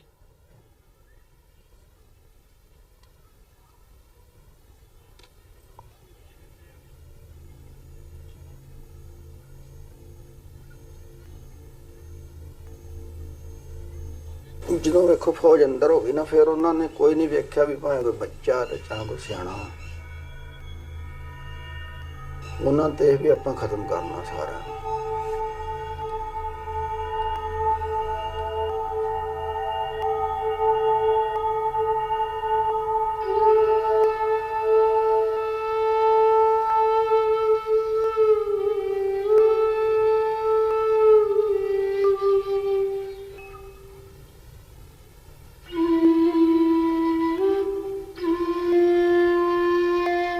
ਫਿਰ ਨਾ ਜਦ ਦੂਜਾ ਪੂਰ ਫਿਰ ਇਕੱਠਾ ਕਰਕੇ ਲਿਆਂਦਾ ਨਾ, ਉਹਦੇ 'ਚ ਇੱਕ ਜਨਾਨੀ ਹੀ, ਮਤਲਬ ਉਹਦਾ ਬੱਚਾ ਇੱਕ ਕੋਈ ਹੋਊਗਾ 6-7 ਮਹੀਨੇ ਦਾ, 6 ਮਹੀਨੇ ਦਾ। ਉਹ ਜਨਾਨੀ ਵਿਚਾਰੀ ਆਖੇ ਮੇਰਾ ਦੂਜਾ ਬੱਚਾ 7 ਸਾਲਾਂ ਦਾ, ਉਹ ਕਿੱਥੋਂ ਲੱਭੂ ਆਪਣੀ ਮਾਂ ਨੂੰ, ਉਹ ਪਤਾ ਨਹੀਂ ਕਿਹਦੇ ਪਾਸੇ ਹੋ ਗਿਆ ਉਹ। ਤੇ ਜਿਹੜਾ ਉਹਦੇ ਕੁੱਛੜ ਸੀ ਨਾ ਬੱਚਾ, ਉਹ ਵੀ ਬੜਾ ਰੋਂਦਾ ਸੀ। ਉਹ ਜਨਾਨੀ ਨੇ ਬੜੇ ਕਲਾਵੇ ਜਿਹੇ ਕੀਤੇ, ਪਰ ਉਹਨੂੰ ਨਾ ਲੈਣ 'ਚ ਗਾੜੀ ਬਿਠਾ ਦਿੱਤਾ ਤੇ ਫਿਰ ਲੈਣਾ ਲਾ ਕੇ ਤੇ ਮਾਰ ਤੇ ਸਾਰੇ ਉਹ ਜਨਾਨੀ ਡਾਲ ਦਿੱਤੀ। ਪਰ ਉਹ ਬੱਚਾ ਨਹੀਂ ਮਰਿਆ, ਉਹ ਬੱਚਾ ਜਿੰਦਾ ਰਿਹਾ। ਉਹਦੀ ਮੁੜ ਕੇ ਜਦੋਂ ਉਹ ਜਨਾਨੀ ਮਰ ਗਈ ਨਾ, ਫਿਰ ਉਹ ਬੱਚਾ ਰੋਣਾ ਚੁੱਪ ਕਰ ਗਿਆ ਤੇ ਰਿਹਾ ਉਹਦੀ ਛਾਤੀ ਤੇ ਉੱਥੇ ਹੀ ਛਿੱਕ। ਤੇ ਉਹਨੂੰ ਕੀ ਪਤਾ ਵੀ ਇਹ ਮਰ ਗਈ ਕਿ ਕੀ ਆ, ਉਹ ਮਤਲਬ ਸੋਝੀ ਨਹੀਂ ਨਾ ਇੰਨੀ। ਤੇ ਉੱਥੇ ਰਿਹਾ ਮਾਂ ਦੇ ਕੋਲ ਹੀ। ਉਸ ਤੋਂ ਬਾਅਦ ਫਿਰ ਉਹ ਬੱਚੇ ਨਾ ਇੱਕ ਲੱਗੇ ਵੀ ਉਹਦੇ ਮਾਂ ਜੀ ਫੜ ਲੈਂਦੇ ਬੱਚਾ ਜਿੰਦਾ, ਚੱਲ ਬਚਾ ਲਾਂਗੇ। ਤੇ ਉਹਨਾਂ ਦਾਬਾ ਮਾਰ ਕੇ ਉਹਨੂੰ ਪਰੇ ਕਰਤਾ ਤੇ ਬੱਚੇ ਨੂੰ ਮਾਰਤਾ ਗੋਲੀ ਮਾਰ। ਛੋਟਾ ਜਿਹਾ ਬੱਚਾ ਹੈ, ਉਹਨੂੰ ਚੁੱਕਣ ਨਹੀਂ ਦਿੱਤਾ, ਉਹਨੂੰ ਗੋਲੀ ਮਾਰ ਕੇ ਮੁੜ ਕੇ ਬੱਚੇ ਨੂੰ ਕਾਫੀ ਘੱਟੋ ਘੱਟ 3-4 ਘੰਟੇ ਬਾਅਦ ਮਾਰਿਆ ਬੱਚੇ ਨੂੰ।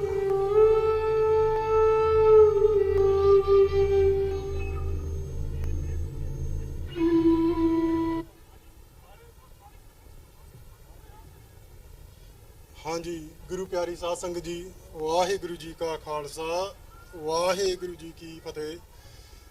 ਮੇਰਾ ਨਾਮ ਬਚਿੱਤਰ ਸਿੰਘ ਅਤੇ ਮੈਂ ਇਨਸਾਫ ਸੰਸਥਾ ਦਾ ਇੱਕ ਸੇਵਾਦਾਰ ਹਾਂ।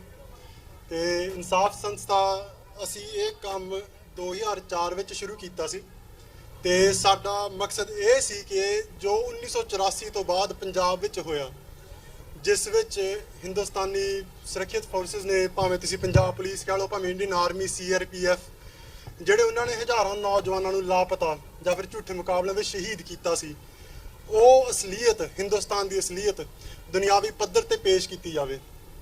ਇਹ ਸਾਡਾ ਮਕਸਦ ਸੀ ਉਸ ਸਮੇਂ। ਤੇ ਉਸ ਸਮੇਂ ਤੋਂ ਲੈ ਕੇ ਹੁਣ ਤੱਕ ਅਸੀਂ ਪੰਜਾਬ ਦੇ 12,000 ਪਿੰਡ, 12,500 ਪਿੰਡ, ਸ਼ਹਿਰ ਅਤੇ ਕਸਬੇ ਹੋ ਆਏ ਹਾਂ। ਉਹ ਕੱਲਾ ਸ਼ਹਿਰ ਅਸੀਂ ਹੋ ਆਏ ਹਾਂ ਜਿੱਥੇ ਸਾਨੂੰ ਕੋਈ ਪਰਿਵਾਰ ਜੋ ਵੀ ਸਾਨੂੰ ਮਿਲਣ ਨਾਲ ਰਾਜ਼ੀ ਸੀ ਅਤੇ ਸਾਨੂੰ ਬਿਆਨ ਦੇਣ ਵਿੱਚ ਰਾਜ਼ੀ ਸੀ, ਅਸੀਂ ਉਹ ਕੱਲੇ ਸ਼ਹਿਰ ਹੋ ਆਏ ਹਾਂ। ਕਈ ਪਰਿਵਾਰ ਇੱਦਾਂ ਦੇ ਵੀ ਹਨ ਜਿਹੜੇ ਡਰਦਿਆਂ ਨੇ ਉਹਨਾਂ ਨੇ ਸਾਡੇ ਵਾਸਤੇ ਦਰਵਾਜ਼ੇ ਨਹੀਂ ਖੋਲ੍ਹੇ। ਉਹਨਾਂ ਦਾ ਡਰ ਜਾਇਜ਼ ਆ, ਕਿਉਂਕਿ ਸਿਰਫ ਉਹਨਾਂ ਨੂੰ ਪਤਾ ਕਿ ਉਹਨਾਂ ਦੇ ਨਾਲ ਕੀ ਹੋਣਾ। ਅਸੀਂ ਤਾਂ ਬਾਹਰੋਂ ਆਏ ਹਾਂ, ਅਸੀਂ ਬਾਹਰੋਂ ਆਏ ਸੀ ਪੰਜਾਬ ਵਿੱਚ ਜਾ ਕੇ ਉਹਨਾਂ ਦੇ ਬਿਆਨ ਇਕੱਠੇ ਕਰਕੇ ਅਸੀਂ ਫਿਰ ਬਾਹਰ ਆ ਜਾਣਾ। ਪਰ ਉਹ ਇਕੱਲੇ ਪਰਿਵਾਰਾਂ ਨੂੰ ਪਤਾ ਕਿ ਸਾਡੇ ਨਾਲ ਕੀ ਹੋਣਾ, ਕਿਉਂਕਿ ਉਹਨਾਂ ਦੇ ਨਾਲ ਪਹਿਲਾਂ ਹੋਇਆ ਹੈ। ਸੋ ਜਦੋਂ ਜੇ ਮੈਂ ਕਹਿੰਦੇ ਆ ਕਿ ਇਹ ਜਿਹੜਾ ਸਾਰਾ ਕੰਮ ਆ, ਇਹ ਅਸੀਂ ਜਿਹੜਾ ਇਹ ਡੇਟਾਬੇਸ ਹੈ ਸਾਡਾ, ਇਹ ਅਸੀਂ ਹੁਣ ਤੁਹਾਨੂੰ 2 ਮਹੀਨੇ ਹੋ ਗਏ, 4 ਮਹੀਨੇ, ਤੇ 4 ਮਹੀਨੇ ਪਹਿਲਾਂ ਅਸੀਂ ਜੋ ਵੀ ਸਾਰੇ ਬਿਆਨ, ਜੋ ਵੀ ਅਸੀਂ ਸਾਰਾ ਸਬੂਤ ਇਕੱਠਾ ਕੀਤਾ ਸੀ ਪਰਿਵਾਰਾਂ ਕੋਲੋਂ, ਅਸੀਂ ਇਹਨੂੰ ਇੱਕ ਡੇਟਾ ਸਾਈਟ ਬਣਾ ਕੇ ਪੇਸ਼ ਕੀਤਾ। ਇਸ ਸਮੇਂ ਇਹ ਸਿਰਫ ਅਜੇ ਇੰਗਲਿਸ਼ ਵਿੱਚ ਆ, ਪਰ ਅਸੀਂ ਇਹਨੂੰ ਹੌਲੀ ਪੰਜਾਬੀ ਵਿੱਚ ਵੀ ਕਰਾਂਗੇ। ਸੋ ਜਿਹੜਾ ਵੀ ਪਰਿਵਾਰ ਆ ਇੱਥੇ, ਜਾਂ ਫਿਰ ਜਿਹੜਾ ਵੀ ਇੱਥੇ ਕੋਈ ਸ਼ਹੀਦ ਪਰਿਵਾਰ, ਜਾਂ ਫਿਰ ਜਿਨ੍ਹਾਂ ਦਾ ਵੀ ਕੋਈ ਜਾਣ ਪਛਾਣ ਦੇ ਵਿੱਚ, ਜਿਹਨੂੰ ਲਾਪਤਾ ਜਾਂ ਫਿਰ ਝੂਠੇ ਮੁਕਾਬਲੇ ਵਿੱਚ ਸ਼ਹੀਦ ਕਰ ਦਿੱਤਾ ਗਿਆ ਸੀ, ਤੁਸੀਂ ਆਪਣੇ ਇਸ ਸਾਈਟ ਤੇ ਜਾ ਕੇ ਤੁਸੀਂ ਉਹ ਕੱਲੇ ਪਿੰਡ ਦੀ ਜਾਂਚ ਕਰ ਸਕਦੇ ਹੋ ਜਿੱਥੇ ਤੁਹਾਨੂੰ ਲੱਗਦਾ ਕੋਈ ਸ਼ਹੀਦ ਹੋਣਾ ਚਾਹੀਦਾ ਸੀ ਜਾਂ ਹੈ। ਤੇ ਫਿਰ ਜੇ ਨਹੀਂ ਆ, ਫਿਰ ਤੁਸੀਂ ਸਾਨੂੰ ਖੁਦ ਸੰਪਰਕ ਕਰ ਸਕਦੇ ਹੋ ਤੇ ਸਾਨੂੰ ਆਪਣਾ ਨੰਬਰ ਦੇ ਕੇ, ਜਾਂ ਫਿਰ ਉਹ ਪਰਿਵਾਰ ਦੇ ਨਾਲ ਸਾਨੂੰ ਜਾਂਚ ਦੇ ਵਿੱਚ ਪਾ ਕੇ, ਅਸੀਂ ਉਹਨਾਂ ਨਾਲ ਆਪ ਗੱਲਬਾਤ ਕਰਕੇ, ਉਹਨਾਂ ਦੀ ਇੰਟਰਵਿਊ ਲੈ ਕੇ, ਫਿਰ ਉਹ ਜਿਹੜੀ ਸ਼ਹੀਦ ਆ, ਅਸੀਂ ਉਹਨਾਂ ਨੂੰ ਆਪਣੀ ਡੇਟਾਬੇਸ ਪਾ ਲੈਣਾ। ਸੋ ਇਸ ਸਮੇਂ ਸਾਡੇ ਕੋਲ 5,234 ਪੀੜਤ ਪਰਿਵਾਰਾਂ ਦੇ ਬਿਆਨ ਹਨ, ਪਰ ਅਸੀਂ ਮਹੀਨੇ ਦਰ ਮਹੀਨੇ ਇਹ ਡੇਟਾ ਸਾਈਟ ਨੂੰ ਅਪਡੇਟ ਕਰਦੇ ਹਾਂ। ਸੋ ਜੇ ਤੁਸੀਂ ਜਾਓਗੇ ਤੁਹਾਨੂੰ ਇਹ ਵੀ ਪਤਾ ਲੱਗੂਗਾ ਕਿ ਇਹ ਡੇਟਾਬੇਸ ਦੇ ਵਿੱਚ ਇਕੱਲੇ ਸਿੱਖ ਨਹੀਂ ਸੀ, ਹਿੰਦੂ ਵੀ ਹਨ, ਮੁਸਲਮਾਨ ਵੀ ਹਨ, ਈਸਾਈ ਵੀ ਹਨ। ਜਿਵੇਂ ਮੈਂ ਤੁਹਾਨੂੰ ਹੁਣ ਦਿਖਾਉਂਦੇ ਆ, 22 ਪੀੜਤ ਪਰਿਵਾਰ ਸਾਡੇ ਜਿਹੜੇ ਇਨਸਾਫ ਦੀ ਡੇਟਾਬੇਸ 'ਚ ਹਨ, ਉਹ ਮੁਸਲਮਾਨ ਸੀ, ਪਰ ਉਹ ਕੇਸਾਧਾਰੀ ਮੁਸਲਮਾਨ ਸੀ। ਫਿਰ ਸਾਨੂੰ ਕੀ ਦੱਸਦਾ ਆ? ਜਾਣੀ ਕਿ ਸਰਕਾਰ ਇੱਕ ਪਹਿਚਾਣ ਦੇ ਪਿੱਛੇ ਪਈ ਸੀ, ਇਕੱਲੇ ਕੇਸਾਧਾਰੀ ਤੇ ਅੰਮ੍ਰਿਤਧਾਰੀ ਸਿੱਖ ਨਹੀਂ, ਜਿਹੜੇ ਕੇਸਾਧਾਰੀ ਮੁਸਲਮਾਨ, ਕੇਸਾਧਾਰੀ ਹਿੰਦੂ, ਕੇਸਾਧਾਰੀ ਈਸਾਈ, ਜਿਹੜੇ ਸਿੱਖਾਂ ਦੇ ਨਾਲ ਹਮਦਰਦੀ ਦਿਖਾਉਂਦੇ ਸੀ, ਉਹਨਾਂ ਨੂੰ ਵੀ ਸਰਕਾਰ ਨੇ ਲਾਪਤਾ ਤੇ ਝੂਠੇ ਮੁਕਾਬਲਿਆਂ ਵਿੱਚ ਸ਼ਹੀਦ ਕਰ ਦਿੱਤਾ ਗਿਆ। ਸੋ ਨਾਲ ਦੀ ਨਾਲ ਤੁਸੀਂ ਪੁਲਿਸ ਅਫਸਰਾਂ ਦੇ ਨਾਮ ਵੀ ਦੇਖ ਸਕਦੇ ਹੋ। ਹੁਣ ਜਿਵੇਂ ਕਿ ਸੁਰੇਸ਼ ਅਰੋੜਾ, GDP ਸੁਰੇਸ਼ ਅਰੋੜਾ, ਇਹ ਹੁਣ ਪੰਜਾਬ ਪੁਲਿਸ ਦੇ ਹੈੱਡ ਆ ਤੇ ਇਹਦਾ ਨਾਂ ਸਾਡੀ ਡੇਟਾਬੇਸ 'ਚ ਆਉਂਦਾ। ਇਸ ਸਮੇਂ ਇਹਦਾ ਨਾਂ ਸਿਰਫ 4 ਕੇਸਾਂ 'ਚ ਆਉਂਦਾ, ਪਰ ਅਸੀਂ ਜਿਵੇਂ ਹੌਲੀ ਅਸੀਂ ਸਾਰੇ ਕੇਸ ਵਿੱਚ ਦਰਜ ਕਰਾਂਗੇ, ਇਹ ਨੰਬਰ ਵੱਧ ਜਾਣਾ। ਇਹ ਤੁਹਾਨੂੰ ਪਤਾ, ਇਹ ਸਾਨੂੰ ਪਤਾ ਕਿ ਇਹਦੀ ਅਸਲੀਅਤ ਕੀ ਸੀ। ਸੋ ਤਾਂ ਕਰਕੇ ਮੈਂ ਤੁਹਾਨੂੰ ਪਹਿਲਾਂ ਹੀ ਗੱਲ ਕਹੀ ਸੀ ਕਿ ਜਿਹੜੇ ਪਰਿਵਾਰ ਸਾਡੇ ਨਾਲ ਗੱਲ ਕਰਨ 'ਚ ਨਹੀਂ ਰਾਜ਼ੀ, ਉਹਨਾਂ ਦਾ ਡਰ ਜਾਇਜ਼ ਹੈ, ਕਿਉਂਕਿ ਸੁਰੇਸ਼ ਅਰੋੜਾ ਵਰਗੇ ਜਿਨ੍ਹਾਂ ਨੇ 30 ਸਾਲ ਪਹਿਲਾਂ ਉਹਨਾਂ ਦੇ ਨੌਜਵਾਨਾਂ ਨੂੰ, ਸਿੱਖ ਪੰਥ ਦੇ ਨੌਜਵਾਨਾਂ ਨੂੰ ਲਾਪਤਾ ਤੇ ਝੂਠੇ ਮੁਕਾਬਲੇ ਵਿੱਚ ਸ਼ਹੀਦ ਕੀਤਾ ਸੀ, ਉਹਨਾਂ ਦੀ ਹੁਣ ਇੰਨੀ ਤਰੱਕੀ ਹੋਈ ਹੈ ਕਿ ਹੁਣ ਪੰਜਾਬ ਪੁਲਿਸ ਦੇ ਹੈੱਡ ਬਣੇ ਆ।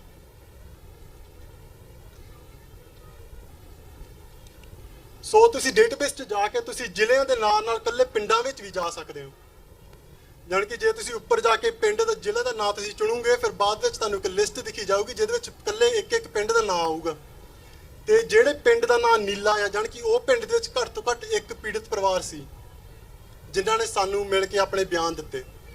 ਪਰ ਜੇ ਤੁਹਾਨੂੰ ਲੱਗਦਾ ਆ ਕਿ ਕੋਈ ਹੋਰ ਪਿੰਡ ਜਿਹਦੇ ਵਿੱਚ ਉਹ ਨੀਲਾ ਨਿਸ਼ਾਨ ਨਹੀਂ ਆਉਂਦਿਆ, ਪਰ ਉਹਦੇ ਵਿੱਚ ਤੁਹਾਨੂੰ ਕੋਈ ਜਾਣ ਪਛਾਣ ਵਾਲਾ ਹੈਗਾ ਜਿਹਦਾ ਬਿਆਨ ਸਾਨੂੰ ਲੈਣਾ ਚਾਹੀਦਾ ਸੀ, ਜਾਂ ਫਿਰ ਸਾਨੂੰ ਮਿਲਿਆ ਨਹੀਂ, ਕੋਈ ਵੀ ਵਜ੍ਹਾ ਹੋ ਸਕਦੀ ਹੈ, ਤੇ ਤੁਸੀਂ ਫਿਰ ਸਾਨੂੰ ਖੁਦ ਸੰਪਰਕ ਕਰ ਸਕਦੇ ਹੋ। ਤੇ ਦੂਜੀ ਵਜ੍ਹਾ ਕੀ ਸੀ ਕਿ ਜਿਹੜੇ ਪਰਿਵਾਰ ਸਾਨੂੰ ਬਿਆਨ ਨਹੀਂ ਦਿੱਤਾ? ਕਿਉਂ ਨਹੀਂ ਦਿੱਤਾ? ਕਿਉਂਕਿ ਉਹਨਾਂ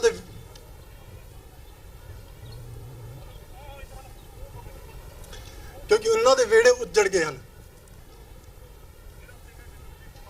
ਉਹਨਾਂ ਦੇ ਘਰ ਵਿੱਚ ਕੋਈ ਨਹੀਂ ਰਿਹਾ ਜਿਹੜਾ ਸਾਨੂੰ ਬਿਆਨ ਦੇ ਸਕਦਾ ਸੀ। ਅਸੀਂ ਇਦਾਂ ਦੇ ਬਹੁਤ ਘਰ ਹੋ ਆਏ ਆ ਜਿਨ੍ਹਾਂ ਦੇ ਵਿਹੜੇ ਬਸ ਖੰਜਰ ਹੋਏ ਪਏ ਹਨ ਤੇ ਘਰ ਦਾ ਕੋਈ ਨਾਮੋ ਨਿਸ਼ਾਨ ਨਹੀਂ। ਕਿਸੇ ਨੂੰ ਨਹੀਂ ਪਤਾ ਕਿ ਜਿਹੜਾ ਇਹਨਾਂ ਦਾ ਬਚਿਆ ਕੁਚਿਆ ਜੀ ਸੀ ਕਿੱਥੇ ਆ ਕਿੱਥੇ ਨਹੀਂ ਆ। ਤਾਂ ਫਿਰ ਇਦਾਂ ਦੇ ਵੀ ਬਹੁਤ ਕੇਸ ਹਨ। ਸੋ ਜੇ ਤੁਹਾਨੂੰ ਪਤਾ ਕਿ ਕਿਸੇ ਕੋਈ ਪਿੰਡ ਦਾ ਜੀ ਤੇ ਉਹਨਾਂ ਦੇ ਘਰ ਨੂੰ ਹੁਣ ਜਿੰਦਰੇ ਲੱਗੇ ਹਨ, ਪਰ ਉਹ ਬਾਹਰ ਇਸੇ ਵਲਾਇਤ 'ਚ ਬੈਠੇ ਹਨ, ਜਰਮਨੀ, ਇੰਗਲੈਂਡ, ਜਿਹੜੇ ਮਰਜ਼ੀ ਮੁਲਕ ਵਿੱਚ, ਤੁਸੀਂ ਸਾਡੀ ਵੈਬਸਾਈਟ ਤੇ ਜਾ ਕੇ ਸਾਨੂੰ ਖੁਦ ਈਮੇਲ ਭੇਜ ਸਕਦੇ ਹੋ ਤੇ ਅਸੀਂ ਆਪਣੀ ਟੀਮ ਉੱਥੇ ਭੇਜ ਦੇਵਾਂਗੇ ਉਹਨਾਂ ਨਾਲ ਗੱਲਬਾਤ ਕਰਨ ਲਈ। ਤੇ ਇਸ ਤੋਂ ਬਾਅਦ ਬਸ ਇੱਕ ਛੋਟੀ ਜਿਹੀ ਹੋਰ ਗੱਲ ਆ ਮੈਂ ਤੁਹਾਡੇ ਨਾਲ ਸਾਂਝੀ ਕਰਨਾ ਚਾਹੁੰਦਾ।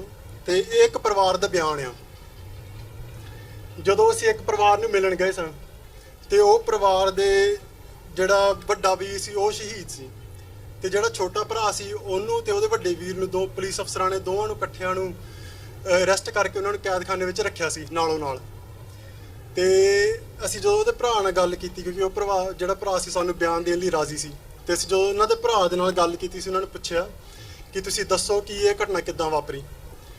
ਤੇ ਉਹਨਾਂ ਨੇ ਸਾਨੂੰ ਦੱਸਿਆ ਕਿ ਸਾਨੂੰ ਉਹਨਾਂ ਨੇ 3-4 ਦਿਨ ਰੱਖਿਆ ਉੱਥੇ ਪੁਲਿਸ ਸਟੇਸ਼ਨ ਤੇ ਤਸੀਹੇ ਤਸ਼ੱਦਦ ਬਹੁਤ ਦਿੱਤੇ, ਘੋਟਨੇ ਫੇਰੇ, ਛੱਡੇ ਪਾੜੇ, ਸਭ ਕੁਝ ਕੀਤਾ। ਤੇ ਕਹਿੰਦਾ ਇੱਕ ਰਾਤ ਜਦੋਂ ਮੇਰੀ ਅੱਖ ਲੱਗੀ, ਮੈਂ ਸੁੱਤਾ ਪਿਆ ਤੇ ਅਚਾਨਕ ਮੇਰੀ ਅੱਖ ਖੁੱਲੀ ਤੇ ਮੈਂ ਦੇਖਿਆ ਕਿ ਮੇਰੇ ਵੱਡੇ ਭਰਾ ਨੂੰ ਉਹ ਕੰਧੇ ਦਾ ਸਹਾਰਾ ਦੇ ਕੇ ਪੁਲਿਸ ਅਫਸਰ ਦੋ ਕੰਧੇ ਦਾ ਸਹਾਰਾ ਦੇ ਕੇ ਲੈ ਕੇ ਜਾਂਦੇ ਸਨ। ਤੇ ਮੈਂ ਆਪਣੇ ਭਰਾ ਨੂੰ ਪਿੱਛੋਂ ਹਾਕ ਮਾਰੀ ਕਿ ਵੀਰ ਜੀ ਕਿੱਥੇ ਚੱਲੇ, ਕਿ ਕੀ ਹੋਇਆ ਹੁਣ। ਤੇ ਕਹਿੰਦੇ ਉਹਦੇ ਭਰਾ ਨੇ ਮੁੜ ਕੇ ਮੈਨੂੰ ਜਵਾਬ ਇਹ ਦਿੱਤਾ ਕਿ ਮੇਰੇ ਭਰਾ ਨੇ ਮੈਨੂੰ ਮੁੜ ਕੇ ਜਵਾਬ ਇਹ ਦਿੱਤਾ ਕਿ ਇਹ ਦੋ ਪੁਲਿਸ ਅਫਸਰਾਂ ਨੂੰ ਮੈਂ ਗੱਲ ਕਰਦੇ ਸੁਣ ਲਿਆ ਸੀ ਕਿ ਇਹ ਕਹਿੰਦੇ ਸਨ ਕਿ ਜਿਹੜਾ ਛੋਟਾ ਆ ਇਹਨੂੰ ਆਪਾਂ ਸੂਏ ਤੇ ਲੈ ਕੇ ਮਾਰ ਦਿੰਨੇ ਆ। ਕਹਿੰਦਾ ਮੈਂ ਪਰ ਇਹਨਾਂ ਨੂੰ ਬੇਨਤੀ ਕਰਕੇ ਮਨਾਇਆ ਕਿ ਤੁਸੀਂ ਮੇਰੇ ਭਰਾ ਨੂੰ ਛੱਡ ਦਿਓ, ਮੈਨੂੰ ਲੈ ਜਾਓ। ਕਹਿੰਦਾ ਫਿਰ ਮੈਨੂੰ ਇਹ ਉੱਥੇ ਲੈ ਕੇ ਚੱਲੇ ਹਨ ਜਿੱਥੇ ਇਹਨਾਂ ਨੇ ਤੈਨੂੰ ਲੈ ਕੇ ਜਾਣਾ ਸੀ।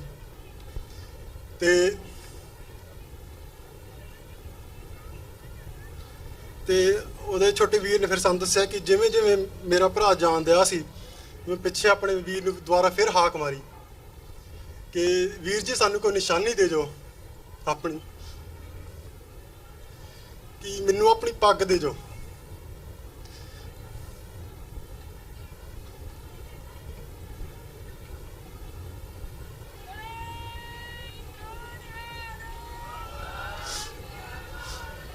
ਕਿ ਵੀਰ ਜੀ ਮੈਨੂੰ ਆਪਣੀ ਪੱਗ ਦੇ ਦਿਓ। ਕਹਿੰਦਾ ਫਿਰ ਮੈਂ ਜੇਲ੍ਹ ਦੇ ਜਿਹੜੀਆਂ ਸਲਾਖਾਂ ਉਹਨਾਂ ਦੇ ਵਿੱਚ ਆਪਣਾ ਹੱਥ ਕੱਢ ਕੇ ਖੁਦ ਆਪਣੇ ਪੱਗ ਦੀ ਆਪਣੇ ਵੀਰ ਦੀ ਵੱਡੇ ਵੀਰ ਦੀ ਪੱਗ ਲਾ ਕੇ ਆਪਣੇ ਸਿਰ ਸਜਾਈ ਤੇ ਆਪਣੇ ਆ ਜਿਹੜਾ ਸਾਫਾ ਸੀ ਉਹ ਮੈਂ ਆਪਣੇ ਭਰਾ ਦੇ ਸਿਰ ਤੇ ਬੰਨਿਆ। ਤੇ ਕਹਿੰਦਾ ਫਿਰ ਉਹਨਾਂ ਨੇ ਉਸੇ ਰਾਤ ਉਹ ਮੇਰੇ ਵੱਡੇ ਭਰਾ ਨੂੰ ਫਿਰ ਸ਼ਹੀਦ ਕਰਤਾ ਤੇ ਮੈਨੂੰ 2-3 ਦਿਨ ਬਾਅਦ ਉਹਨਾਂ ਨੇ ਛੱਡਤਾ।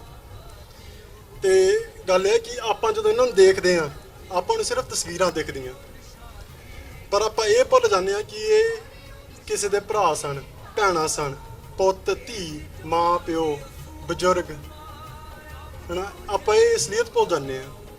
ਸੋ ਆਪਾਂ ਨੂੰ ਇਹ ਚੀਜ਼ਾਂ ਚੇਤੇ ਰੱਖਣੇ ਚਾਹੀਦੀਆਂ ਕਿ ਇਕੱਲੀ ਇਕੱਲੀ ਤਸਵੀਰ ਪਿੱਛੇ ਕਿਸੇ ਪਰਿਵਾਰ ਦਾ ਦੁੱਖ ਆ, ਕਿਸੇ ਪਰਿਵਾਰ ਦੀ ਮੰਗ ਆ ਕਿ ਸਾਨੂੰ ਇਨਸਾਫ ਮਿਲੇ, ਕਿ ਜਿਨ੍ਹਾਂ ਨੇ ਸਾਡੇ ਧੀਆਂ ਪੁੱਤਾਂ ਦੇ ਨਾਲ, ਸਾਡੇ ਘਰ ਨਾਲ ਇਹ ਕੁਝ ਕੀਤਾ, ਕਿ ਉਹਨਾਂ ਨੂੰ ਅੱਗੇ ਜਾ ਕੇ ਜੋ ਕੁਝ ਹੋਣਾ ਉਹ ਤਾਂ ਗੁਰੂ ਸਾਹਿਬ ਨੂੰ ਹੀ ਪਤਾ। ਪਰ ਇਸ ਜਨਮ ਵਿੱਚ ਜੇ ਆਪਾਂ ਉਹ ਪਰਿਵਾਰਾਂ ਲਈ ਕੁਝ ਕਰ ਸਕਦੇ ਹਾਂ ਤਾਂ ਫਿਰ ਆਪਾਂ ਨੂੰ ਕਰਨਾ ਚਾਹੀਦਾ ਹੈ। ਜਿਨ੍ਹਾਂ ਪਰਿਵਾਰਾਂ ਨੇ ਇੰਨੀ ਸ਼ਹੀਦੀ, ਇੰਨੀ ਕੁਰਬਾਨੀ ਦੇ ਕੇ ਹਨਾ ਆਪਣੇ ਧੀਆਂ ਪੁੱਤਾਂ ਨੂੰ, ਤੇ ਉਹਨਾਂ ਜਿਹੜੇ ਧੀਆਂ ਪੁੱਤਾਂ ਨੇ ਫਿਰ ਆਪਣੇ ਵਾਸਤੇ ਇੰਨੀ ਸ਼ਹੀਦੀ ਪਾਈ, ਆਪਾਂ ਇੰਨਾ ਕੁ ਤਾਂ ਇਹਨਾਂ ਪਰਿਵਾਰਾਂ ਲਈ ਕਰ ਸਕਦੇ ਹਾਂ। ਇਹਨਾਂ ਦੀ ਮੰਗ ਕੋਈ ਵੱਡੀ ਮੰਗ ਨਹੀਂ ਹੈ, ਇਹ ਸਿਰਫ ਇਨਸਾਫ ਮੰਗਦੇ ਆ।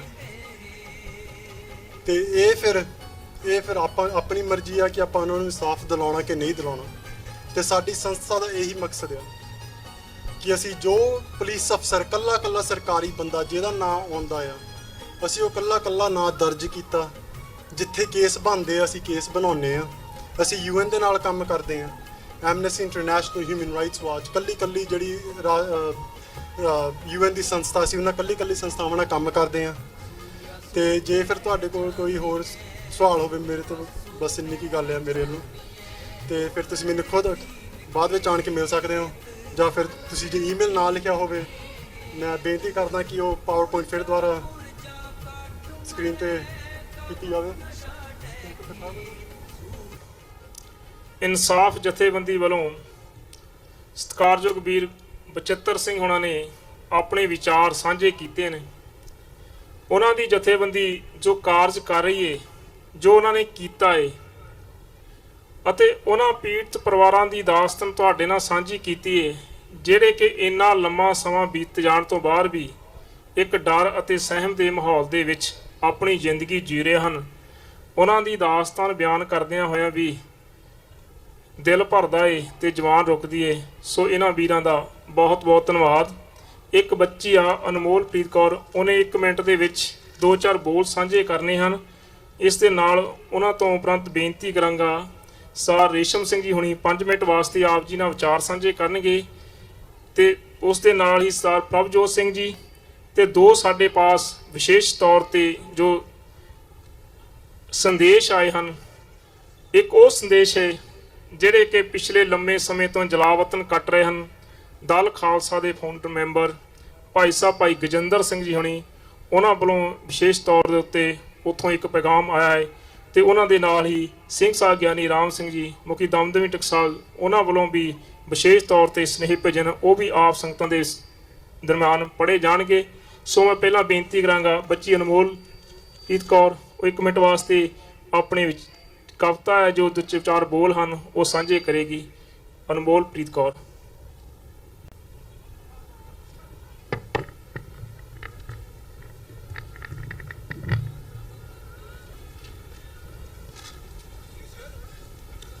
ਵਾਹਿਗੁਰੂ ਜੀ ਕਾ ਖਾਲਸਾ ਵਾਹਿਗੁਰੂ ਜੀ ਕੀ ਫਤਿਹ। ਅੱਜ ਬਾਜਾਂ ਵਾਲਿਆ ਦੇਖ ਲੈ ਤੇਰੀ ਕੌਮ ਦੇ ਬਦਲੇ ਰੰਗ। ਉਹ ਅੱਜ ਬਾਜਾਂ ਵਾਲਿਆ ਦੇਖ ਲੈ ਤੇਰੀ ਕੌਮ ਦੇ ਬਦਲੇ ਰੰਗ। ਉਹ ਸਾਨੂੰ ਵਕਤ ਨੇ ਮਾਰੀਆਂ ਅਸੀਂ ਮੁੱਢ ਤੋਂ ਹੋ ਗਏ ਨੰਗ। ਸਾਨੂੰ ਆਣ ਗੁਲਾਮੀ ਘੇਰਿਆ, ਉਹ ਸਾਨੂੰ ਆਣ ਗੁਲਾਮੀ ਘੇਰਿਆ, ਸਾਡੇ ਸਾਹੀ ਵਸੀ ਜ਼ਹਿਰ। ਉਹ ਅਸੀਂ ਫਿਰਦੇ ਡੱਗ ਮਗਾਵਦੇ ਸਾਡੇ ਲੰਗੜੇ ਹੋ ਗਏ ਪੈਰ। ਉਹ ਅੱਜ ਕੋਈ ਨਹੀਂ ਗਲ ਨਾਲ ਲਾਂਵਦਾ, ਉਹ ਅੱਜ ਕੋਈ ਨਹੀਂ ਗਲ ਨਾਲ ਲਾਂਵਦਾ ਇਸ ਰੋਂਦੀ ਜਿੰਦ ਨਿਮਾਣੀ ਨੂੰ। ਉਹ ਮੈਂ ਦੇਸ਼ ਨਹੀਂ ਆਪਣਾ ਮੰਨਦਾ ਜਿੱਥੇ ਅੱਗਾਂ ਲੱਗਣ ਪਾਣੀ ਨੂੰ। ਉਹ ਸਾਡੇ ਤਖਤ ਤੇ ਤੋਪਾਂ ਚਾੜੀਆਂ, ਉਹ ਸਾਡੇ ਤਖਤ ਤੇ ਤੋਪਾਂ ਚਾੜੀਆਂ, ਮੇਰੀ ਹਰ ਪਲ ਰੋਵੇ ਅੱਖ। ਅਸੀਂ ਰੋਈਏ ਹੰਝੂ ਖੂਨ ਦੇ ਸਾਡੀ ਮਾਰੀ ਗਈ ਹੈ ਮੱਤ। ਉਹ ਅਸੀਂ ਰੋਈਏ ਹੰਝੂ ਖੂਨ ਦੇ ਸਾਡੀ ਮਾਰੀ ਗਈ ਹੈ ਮੱਤ। ਉਹ ਅੱਜ ਕੋਈ ਨਹੀਂ ਗਲ ਨਾਲ ਲਾਵਦਾ ਇਸ ਰੋਂਦੀ ਜਿੰਦ ਨਿਮਾਣੀ ਨੂੰ। ਮੈਂ ਦੇਸ਼ ਨਹੀਂ ਆਪਣਾ ਮੰਨਦਾ ਜਿੱਥੇ ਅੱਗਾਂ ਲੱਗਣ ਬਾਣੀ ਨੂੰ। ਉਹ ਅਸਾਂ ਸਾਂਝ 'ਚ ਧੋਖਾ ਖਾ ਲਿਆ, ਉਹ ਅਸਾਂ ਸਾਂਝ 'ਚ ਧੋਖਾ ਖਾ ਲਿਆ, ਸਾਡਾ ਦੁਸ਼ਮਣ ਬਣਿਆ ਯਾਰ। ਉਹ ਸਾਨੂੰ ਅੱਗੋਂ ਜੱਫੀਆਂ ਪਾਵਦਾ ਤੇ ਪਿੱਠ ਤੇ ਕਰਦਾ ਵਾਰ। ਉਹ ਸਾਡੇ ਬੋਲਣ ਤੇ ਪਾਬੰਦੀਆਂ, ਉਹ ਸਾਡੇ ਬੋਲਣ ਤੇ ਪਾਬੰਦੀਆਂ ਤੇ ਹੂਕ ਨਾ ਸੁਣਦਾ ਕੋਈ। ਉਹ ਧਰਤੀ ਦੇਸ਼ ਪੰਜਾਬ ਦੀ ਅੱਜ ਰੋ ਰੋ ਕਮਲੀ ਹੋਈ। ਮੈਂ ਚੁੱਕ ਚੁੱਕ ਮੱਥੇ ਲਾਵਦਾ ਇਸ ਖੂਨ 'ਚ ਵੱਜੀ ਧਾਣੀ ਨੂੰ। ਉਹ ਮੈਂ ਦੇਸ਼ ਨਹੀਂ ਆਪਣਾ ਮੰਨਦਾ ਜਿੱਥੇ ਅੱਗਾਂ ਲੱਗਣ ਬਾਣੀ ਨੂੰ। ਉਹ ਅਸੀਂ ਬਿਖਰੇ ਪੈਂਡੇ ਚੱਲ ਕੇ ਆਏ ਬਿਰਹਾਂ ਵਾਲੇ ਸ਼ਹਿਰ। ਉਹ ਆਪਣੇ ਵਿੱਚ ਮਕਾਨ ਦੇ ਅਸੀਂ ਵਸੀਏ ਬਣ ਕੇ ਗੈਰ। ਸਾਡੇ ਸਿਰ ਤੇ ਝੱਖੜ ਝੁੱਲਦੇ, ਉਹ ਸਾਡੇ ਸਿਰ ਤੇ ਝੱਖੜ ਝੁੱਲਦੇ, ਸਾਡੇ ਸੀਨੇ ਬਲਦੀ ਅੱਗ। ਉਹ ਮੇਰੀ ਰੂਹ ਹੈ ਚੀਕਾਂ ਮਾਰਦੀ ਵੇਖ ਪੈਰੀ ਰੁਲਦੀ ਪੱਗ। ਉਹ ਮੇਰੀ ਰੂਹ ਹੈ ਚੀਕਾਂ ਮਾਰਦੀ ਵੇਖ ਪੈਰੀ ਰੁਲਦੀ ਪੱਗ। ਉਹ ਅੱਜ ਕੋਈ ਵੀ ਨਹੀਂ ਸੁਲਝਾਵਦਾ, ਅੱਜ ਕੋਈ ਵੀ ਨਹੀਂ ਸੁਲਝਾਵਦਾ ਇਸ ਹੋਰ ਉਲਝੀ ਹੋਈ ਧਾਣੀ ਨੂੰ। ਉਹ ਮੈਂ ਦੇਸ਼ ਨਹੀਂ ਆਪਣਾ ਮੰਨਦਾ ਜਿੱਥੇ ਅੱਗਾਂ ਲੱਗਣ ਬਾਣੀ ਨੂੰ। ਕੋਈ ਸਰੂਪ ਗੁਰਾਂ ਦੇ ਸਾੜਦਾ, ਕੋਈ ਰੱਖਦਾ ਹੱਥ ਬਾਂਗ। ਉਹ ਮੇਰੀ ਅਣਖ ਨੂੰ ਆਉਣ ਕਚੀਚੀਆਂ ਮੇਰਾ ਰੋਂਦਾ ਏ ਜ਼ਮੀਰ। ਉਹ ਮੈਂ ਪੁੱਛਾਂ ਰੱਬਾ ਡਾਢਿਆ ਕੈਸੀ ਲਿਖਤੀ ਤੂੰ ਤਕਦੀਰ। ਅੱਜ ਕਿਉਂ ਨਹੀਂ ਨੱਥ ਪਾਵਦਾ, ਉਹ ਅੱਜ ਕਿਉਂ ਨਹੀਂ ਕੋਈ ਨੱਥ ਪਾਵਦਾ ਇਸ ਸੰਡਿਆਂ ਦੀ ਢਾਣੀ ਨੂੰ। ਉਹ ਮੈਂ ਦੇਸ਼ ਨਹੀਂ ਆਪਣਾ ਮੰਨਦਾ ਜਿੱਥੇ ਲੱਗਾ ਲੱਗਣ ਬਾਣੀ ਨੂੰ। ਸਾਰੇ ਦੇਸ਼ ਦਾ ਢਿੱਡ ਜੋ ਭਰਦਾ, ਉਹ ਮੇਰਾ ਸੋਹਣਾ ਵੀਰ ਕਿਸਾਨ। ਖੁਦ ਭੁੱਖਾ ਸੋਵੇਂ ਰਾਤ ਨੂੰ ਉਹਦਾ ਕਰਜ਼ਾ ਕੱਢੇ ਜਾਣ। ਮਿੱਟੀ ਦੇ ਵਿੱਚ ਖਹਿ ਖਹਿ ਕੇ ਉਹ ਬਣ ਬੈਠਾ ਏ ਭਿਖਾਰੀ। ਉਹਦੇ ਡਾਕੇ ਵੱਜਣ ਹੱਕ ਤੇ ਉਹਦੀ ਰੁਲ ਗਈ ਏ ਸਰਦਾਰੀ। ਉਹ ਅਸੀਂ ਮਾਰ ਦਰਿਆਵਾਂ ਦੇ, ਉਹ ਅਸੀਂ ਆਪ ਮਾਲਕ 5 ਦਰਿਆਵਾਂ ਦੇ, ਤੇ ਖੁਦ ਤਰਸਦੇ ਪਾਣੀ ਨੂੰ। ਮੈਂ ਦੇਸ਼ ਨਹੀਂ ਆਪਣਾ ਮੰਨਦਾ ਜਿੱਥੇ ਅੱਗਾਂ ਲੱਗਣ ਬਾਣੀ ਨੂੰ। ਉਹ ਅੱਜ ਗੱਭਰੂ ਮੇਰੇ ਦੇਸ਼ ਦੇ, ਉਹ ਅੱਜ ਗੱਭਰੂ ਮੇਰੇ ਦੇਸ਼ ਦੇ, ਕਿਉਂ ਬਦਲੀ ਬੈਠੇ ਭੇਸ। ਉਹ ਕੁਛ ਬਸ ਨਸ਼ਿਆਂ ਦੇ ਪੈ ਗਏ ਤੇ ਕੁਝ ਆ ਗਏ ਨੇ ਪਰਦੇਸ਼। ਹੱਥਾਂ ਵਿੱਚ ਮਹਿੰਗੀਆਂ ਡਿਗਰੀਆਂ, ਹੱਥਾਂ ਵਿੱਚ ਮਹਿੰਗੀਆਂ ਡਿਗਰੀਆਂ, ਤੇ ਬਣ ਵੇਟਰ ਕਮਾਉਂਦੇ ਰੁਪਈਏ। ਉਹ ਉੱਥੇ ਸਾਡੇ ਜੋ ਹੱਕ ਦੀਆਂ ਕੁਰਸੀਆਂ, ਉੱਥੇ ਆਣ ਬੈਠੇ ਨੇ ਭਈਏ। ਉਹ ਕੌਮ ਸੱਦੇ ਤੈਨੂੰ ਪਿੰਡਰਾਂ ਵਾਲਿਆ, ਉਹ ਹਰ ਸਿੱਖ ਸੱਦੇ ਤੈਨੂੰ ਪਿੰਡਰਾਂ ਵਾਲਿਆ। ਆ ਸਾਂਭਲੇ ਰੁਲਦੀ ਜਵਾਨੀ ਨੂੰ। ਉਹ ਦੇਸ਼ ਨਹੀਂ ਮੇਰਾ ਹੋ ਸਕਦਾ ਜਿੱਥੇ ਅੱਗਾਂ ਲੱਗਣ ਬਾਣੀ ਨੂੰ। ਉਹ ਦੇਸ਼ ਨਹੀਂ ਮੇਰਾ ਹੋ ਸਕਦਾ ਜਿੱਥੇ ਅੱਗਾਂ ਲੱਗਣ ਬਾਣੀ ਨੂੰ। ਬੋਲੇ ਸੋ ਨਿਹਾਲ। ਸੰਤ ਭਿੰਡਰਾਂ ਵਾਲਿਆਂ ਜੀ ਨੇ ਸਿਰਫ ਇੱਕ ਗੱਲ ਕਹੀ ਸੀ ਕਿ ਸਰੀਰ ਦਾ ਮਰਨਾ ਮੌਤ ਨਹੀਂ, ਜ਼ਮੀਰ ਦਾ ਮਰਨਾ ਮੌਤ ਹੈ। ਆਪਾਂ ਨੂੰ ਸਿਰਫ ਲੋੜ ਆਪਣਾ ਜ਼ਮੀਰ ਜਗਾਉਣ ਦੀ। ਜਿੱਦਣ ਹਰ ਸਿੱਖ ਦਾ ਅੰਦਰੋਂ ਜ਼ਮੀਰ ਕਹੇਗਾ ਨਾ ਕਿ ਸਾਨੂੰ ਏਕਤਾ ਕਰਨ ਦੀ ਜ਼ਰੂਰਤ ਹੈ, ਉਦਣ ਏਦਾਂ ਸਾਡੀ ਸਿੱਖੀ ਰੁਲੂਗੀ ਨਹੀਂ। ਸੋ ਪਲੀਜ਼ ਆਪਣੇ ਪਰਿਵਾਰਾਂ ਦੇ ਵਿੱਚ ਹੀ ਸਿੱਖੀ ਕਾਇਮ ਰੱਖੋ, ਆਪਣੇ ਵਿੱਚ ਸਿੱਖੀ ਕਾਇਮ ਰੱਖੋ। ਸਿੱਖ ਕੌਮ ਕਦੇ ਖਤਮ ਹੋਣ ਵਾਲਿਆਂ ਚੋਂ ਕੌਮ ਨਹੀਂ ਹੈਗੀ। ਵਾਹਿਗੁਰੂ ਜੀ ਕਾ ਖਾਲਸਾ, ਵਾਹਿਗੁਰੂ ਜੀ ਕੀ ਫਤਿਹ। ਵਾਹਿਗੁਰੂ ਜੀ ਕਾ ਖਾਲਸਾ, ਵਾਹਿਗੁਰੂ ਜੀ ਕੀ ਫਤਿਹ। ਬਹੁਤ ਬਹੁਤ ਧੰਨਵਾਦ ਬੱਚੀ ਅਨਮੋਲਪ੍ਰੀਤ ਕੌਰ ਦਾ, ਜਿਨੇ ਬੜੇ ਹੀ ਜੋਸ਼ ਜਜ਼ਬੇ ਨਾਲ ਅੱਜ ਦੇ ਜੋ ਮੌਜੂਦਾ ਹਾਲਾਤਾਂ ਦੇ ਉੱਤੇ ਆਪਣੇ ਕੁਝ ਸ਼ਬਦ ਪੇਸ਼ ਕੀਤੇ ਹਨ। ਸੋ ਸਤਿਗੁਰੂ ਕਿਰਪਾ ਕਰਨ, ਇਹ ਬੱਚੀ ਨੂੰ ਚੜ੍ਹਦੀ ਕਲਾ ਬਖਸ਼ਣ। ਇਸ ਦੇ ਨਾਲ ਬੇਨਤੀ ਕਰਾਂਗਾ 5 ਮਿੰਟ ਵਾਸਤੇ ਸਰਦਾਰ ਰੇਸ਼ਮ ਸਿੰਘ ਜੀ ਆਪਣੇ ਵਿਚਾਰ ਤੁਹਾਡੇ ਨਾਲ ਸਾਂਝੇ ਕਰਨਗੇ। ਇਹਨਾਂ ਦੇ ਨਾਲ ਹੀ ਬੇਨਤੀ ਕਰਾਂ ਕਿ ਪ੍ਰਭਜੋਤ ਸਿੰਘ, ਉਹ ਜਿੱਥੇ ਵੀ ਹਨ ਮੇਰੀ ਆਵਾਜ਼ ਸੁਣਦੇ ਹਨ, ਉਹ ਸਟੇਜ ਦੇ ਮਗਰ ਆਉਣ ਦਾ ਯਤਨ ਕਰਨ। ਇਹਨਾਂ ਤੋਂ ਬਾਅਦ ਜੋ ਮੈਸੇਜ ਆਏ ਹਨ ਉਹ ਆਪ ਜੀ ਨਾਲ ਸਾਂਝੇ ਕੀਤੇ ਜਾਣਗੇ।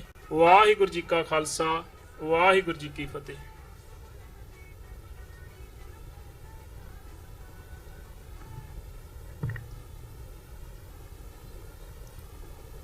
जो तो प्रेम खेलन का चाओ, सिर धर तली गली मरियाओ। इत मार्ग पैर तरीजै, सिर दीजै कान न कीजै। समूह साध संगत नूं सतगुरु ਵੱਲੋਂ ਬਖਸ਼ੀ ਹੋਈ ਫਤਿਹ ਸਾਂਝੀ ਕਰਦਾ ਜੀ। ਵਾਹਿਗੁਰੂ ਜੀ ਕਾ ਖਾਲਸਾ, ਵਾਹਿਗੁਰੂ ਜੀ ਕੀ ਫਤਿਹ। ਮੈਨੂੰ ਇਸ ਗੱਲ ਦਾ ਅਹਿਸਾਸ ਹੈ ਕਿ ਸਮਾਂ ਬਹੁਤ ਹੋ ਚੁੱਕਿਆ। ਦੋ ਗੱਲਾਂ ਤੁਹਾਡੇ ਨਾਲ ਸਾਂਝੀਆਂ ਕਰਨੀਆਂ ਚਾਹੁੰਦਾ। ਸਿਰਫ ਇੱਕ ਤਾਂ ਇਹ ਹੈ ਕਿ ਮੈਂ ਸ਼੍ਰੋਮਣੀ ਅਕਾਲੀ ਦਲ ਅੰਮ੍ਰਿਤਸਰ ਪਾਰਟੀ ਦੇ ਨਾਲ ਕੰਮ ਕਰਦਾ। ਉਹਨਾਂ ਦਾ ਸੀਨੀਅਰ ਵਾਈਸ ਪ੍ਰਧਾਨ ਅਮਰੀਕਾ 'ਚ। ਜਦੋਂ ਅਸੀਂ ਗੱਲ ਕਰਦੇ ਹਾਂ ਜੂਨ 1984 ਦੀ, ਤੇ ਉਹਦੇ ਨਾਲ ਹੀ ਅਸੀਂ ਗੱਲ ਕਰਦੇ ਹਾਂ ਪੰਚਮ ਪਾਤਸ਼ਾਹ ਸ੍ਰੀ ਗੁਰੂ ਅਰਜਨ ਦੇਵ ਜੀ ਮਹਾਰਾਜ, ਜਿਨ੍ਹਾਂ ਦਾ ਸ਼ਹੀਦੀ ਦਿਹਾੜਾ ਮਨਾਇਆ ਜਾ ਰਿਹਾ ਸੀ। ਔਰ ਹਿੰਦੁਸਤਾਨ ਦੀ ਸਰਕਾਰ ਨੇ ਬੜੇ ਯੋਜਨਾਬੱਧ ਤਰੀਕੇ ਨਾਲ ਦਰਬਾਰ ਸਾਹਿਬ ਤੇ ਹਮਲਾ ਕੀਤਾ। ਇਹ ਗੱਲ ਅਸੀਂ ਬਹੁਤ ਸਾਰੇ ਬੁਲਾਰਿਆਂ ਤੋਂ ਸੁਣ ਲਈ ਹੈ, ਮੈਂ ਕਿਸੇ ਗੱਲ ਨੂੰ ਰਿਪੀਟ ਨਹੀਂ ਕਰਨਾ ਚਾਹੁੰਦਾ। ਗੱਲ ਸਿਰਫ ਇੰਨੀ ਹੈ ਕਿ ਜੇ ਅਸੀਂ ਆਪਣੀ ਦੁਸ਼ਮਣ ਦੀ ਫਿਤਰਤ ਨੂੰ ਨਹੀਂ ਪਛਾਣਿਆ ਤਾਂ ਇਹ ਸਾਡਾ ਸੰਘਰਸ਼ ਜਿਹੜਾ ਬਹੁਤ ਲੰਬਾ ਹੋ ਜਾਊਗਾ। ਜਿਹੜੇ ਦੁਸ਼ਮਣ ਨਾਲ ਸਾਡਾ ਵਾਹ ਪਿਆ ਉਹ ਕਿਸ ਤਰੀਕੇ ਨਾਲ ਸਿੱਖੀ ਨੂੰ ਮਾਰਨਾ ਚਾਹੁੰਦਾ ਹੈ। ਭਾਈ ਗੁਰਦਾਸ ਜੀ ਕਹਿੰਦੇ, ਮਾਰਿਆ ਸਿੱਕਾ ਜਗਤ ਵਿੱਚ, ਨਾਨਕ ਨਿਰਮਲ ਪੰਥ ਚਲਾਇਆ। ਇਹ ਨਿਰਮਲ ਪੰਥ ਨੂੰ ਖਤਮ ਕਰਨ ਵਾਸਤੇ ਵਿਪਰ ਉਸੇ ਦਿਨ ਤੋਂ ਇਹ ਲੜਾਈ ਲੜ ਰਿਹਾ ਹੈ। ਵਿਪਰ ਦੀ ਜਦੋਂ ਗੱਲ ਕਰਦੇ ਹਾਂ ਤਾਂ ਅਸੀਂ ਕਹਿੰਦੇ ਹਾਂ ਕਿ ਸਾਡੀ ਬ੍ਰਾਹਮਣੀ ਸੋਚ ਨਾਲ ਲੜਾਈ ਹੈ। ਮੈਂ ਇੱਥੇ ਸਵਾਲ ਰੱਖਦਾ, ਸਿੱਖ ਸੰਗਤਾਂ ਜਿਹੜੀਆਂ ਟੀਵੀ ਤੇ ਵੀ ਵਾਚ ਕਰ ਰਹੀਆਂ ਹੋਣਗੀਆਂ, ਕਿ ਉਹ ਵਿਪਰ ਜਿਹੜਾ ਉਹ ਤਾਂ ਸਿਰਫ 4 ਜਾਂ 5% ਹੈ ਹਿੰਦੁਸਤਾਨ ਦੀ ਧਰਤੀ ਤੇ। ਕੀ ਸਾਡੀ ਉਹਨਾਂ 5% ਲੋਕਾਂ ਨਾਲ ਲੜਾਈ ਹੈ, ਜਾਂ ਉਹਨਾਂ ਸਾਰੇ ਲੋਕਾਂ ਨਾਲ ਜਿਹੜੇ ਇਸ ਸੋਚ ਨੂੰ ਖਤਮ ਕਰਨ ਵਾਸਤੇ ਇਕਮੁੱਠ ਨੇ? ਜੇ ਅਸੀਂ ਆਪਣੇ ਦੁਸ਼ਮਣ ਨੂੰ ਨਾ ਪਛਾਣ ਸਕੇ, ਜੇ ਅਸੀਂ ਉਹਦੀ ਫਿਤਰਤ ਨੂੰ ਨਾ ਪਛਾਣ ਸਕੇ, ਤਾਂ ਅਸੀਂ ਉਹਨਾਂ ਤੋਂ ਗੁਲਾਮੀ ਦਾ ਛੁਟਕਾਰੇ ਦਾ ਰਾਹ ਨਹੀਂ ਲੱਭ ਸਕਾਂਗੇ। ਜੇ 10ਵੇਂ ਪਾਤਸ਼ਾਹ ਇਹ ਕਹਿੰਦੇ ਨੇ ਕਿ ਜਾਬੇ ਗਏ ਵਿਪਰਨ ਕੀ ਰੀਤ ਮੈਂ ਨਾ ਕਰੋ ਇਨਕੀ ਪ੍ਰਤੀਤ, ਤਾਂ ਸਾਨੂੰ ਉਹ ਵਿਪਰਨ ਕੀ ਰੀਤ ਨੂੰ ਸਮਝਣਾ ਪਏਗਾ।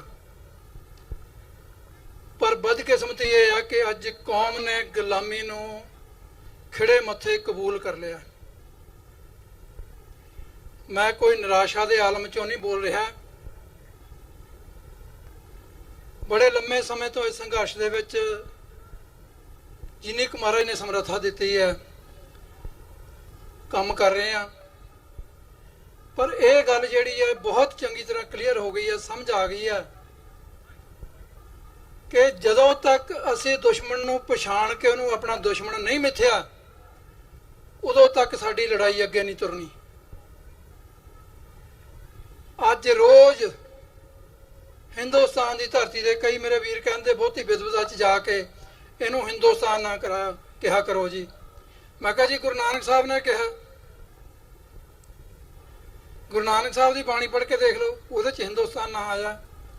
ਸੋ ਇਹਨਾਂ ਗੱਲਾਂ 'ਚ ਉਲਝਾ ਕੇ ਸਾਡੇ ਬੁੱਧੀਜੀਵੀਆਂ ਨੇ ਸਾਨੂੰ ਰੱਖਿਆ ਹੋਇਆ। ਜਿਹੜੀ ਮੇਨ ਗੱਲ ਹੈਗੀ ਆ ਉਹ ਇਹ ਹੈ ਕਿ ਕੀ ਅਸੀਂ ਸਮਝ ਲਿਆ ਕਿ ਅਸੀਂ ਗੁਲਾਮ ਹੈ, ਉਸ ਸੋਚ ਦੇ ਅਸੀਂ ਗੁਲਾਮ ਆ ਤੇ ਅਸੀਂ ਕੋਈ ਆਜ਼ਾਦੀ ਲਈ ਉਪਰਾਲਾ ਕਰਨਾ ਹੈ। ਮੇਰੇ ਦਿਮਾਗ 'ਚ ਬੜੇ ਦਿਨਾਂ ਤੋਂ ਇਹ ਗੱਲ ਘੁੰਮ ਰਹੀ ਹੈ ਕਿ ਅਸੀਂ ਬਾਰ-ਬਾਰ ਇਹ ਗੱਲ ਰਿਪੀਟ ਕਰਦੇ ਹਾਂ। 35 ਸਾਲਾਂ ਤੋਂ ਮੈਂ ਵੀ ਕਰ ਰਿਹਾ, ਮੈਂ ਵੀ ਤੁਹਾਡੇ ਵਿੱਚੋਂ ਹੀ ਹਾਂ ਕਿ ਸੰਤ ਜਰਨੈਲ ਸਿੰਘ ਜੀ ਤੁਹਾਡੀ ਸੋਚ ਤੇ ਪਹਿਰਾ ਦਿਆਂਗੇ ਠੋਕ ਕੇ। 35 ਸਾਲਾਂ ਵਿੱਚ ਅਸੀਂ ਕੀ ਪਹਿਰਾ ਦੇ ਸਕੇ ਹਾਂ?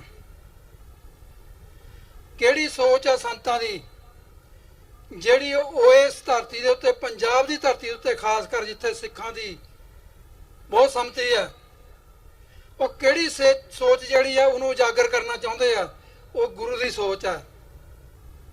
ਜਦੋਂ ਅਸੀਂ ਗੱਲ ਕਰਦੇ ਹਾਂ ਸਿੱਖੀ ਦੀ, ਜਦੋਂ ਅਸੀਂ ਗੱਲ ਕਰਦੇ ਹਾਂ ਬਾਣੀ ਦੀ, ਬਾਣੇ ਦੀ, ਤਾਂ ਬਹੁਤ ਸਾਰੇ ਸਵਾਲ ਜਿਹੜੇ ਸਾਡੇ ਨੌਜਵਾਨਾਂ ਵੱਲੋਂ ਖੜੇ ਕੀਤੇ ਜਾਂਦੇ ਆ।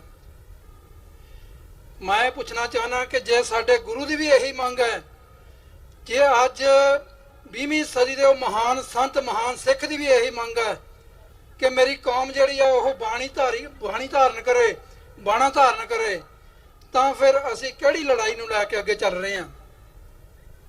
ਸੋ ਮੇਰੀ ਬੇਨਤੀ ਇਹ ਹੈ ਕਿ ਜੇ ਅਸੀਂ ਇਸ ਗੱਲ ਨੂੰ ਸਮਝਦੇ ਹਾਂ ਕਿ ਸਾਡੇ ਵਖਰੇਵੇਂਪਨ ਤੋਂ ਦੁਸ਼ਮਣ ਸਾਡਾ ਬਖਲਾਇਆ ਹੋਇਆ, ਸਾਡੇ ਵੱਖਰੇ ਸਰੂਪ ਤੋਂ ਬਖਲਾਇਆ ਹੋਇਆ, ਸਾਡੀ ਬਾਣੀ ਦੇ ਧਾਰਨੀ ਲੋਕਾਂ ਤੋਂ ਬਖਲਾਇਆ ਹੋਇਆ, ਉੱਥੇ 2 ਕਰੋੜ ਤੋਂ ਉੱਤੇ ਸਿੱਖ ਅੱਜ ਵੀ ਰਹਿੰਦੇ ਆ ਹਿੰਦੁਸਤਾਨ ਦੀ ਧਰਤੀ ਤੇ, ਪਰ ਜਿਹੜਾ ਸਾਡਾ ਦੁਸ਼ਮਣਾਂ ਨੂੰ ਕੋਈ ਘਬਰਾਹਟ ਨਹੀਂ ਹੈ। ਅੱਜ ਚੰਦ ਲੋਕ ਜਿਹੜੇ ਅੱਜ ਬਾਣੀ ਤੇ ਬਾਣੇ ਦੇ ਧਾਰਨੀ ਆ, ਉਹਨਾਂ ਨੂੰ ਦੇਖ ਕੇ ਦੁਸ਼ਮਣ ਨੂੰ ਘਬਰਾਹਟ ਹੁੰਦੀ ਹੈ। ਕਾਰਨ ਕੀ ਹੈ? ਆਪਣਾ ਇਤਿਹਾਸ ਪੜ੍ਹ ਕੇ ਦੇਖ ਲਓ। ਅਸੀਂ ਕਹਿੰਦੇ ਵੀ ਗੁਰੂ ਨੇ 1.25 ਲੱਖ ਨਾਲ ਇੱਕ ਲੜਾਇਆ। ਚਮਕੌਰ ਦੀ ਗੜੀ ਦੀ ਗੱਲ ਕਰਦੇ ਆ, ਚਮਕੌਰ ਦੀ ਗੜੀ ਦੇ ਵਿੱਚ 43 ਸਰੀਰ ਸਨ ਗੁਰੂ ਸਾਹਿਬ ਸਮੇਤ। 10 ਲੱਖ ਦੀ ਫੌਜ ਗੁਰੂ ਸਾਹਿਬ ਆਪ ਲਿਖਦੇ ਨੇ।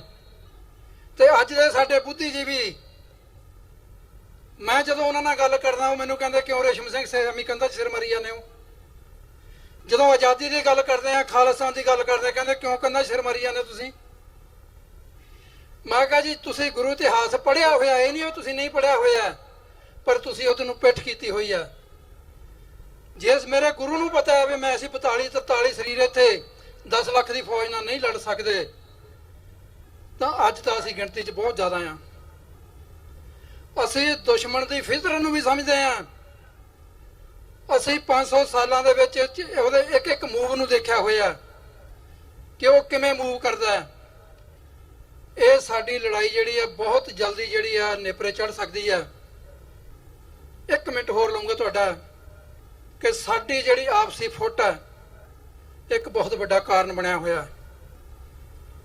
ਪਿਛਲੇ 34-35 ਸਾਲ ਤੋਂ ਅਮਰੀਕਾ ਦੀ ਧਰਤੀ ਤੇ ਵੱਖਰੇ ਨਗਰ ਕੀਰਤਨ, ਵੱਖਰੇ ਗੁਰੂ ਘਰਾਂ ਦੇ ਪ੍ਰਬੰਧ, ਵੱਖਰੇ ਕਮੇਟੀਆਂ ਦੇ ਪ੍ਰੋਗਰਾਮ, ਜਿੱਥੇ ਮਰਜ਼ੀ ਚਲੇ ਜਾਓ ਤੁਸੀਂ, ਨਿਸ਼ਾਨਦੇਹੀ ਕੀਤੀ ਜਾਂਦੀ ਜਿਵੇਂ ਉਸ ਵੇਲੇ ਜਿਹੜੀਆਂ ਉਸ ਹਿੰਦੁਸਤਾਨ ਦੀਆਂ ਫੌਜਾਂ ਨੇ, ਉਹਨਾਂ ਸਾਡੇ ਦੁਸ਼ਮਣਾਂ ਨੇ ਸਾਡੇ ਸਿੱਖਾਂ ਦੇ ਘਰਾਂ ਦੇ ਮਾਰ ਕੀਤੇ ਹੋਏ ਸੀ। ਅੱਜ ਸਾਡੀਆਂ ਸਿੱਖ ਜਥੇਬੰਦੀਆਂ ਨੇ ਸਿੱਖ ਮਾਰ ਕੀਤੇ ਹੋਏ ਆ ਕਿ ਭਾਈ ਕਿਹਨੂੰ ਟਾਈਮ ਦੇਣਾ ਤੇ ਕਿਹਨੂੰ ਨਹੀਂ ਦੇਣਾ।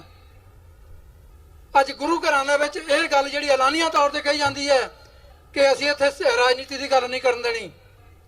ਅੱਜ ਐਲਾਨੀਆਂ ਤੌਰ ਤੇ ਇਹ ਗੱਲ ਕਹੀ ਜਾਂਦੀ ਹੈ ਕਿ ਇੱਥੇ ਸਿਰਫ ਕਥਾ ਤੇ ਕੀਰਤਨ ਹੋਊਗਾ। ਤੁਸੀਂ ਕਿਹੜੀ ਲੜਾਈ ਲੜ ਰਹੇ ਆ? ਜਿੱਥੋਂ ਸਾਡੀ ਕੌਮ ਨੂੰ ਸੰਦੇਸ਼ ਜਾਣਾ ਹੈ, ਜਿੱਥੋਂ ਸਾਡੀ ਕੌਮ ਦੇ ਬੱਚਿਆਂ ਨੂੰ ਕੋਈ ਮੈਸੇਜ ਜਾਣਾ ਹੈ, ਉੱਥੇ ਸਾਡੇ ਤੇ ਪਾਬੰਦੀਆਂ ਨੇ ਅੱਜ ਵੀ। ਮੈਂ ਫਿਰ ਦਾਅਵੇ ਨਾਲ ਕਹਿ ਸਕਦਾ, ਗੁਰੂ ਮਹਾਰਾਜ ਦੀ ਹਜ਼ੂਰੀ 'ਚ ਖੜੇ ਆ, ਕਿ ਜੇ ਅਸੀਂ ਇਸ ਗੱਲ ਨੂੰ ਸਮਝ ਲਈਏ ਤੇ ਅਸੀਂ ਆਪਸੀ ਲੜਾਈ ਛੱਡ ਕੇ ਅਸੀਂ ਦੁਸ਼ਮਣ ਤੇ ਫੋਕਸ ਕਰ ਲਈਏ, ਇਹ ਲੜਾਈ ਸਾਲਾਂ 'ਚ ਨਹੀਂ ਮਹੀਨਿਆਂ 'ਚ ਜਿੱਤੀ ਜਾ ਸਕਦੀ ਹੈ। ਪਰ ਇਹ ਸਾਰੇ ਆਗੂਆਂ ਨੂੰ ਮੈਂ ਹੱਥ ਜੋੜ ਕੇ ਬੇਨਤੀ ਕਰਦਾ, ਭਾਈ ਇਸ ਗੱਲ ਨੂੰ ਸਮਝ ਲਓ। 35 ਸਾਲਾਂ 'ਚ ਕੌਮ ਦੀ ਬਹੁਤ ਜ਼ਿਆਦਾ ਖੁਆਰੀ ਹੋ ਚੁੱਕੀ ਹੈ। ਅੱਜ ਪੰਜਾਬ ਦੀ ਧਰਤੀ ਤੇ ਜਾ ਕੇ ਦੇਖ ਲਓ, ਜੇ ਸਿੱਖ ਦਾ ਪੁੱਤ ਖਾਲਿਸਤਾਨ ਦਾ ਨਾਰਾ ਲਾ ਦੇ ਤਾਂ ਉਹ ਦੇਸ਼ ਧਰੋਹੀ ਹੈ। ਜੇ ਸਾਰੀ ਭਾਰਤ ਦੇ ਹਿੰਦੂ ਇਕੱਠੇ ਹੋ ਕੇ ਇਹ ਕਹਿ ਦੇਣ ਕਿ ਸਾਨੂੰ ਹਿੰਦੂ ਰਾਸ਼ਟਰ ਚਾਹੀਦਾ, ਕੋਈ ਮੁਕੱਦਮਾ ਦਰਜ ਨਹੀਂ ਹੁੰਦਾ। ਆਦਿੱਤਿਆਨਾਥ ਜੋਗੀ ਯੂਪੀ ਦਾ ਮੁੱਖ ਮੰਤਰੀ, ਉਹ ਇਹ ਕਹਿ ਰਿਹਾ ਕਿ ਜੇ ਤੁਸੀਂ ਸਾਨੂੰ 2/3 ਮੈਜੋਰਟੀ ਦੇ ਦੋਗੇ ਤਾਂ ਇੱਥੇ ਘੱਟ ਗਿਣਤੀਆਂ ਦਾ ਵੋਟ ਪਾਉਣ ਦਾ ਹੱਕ ਖਤਮ ਕਰ ਦਿਆਂਗੇ। ਕੋਈ ਕੇਸ ਨਹੀਂ ਦਰਜ ਹੁੰਦਾ। ਉਹ ਕਹਿੰਦਾ ਵੀ ਜੇ ਤੁਸੀਂ 10 ਮਾਰੋਗੇ ਸਾਡੇ, ਅਸੀਂ ਤੁਹਾਡੇ 100 ਮਾਰਾਂਗੇ। ਮੈਂ ਸਿੱਖ ਲੀਡਰਾਂ ਨੂੰ ਬੰਗਾਰਦਾ, ਮੈਂ ਹਰ ਸਾਲ ਇੰਡੀਆ ਵੀ ਜਾਂਦਾ, ਉੱਥੇ ਜਾ ਕੇ ਵੀ ਮੈਂ ਇਹੀ ਗੱਲ ਕਰਦਾ। ਅੱਜ ਸਾਡੇ ਢਾਡੀ ਵੀਰਾਂ ਨੇ ਕਿਹਾ ਸੀ ਕਿ ਸਾਡੇ ਲੋਕ ਇੱਥੇ ਹੋਰ ਗੱਲ ਕਰਦੇ ਆ, ਪੰਜਾਬ 'ਚ ਜਾ ਕੇ ਹੋਰ ਗੱਲ ਕਰਦੇ ਆ। ਮੇਰਾ 10 ਸਾਲ ਦਾ ਇਤਿਹਾਸ ਦੇਖ ਲਓ, ਜਿੰਨੀ ਵਾਰੀ ਵੀ ਮੈਂ ਗਿਆ ਉੱਥੇ ਇੰਡੀਆ 'ਚ, ਮੈਂ ਹਮੇਸ਼ਾ ਬਾਂਹ ਖੜੀ ਹੋ ਕੇ ਗੱਲ ਕੀਤੀ ਆ ਕਿ ਭਾਈ ਅਸੀਂ ਉੱਥੇ ਵੀ ਇਹੀ ਗੱਲਾਂ ਕਰਦੇ ਆ, ਇੱਥੇ ਵੀ ਇਹੀ ਗੱਲਾਂ ਕਰਦੇ ਆ, ਉੱਥੇ ਵੀ ਖਾਲਿਸਤਾਨ ਦੇ ਨਾਅਰੇ ਲਾਉਂਦੇ ਆ, ਇੱਥੇ ਵੀ ਲਾਉਂਦੇ ਆ, ਉੱਥੇ ਵੀ ਆਪਣਾ ਰਾਜ ਭਾਗ ਮੰਗਦੇ ਆ, ਇੱਥੇ ਵੀ ਮੰਗਦੇ ਆ। ਜੇ ਆਦਿੱਤਿਆਨਾਥ ਜੋਗੀ ਇਹ ਗੱਲ ਕਹਿ ਸਕਦਾ ਕਿ 10 ਦੇ ਬਜਾਏ ਅਸੀਂ 100 ਮਾਰਾਂਗੇ, ਸਿੱਖਾਂ ਦੇ ਲੀਡਰ ਕਿਉਂ ਨਹੀਂ ਕਹਿੰਦੇ ਕਿ ਅਸੀਂ 1 ਦੀ ਬਜਾਏ 100 ਮਾਰਾਂਗੇ? ਜੇ ਤੁਸੀਂ 1 ਸਿੱਖ ਨੂੰ ਮਾਰੋਗੇ, ਅਸੀਂ 100 ਤੁਹਾਡੇ ਮਾਰਾਂਗੇ। ਸਿੱਖਾਂ ਨੂੰ ਜਾਗਣ ਦੀ ਲੋੜ ਹੈ, ਆਪਣੀ ਜ਼ਮੀਰ ਨੂੰ ਜਗਾਉਣ ਦੀ ਲੋੜ ਹੈ। ਮੈਂ ਬਹੁਤ ਸਮਾਂ ਤੁਹਾਡਾ ਲੈ ਗਿਆ, ਗੱਲਾਂ ਬਹੁਤ ਕਰਨ ਵਾਲੀਆਂ। ਕੌਮ ਜਿਹੜੇ ਇਸ ਵੇਲੇ ਜਿਹੜੇ ਹਾਲਾਤਾਂ 'ਚ ਲੰਘ ਰਹੀ ਹੈ, ਜਿੰਨੇ ਮਰਜ਼ੀ ਘੰਟੇ ਤੁਸੀਂ ਬੋਲੀ ਜਾਓ, ਪਰ ਇਹਨੂੰ ਬੋਲਣ ਨਾਲ ਨਹੀਂ ਮਸਲਾ ਹੱਲ ਹੋਣਾ। ਇਹਨੂੰ ਬੈਠ ਕੇ ਵਿਚਾਰਨਾ ਪੈਣਾ। ਕੋਈ ਸੈਮੀਨਾਰ ਕਰੋ, ਕੋਈ ਜਥੇਬੰਦੀਆਂ ਇਕੱਠੀਆਂ ਕਰੋ, ਕੋਈ ਗੁਰਦੁਆਰਾ ਪ੍ਰਬੰਧਕ ਕਮੇਟੀਆਂ ਇਕੱਠੀਆਂ ਕਰੋ, ਜਿਹੜੀਆਂ ਘੱਟੋ ਘੱਟ ਇਹ ਸੋਚਦੀਆਂ ਕਮੇਟੀਆਂ ਨੇ ਕਿ ਸਾਡੀ ਕੌਮ ਨੂੰ ਰਾਜ ਭਾਗ ਚਾਹੀਦਾ, ਉਹ ਇਕੱਠੇ ਬੈਠ ਜਾਓ। ਬਾਕੀ ਵੀ ਕਾਫਲਾ ਬਣ ਕੇ ਤੁਹਾਡੇ ਨਾਲ ਤੁਰ ਜਾਣਗੇ ਤੇ ਕੋਈ ਨਾ ਕੋਈ ਕੌਮ ਦਾ ਜਿਹੜਾ ਭਲਾ ਹੋ ਸਕਦਾ। ਕਿਸੇ ਵੀ ਭੁੱਚਕ ਲੇਖੇਮਾ। ਵਾਹਿਗੁਰੂ ਜੀ ਕਾ ਖਾਲਸਾ, ਵਾਹਿਗੁਰੂ ਜੀ ਕੀ ਫਤਿਹ। ਵਾਹਿਗੁਰੂ ਜੀ ਕਾ ਖਾਲਸਾ, ਵਾਹਿਗੁਰੂ ਜੀ ਕੀ ਫਤਿਹ। ਬਹੁਤ ਬਹੁਤ ਧੰਨਵਾਦ ਸਤਿਕਾਰਯੋਗ ਉਸਤਾਦ ਰੇਸ਼ਮ ਸਿੰਘ ਹੁਣਾਂ ਦਾ, ਜਿਨ੍ਹਾਂ ਨੇ ਆਪਣੇ ਵਿਚਾਰ ਤੁਹਾਡੇ ਨਾਲ ਸਾਂਝੇ ਕੀਤੇ। ਸਮੇਂ ਦੀ ਸੂਈ ਬਹੁਤ ਤੇਜ਼ੀ ਨਾਲ ਅੱਗੇ ਵੱਧ ਰਹੀ ਆ। ਕੁਝ ਸਮੇਂ ਬਾਅਦ ਸਾਡੇ ਇਹ ਜੋ ਸਪੀਕਰ ਹਨ ਉਹ ਬੰਦ ਹੋ ਜਾਣੇ ਆ। ਸੋ ਇਸ ਕਰਕੇ ਮੈਂ ਕੋਸ਼ਿਸ਼ ਕਰਾਂਗਾ ਜਿੰਨੇ ਘੱਟ ਤੋਂ ਘੱਟ ਸਮੇਂ ਦੇ ਵਿੱਚ ਅਸੀਂ 10-15 ਮਿੰਟਾਂ ਦੇ ਵਿੱਚ ਇਹ ਪ੍ਰੋਗਰਾਮ ਨੂੰ ਸਮਾਪਤ ਕਰੀਏ। ਮੈਂ ਬੇਨਤੀ ਕਰਾਂਗਾ ਪ੍ਰਭਜੋਤ ਸਿੰਘ ਨੂੰ ਕਿ ਉਹ ਸਟੇਜ ਤੇ ਆਉਣ ਦਾ ਯਤਨ ਕਰੇ। ਇਸ ਦੇ ਨਾਲ ਹੀ ਜੋ ਭਾਈ ਗਜਿੰਦਰ ਸਿੰਘ ਹੋਣਾ ਵੱਲੋਂ ਜਲਾਵਤਨ ਉਹਨਾਂ ਨੇ ਜੋ ਮੈਸੇਜ ਭੇਜਿਆ ਅੱਜ ਦੇ ਇਸ ਨਗਰ ਕੀਰਤਨ ਬਾਰੇ, ਉਹ ਆਪ ਜੀ ਨਾਲ ਸਾਂਝਾ ਕਰ ਦੇਵਾਂ। ਸਨ ਫਰਾਂਸਿਸਕੋ ਦੀ ਫਰੀडम ਰੈਲੀ ਵਿੱਚ ਸ਼ਾਮਲ ਹੋਣ ਵਾਲੇ ਦੋਸਤੋ, ਮਿੱਤਰੋ, ਸਾਥੀਓ, ਵਾਹਿਗੁਰੂ ਜੀ ਕਾ ਖਾਲਸਾ, ਵਾਹਿਗੁਰੂ ਜੀ ਕੀ ਫਤਿਹ। 35 ਸਾਲ ਹੋ ਗਏ ਹਨ ਜੂਨ 84 ਦੇ ਘੱਲੂਘਾਰੇ ਨੂੰ। ਇਹਨਾਂ ਸਾਲਾਂ ਵਿੱਚ ਦਰਬਾਰ ਸਾਹਿਬ ਉੱਤੇ ਹਮਲਾ ਕਰਨ ਵਾਲੇ ਭਾਰਤ ਵਿੱਚ ਕਈ ਸਰਕਾਰਾਂ ਬਦਲ ਗਈਆਂ ਅਤੇ ਸਾਡੀ ਕੌਮ ਦਾ ਆਜ਼ਾਦੀ ਸੰਘਰਸ਼ ਵੀ ਕਈ ਉੱਚੀਆਂ ਨੀਵੀਆਂ ਘਾਟੀਆਂ ਦਾ ਸਫ਼ਰ ਤੈਅ ਕਰ ਚੁੱਕਾ ਹੈ। ਭਾਰਤ ਦੇ ਹਾਕਮ ਸਾਡਾ ਬੇਬਹਾ ਲਹੂ ਬਹਾ ਕੇ ਸਾਡੇ ਇਰਾਦੇ ਨੂੰ ਕਮਜ਼ੋਰ ਨਹੀਂ ਕਰ ਸਕੇ, ਪਰ ਅਫਸੋਸ ਅਸੀਂ ਵੀ ਹਾਲੇ ਤੱਕ ਆਜ਼ਾਦੀ ਹਾਸਲ ਨਹੀਂ ਕਰ ਸਕੇ। ਅੱਜ ਦੇ ਭਾਰਤ ਦੇ ਹਾਕਮਾਂ ਦਾ ਹਿੰਦੂਤਵ ਗਰੂਰ ਪਹਿਲੇ ਹਾਕਮਾਂ ਤੋਂ ਵੀ ਕਿਤੇ ਜ਼ਿਆਦਾ ਹੈ। ਇਹਨਾਂ ਦੇ ਗਰੂਰ ਦਾ ਜਵਾਬ ਅਸੀਂ ਆਪਣੀ ਦ੍ਰਿੜਤਾ ਦੇ ਨਾਲ ਦੇਣਾ ਹੈ। ਆਓ ਜਿੱਤ ਨੂੰ ਆਪਣੇ ਸੰਘਰਸ਼ ਦਾ ਕੇਂਦਰੀ ਨੁਕਤਾ ਸਮਝੀਏ ਤੇ ਬਣਾਈਏ ਅਤੇ ਜਿੱਤ ਤੱਕ ਲੜਦੇ ਰਹਿਣ ਦਾ ਸੰਕਲਪ ਦੁਹਰਾਈਏ। ਦੁਸ਼ਮਣ ਨੂੰ ਸਪਸ਼ਟ ਸੁਨੇਹਾ ਦੇਣਾ ਚਾਹੀਦਾ ਹੈ ਕਿ ਹਾਲੇ ਤਾਂ 35 ਵਰ੍ਹੇ ਬੀਤੇ ਹਨ, ਸਦੀਆਂ ਵੀ ਬੀਤ ਜਾਣ, ਪਰ ਅਸੀਂ ਥੱਕਾਂਗੇ ਨਹੀਂ, ਜਿੱਤ ਤੱਕ ਲੜਾਂਗੇ, ਹਰ ਹਾਲ ਵਿੱਚ ਲੜਾਂਗੇ। ਦੁਨੀਆ ਵਿੱਚ ਇੱਜ਼ਤ ਆਜ਼ਾਦੀ ਲਈ ਸੰਘਰਸ਼ੀਲ ਕੌਮਾਂ ਦੀ ਹੁੰਦੀ ਹੈ, ਗੁਲਾਮੀ ਸਾਹਮਣੇ ਸਿਰ ਝੁਕਾ ਕੇ ਜੂਣ ਵਾਲਿਆਂ ਦੀ ਨਹੀਂ। ਅਸੀਂ ਹੱਕ ਤੇ ਹਾਂ, ਇਸ ਲਈ ਫਤਿਹ ਉੱਤੇ ਸਾਡਾ ਹੱਕ ਹੈ। ਸਾਨੂੰ ਸਾਡੇ ਹੱਕ ਤੋਂ ਬਹੁਤੀ ਦੇਰ ਤੱਕ ਵਾਂਝਿਆ ਨਹੀਂ ਰੱਖਿਆ ਜਾ ਸਕਦਾ। ਕੁਰਬਾਨੀਆਂ ਅਸੀਂ ਬਹੁਤ ਦੇ ਲਈਆਂ ਹਨ। ਆਓ ਹੁਣ ਜੇਤੂ ਦੇ ਅੰਦਾਜ਼ ਵਿੱਚ ਸੰਘਰਸ਼ ਕਰੀਏ ਤੇ ਜਿੱਤ ਨੂੰ ਆਪਣਾ ਮੁਕੱਦਰ ਸਮਝੀਏ ਤੇ ਬਣਾਈਏ। ਮੈਂ ਆਪਣੀ ਜੀਵਨ ਸਾਥਣ ਦੇ ਨਾਮ ਲਿਖੀ ਇੱਕ ਕਵਿਤਾ ਦੀਆਂ ਇਹ ਲਾਈਨਾਂ ਨਾਲ ਖਤਮ ਕਰਦਾ ਹਾਂ।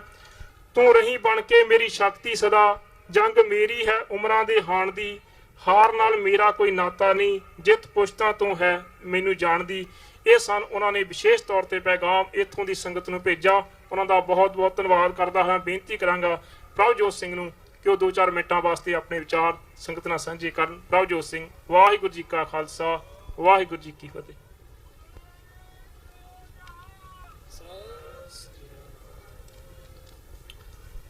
ਵਾਹਿਗੁਰੂ ਜੀ ਕਾ ਖਾਲਸਾ, ਵਾਹਿਗੁਰੂ ਜੀ ਕੀ ਫਤਿਹ। I'm going to do my part in English and in Punjabi to the best of my capacity. So whoever's listening in English, let's go over kind of some of what I wanted to speak about. I know everyone up here took different approaches to what they were trying to say. Some of the double standards that exist within Punjab and the Indian nation state. So I'm going to continue to talk about a few of the misconceptions that surround the Khalistan movement and the Sikh liberation movement. So I'm just going to make 4 small points. So if we can all take these home with us, that would be a great thing, and it would be worthy of coming to such events. So the first thing I wanted to go over, a misconception that is generally said, is people that support Punjab are disrupting the peaceful environment in Punjab. ਕਹਿੰਦੇ ਵੀ ਹਿੰਦੂ ਸਿੱਖ ਭਾਈਚਾਰੇ ਨੂੰ ਇਹ ਜਿਹੜੇ ਖਾਲਿਸਤਾਨੀ ਹੈ ਖਰਾਬ ਕਰਦੇ ਆ। So a point I wanted to make about that is, if you look at the state of Punjab right now, farmers are dying by suicide. Every week, every month, there's some type of protest. Every week or every month, Guru Sahib di beadbi hundi a. So which part of Punjab currently is peaceful? People of Punjab have the right to advocate for their liberation, and that is what we're continuing to do.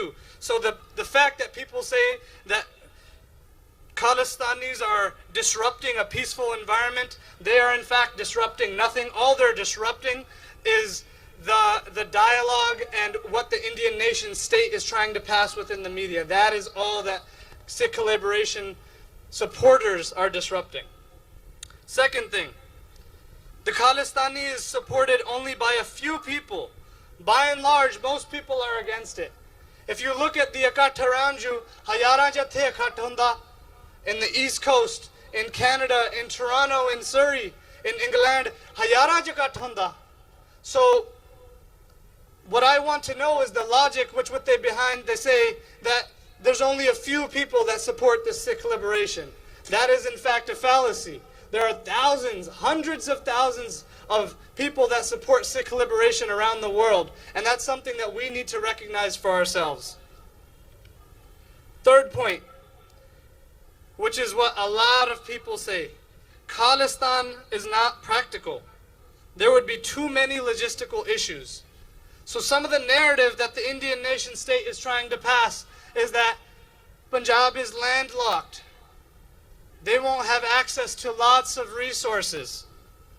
They'll be cut off from the rest of the world. Therefore, Khalistan nahi banna chahiye kyunki it's not practical. It won't work out. That is the narrative that they're trying to pass. My question to everyone here and everyone watching is, when any new country is formed, they don't have an exact logistical plan of what they want the country to look like. They run under the premise that living on my feet is better than dying on my knees, as Punjabis are second-class citizens in Punjab right now. That is a fact. The narrative that's trying to pass is everything is peaceful, but that's not the reality according to what we've experienced. We run under the premise that freedom is more valuable than our life. Asi mar sakde hain aur asi gulam nahi reh sakde. So when you say that it's not practical and it won't work out, and how will your government run, and where will you get resources from, these are all small little details in comparison to freedom. Punjabis, Sikhs, people around the world, if you look at revolutionary movements, all value freedom more than their lives. MLK died fighting for what he believed for. Malcolm X, all of these people died fighting for freedom. So the logistical details are not important. So let's get rid of this fallacy that kiddan chaluga, Khalistan ਕਿੱਦਾਂ ਬਣੂਗਾ, ਕਿੱਦਾਂ ਚਲਾਉਂਗੇ ਤੁਸੀਂ? Let's get rid of this fallacy and accept that freedom is more important than any of these logistical details. These will be worked out in the future.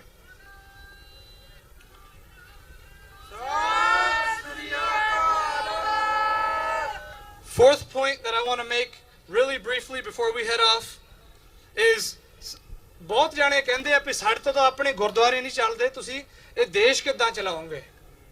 And what I want to ask everyone again is, which home is it out there that doesn't have problems? Every religion, every institution, every household, every organization has its problems. Our Gurdwara committee, yes, we acknowledge that some of them do have the Indian interests in mind.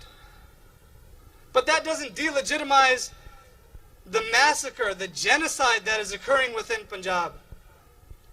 Lakhan di ginti ch sade bande mare ਉਹਨਾਂ ਨੇ. So the fact that they say ਤੁਹਾਡੇ ਤੋਂ ਗੁਰਦੁਆਰੇ ਨਹੀਂ ਚੱਲਦੇ, ਤੁਹਾਡੇ ਤੋਂ ਦੇਸ਼ ਕਿੱਦਾਂ ਚੱਲੂਗਾ, that is also a fallacy. Freedom is more important than all of these little details. So a Mexican revolutionary once said, I'd rather die on my feet than live on my knees. Once we give freedom the importance it deserves, then liberation becomes the only solution. So do not fall victim to these misconceptions. ਆਹ ਜਿਹੜੀਆਂ ਚਾਰ ਚੀਜ਼ਾਂ ਕਹੀਆਂ ਇਹ ਤੁਸੀਂ ਘਰਾਂ 'ਚ ਲੈ ਕੇ ਜਾਓ. Let's dispel all the fallacies that have been spread around to try to delegitimize the whole movement. These are details compared to the genocide and the killings that occur. So we will finish it off. Khalistan! Khalistan! Khalistan!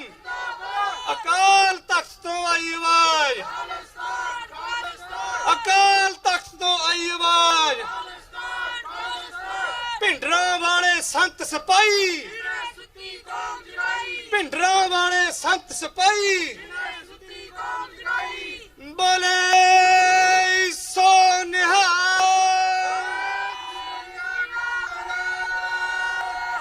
Waheguru ji ਕਾ ਖਾਲਸਾ ਵਾਹਿਗੁਰੂ ਜੀ ਕੀ ਫਤਿਹ।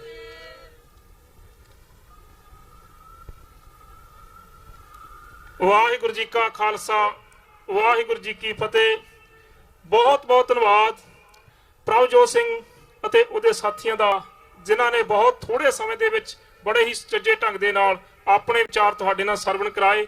ਮੈਂ ਹੁਣ ਬੇਨਤੀ ਕਰਾਂਗਾ 1-2 minute ਵਾਸਤੇ ਸੁਖਵਿੰਦਰ ਸਿੰਘ ਜੀ ਆਪਣੇ ਵਿਚਾਰ ਤੁਹਾਡੇ ਨਾਲ ਸਾਂਝੇ ਕਰ ਦੇਣਗੇ। ਜਿੰਨਾ ਚਿਰ ਉਹ ਆ ਰਹੇ ਹਨ ਉਹਨਾਂ ਚਿਰ ਮੈਂ ਆਪ ਜੀ ਦੇ ਨਾਲ ਦਮਦਮੀ ਟਕਸਾਲ ਗੁਰਦੁਆਰਾ ਗੁਰਸ਼ਬਦ ਪ੍ਰਕਾਸ਼ ਸੰਗਰਾਮਾਂ ਦੇ ਮੁਖੀ ਸਿੰਘ ਸਾਹਿਬ ਗਿਆਨੀ ਰਾਮ ਸਿੰਘ ਵੱਲੋਂ ਜੋ ਸੰਦੇਸ਼ ਵਿਸ਼ੇਸ਼ ਤੌਰ ਤੇ ਇੱਥੋਂ ਦੀ ਸੰਗਤ ਨੂੰ ਭੇਜਿਆ ਗਿਆ ਉਹ ਆਪ ਜੀ ਨਾਲ ਸਾਂਝਾ ਕਰਾਂਗਾ। ਸੂਰਾ ਸੋ ਪਹਿਚਾਨੀਏ ਜੋ ਲਰੇ ਦੀਨ ਕੇ ਹੇਤ, ਪੁਰਜਾ ਪੁਰਜਾ ਕੱਟ ਮਰੇ ਕਬੂ ਨਾ ਛਾੜੇ ਖੇਤ।